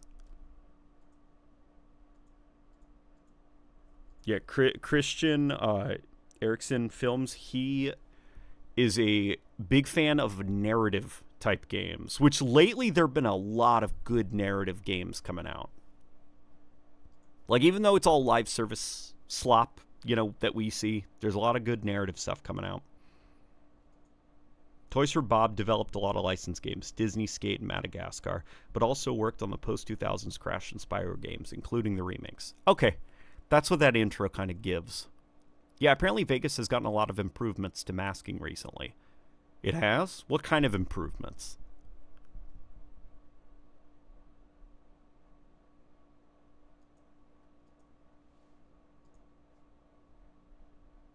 They make Call of Duty now? No, that's not true. Toys for Bob, I think, actually got sold. Now they're independent. Or no, I think Toys for Bob, they either bought their own independence or they were released to be independent.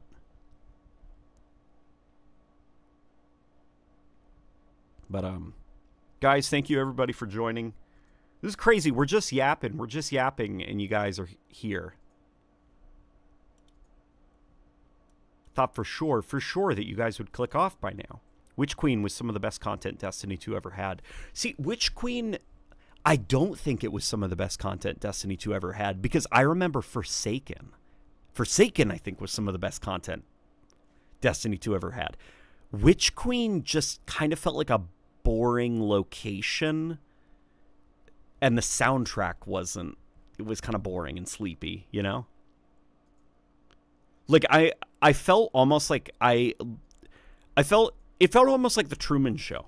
I haven't seen the Truman Show, but so I don't know if the comparison is applicable, but I felt like I was the only sane person on planet Earth, because everyone was like, Witch Queen, some of the best content Destiny 2 ever got, and I'm like,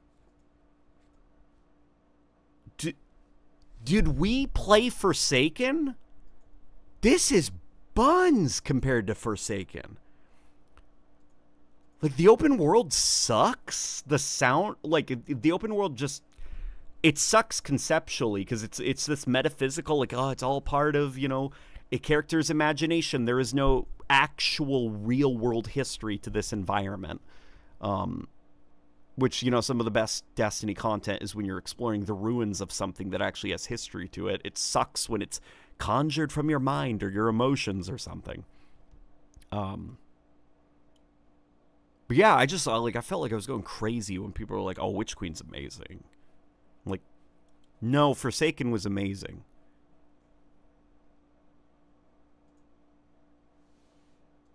Crazy, we're getting a Division 3. I'm excited about Division 3. Division 1 is set in New York City during snow time, which is like, oh, that's the perfect setting. Like, you guys killed it. Like, that's perfect. Beautiful. The second Division was set in Washington, D.C. in summer, which was not good. That was a bad setting to put your Division game in, because here's the thing. Here's the thing. The summer sucks in Washington, D.C. The Potomac River smells like shit. Mosquitoes and flies and gnats are annoying. It's always humid. Humidity is not fun. It's not cool. It's not stylistic. Like, a bunch of, like, division agents, like, moving down New York City streets in a blizzard with, like, their little orange lights shining through the thick blizzard. Like, that is cool and stylistic. Not a bunch of sweaty people in T-shirts, like, going through the Washington, D.C. swamp, like, moving, like, mosquitoes away, and their hair is, like, matted and, like, oily, and, like, that's not it. Division has to be set in snow time. So I hope Division 3 is set in the snow. I gotta go, but I must randomly ask, would you be willing to host a dedicated stream of Quake Champions Doom Edition if the devs officially added Master Chief as a new champion? Yes. Yes, I would. Yes, I would, because then I can trick people into watching it. Because that's the only thing that I hold off on, is I think that that's so niche that I'm not sure a lot of people would be super interested. Titanfall 2 is such a fun time. Recently replayed it. Hope that team eventually gets more freedom. Unfortunately, most of that team have kind of scattered to the wind. You know? Like, if they were to make a Titanfall 3, it would be by a completely new set of creatives, you know? To be honest, I preferred Beyond Light because it didn't have the Witness. But Beyond Light was... The Witness was such a big part of it, which it sucks. Seems like I'm really late. Yeah, unfortunately, man, I'm closing up. I appreciate you, though. I appreciate you joining, man. We need Highguard 2. Yes, that's ultimately what this stream is about. Listen, Highguard 1 was a miss, but let's try again with Highguard 2. Let's turn this miss into a victory. And if that doesn't work, Highguard 3 will surely be the one that makes it.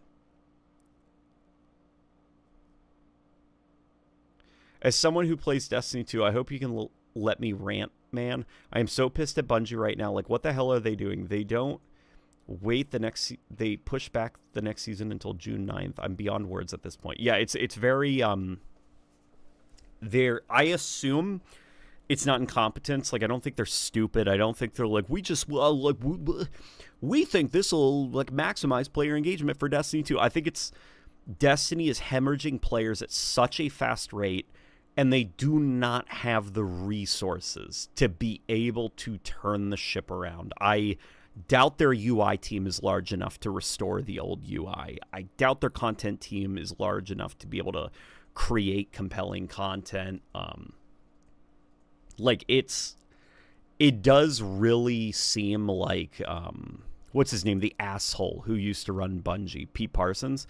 It really seems like he put Bungie in a very difficult position and then bounced.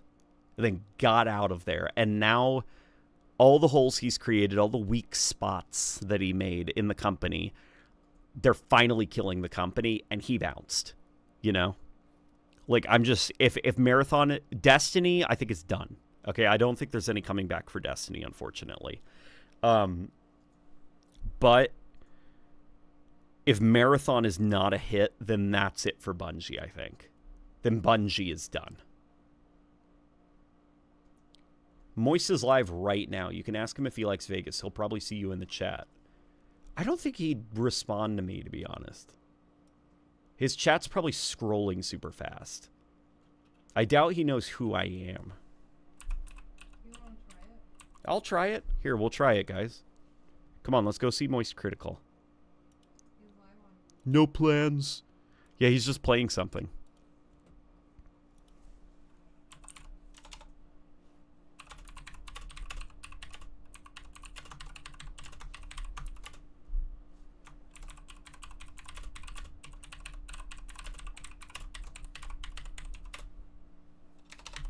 Here, let me turn him up. Is he talking, or is he just quiet? He's like eating his shirt right now. Hang on. What is he doing? He was like chewing on his shirt and looking at the chat. Generic military tech. Okay. Yeah, he's fine. I doubt it has anything crazy. Okay, Trump said something stupid, Do you like and he's Vegas Pro? reacting Thinking to of that. switching from Premiere? Oh my god, he read it. I've only ever used Vegas Pro, seriously. Almost 2 decades, so yeah, I like it. It's just a very simple tool. It does the bare minimum. Shit, that's not the answer I wanted. It's a crazy piece of tech you think we have, but the government is... He said, which is like very Charlie, the answer, but he was like, I've been using it for a decade. It's very simple tool. It just, you know, does the bare minimum. It just works. I'm like, okay, that's not the kind of feedback I was hoping to get, but also it's Charlie, so like, yeah.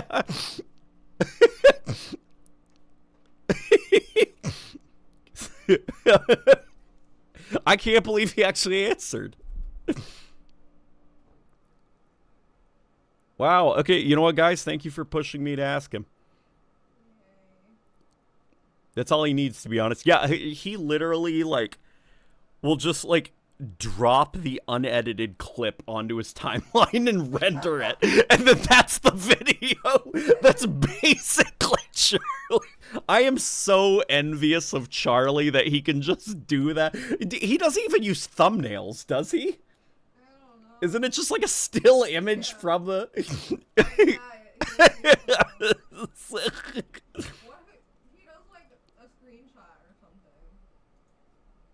Does he? Okay. He just goes on Google Images. He's like, yeah, that one will be nice. And then he just uses that as... Oh my god, tell him I said hello to Ross since you guys are close.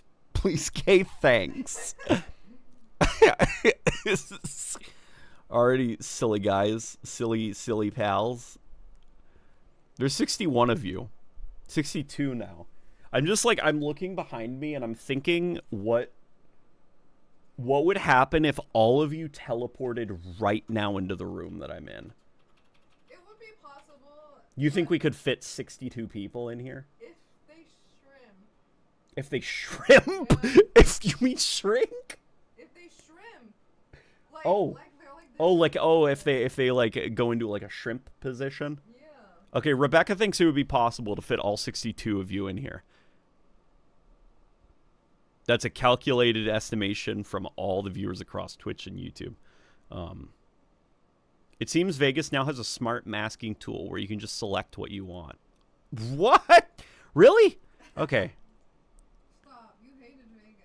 I hated Vegas so much, but also... You even run good on your computer. But I think a lot of the reason I hated Vegas was because I was, like, terrible at editing. Okay, knock yourself out, man. The problem is Vegas costs money. Listen. Yeah. There is an Assassin's Creed remake apparently coming out this year. One that's, you know, the pirate Assassin's Creed game about pirates. That's all. You know? Maybe I could make a video on the pirate game in Vegas. If anyone wants to DM me ideas on how I could make that video in Vegas about the pirate game, you could DM me on Discord.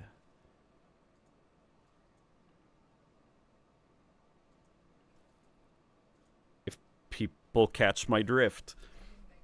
Okay, they caught. Okay, yeah. Some people caught me. Why are my icons now gigantic? No, I think I'm just tired. Okay, yeah, guys, I will see you later. Okay. Yo ho ho ho! A pirate's life for me.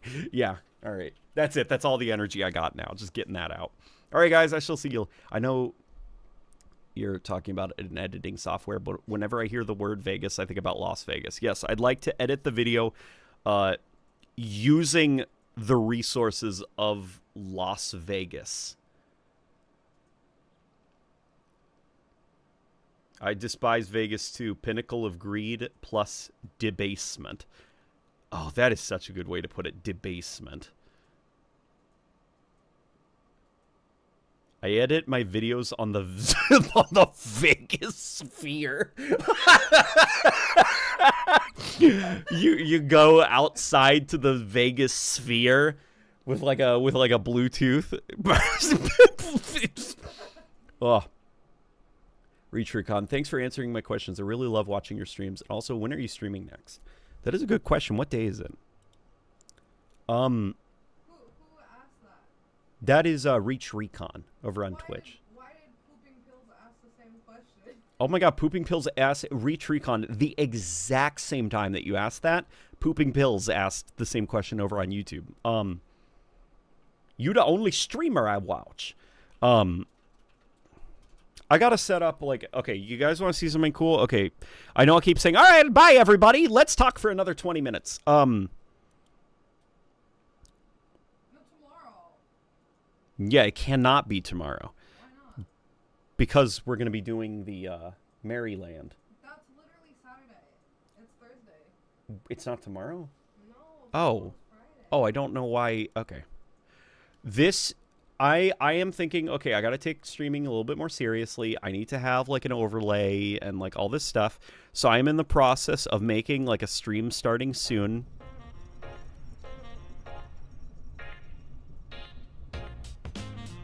What do you guys think of that?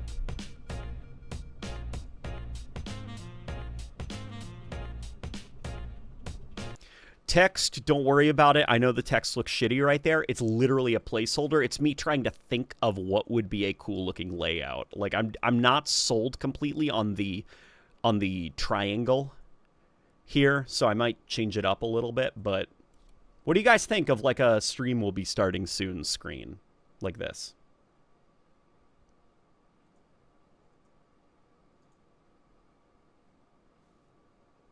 And you can't find this background, by the way. I made it. No, but like you know,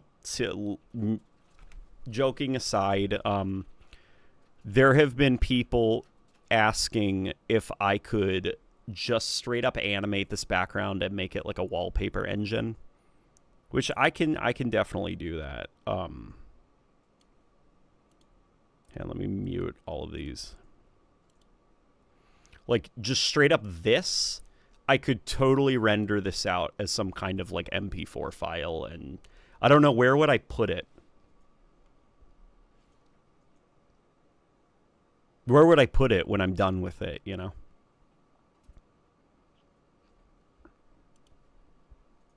I've got actually a couple of these.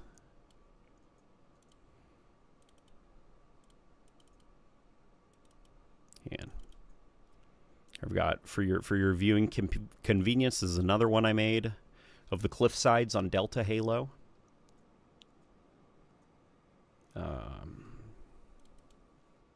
Here's a, oops, nope, not that one. Here's another one, a Forerunner interior. Here's the another cliff sides on Delta Halo.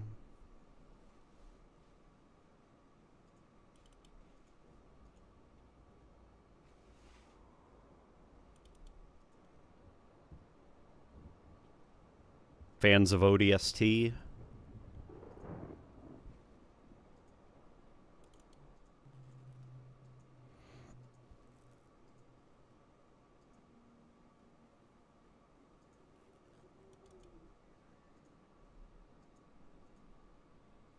Yeah, so those are I could turn any of those into wallpaper. I just need to know what to do. When will I be streaming next? Let's say Saturday. Saturday's the Maryland. Shit, that's right. It could be tomorrow. It could be tomorrow. I could stream tomorrow night.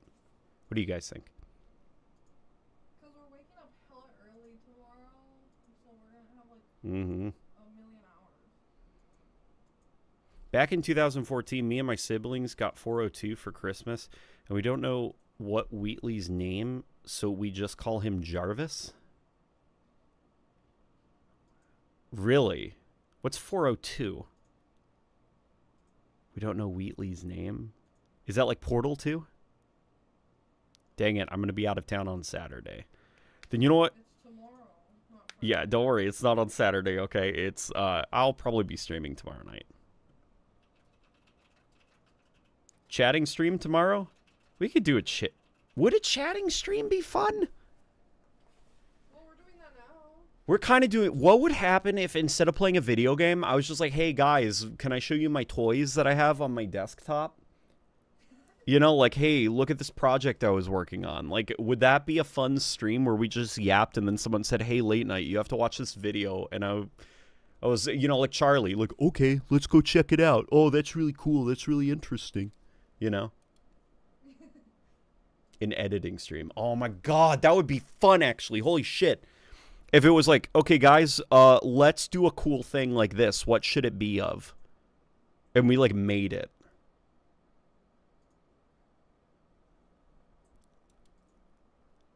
I would honestly be down for that. Yes, I'm talking about Portal 2. Gotcha, gotcha. That's funny. You called Wheatley Jarvis. Okay, we could probably do that. The next stream should clearly be the Half-Life scientist playing Doom 3. The residence cascade. It's opened a portal to hell. Be careful, Gordon. The demons are coming through. Oh, God. We thought we could harness the Christian afterlife as a fuel source. We were wrong. That would be awesome. A Half-Life 1 scientist in Doom 3. Okay. Okay, guys, I just... Bathroom stream. Yeah, let's all go to the bathroom now. Yeah, so if anybody knows how they could help me make that that video on that pirate Assassin's Creed game with Vegas Pro, please DM me on Discord, you know? Chat, should I let flush or let it... Shut the fuck up. Another memory I have about playing Portal with my... Oh shit, chat, you're right. I should wash my hands. If about playing Portal 2 with my siblings is that in multiplayer we always try to betray each other. Oh, Portal 2 multiplayer is fun. Because it's cooperative, it's not competitive. Chat, y'all let it crust.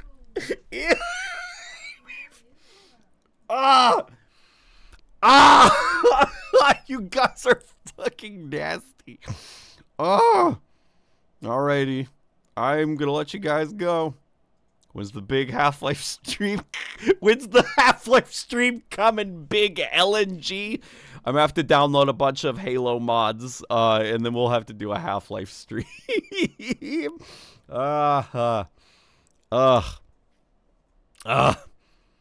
Alrighty, folks. I shall see you later. Okay, this was fun. I'm about to get the giggles, and it's almost midnight. I can't have the giggles. I need to calm down because I need to start getting ready to be put down for bed, you know? This is the time when little LNG boys and girls all over the world start getting sleepy. Alrighty, guys. I shall see you later, okay? For real. Goodbye, everybody. See you tomorrow, matey.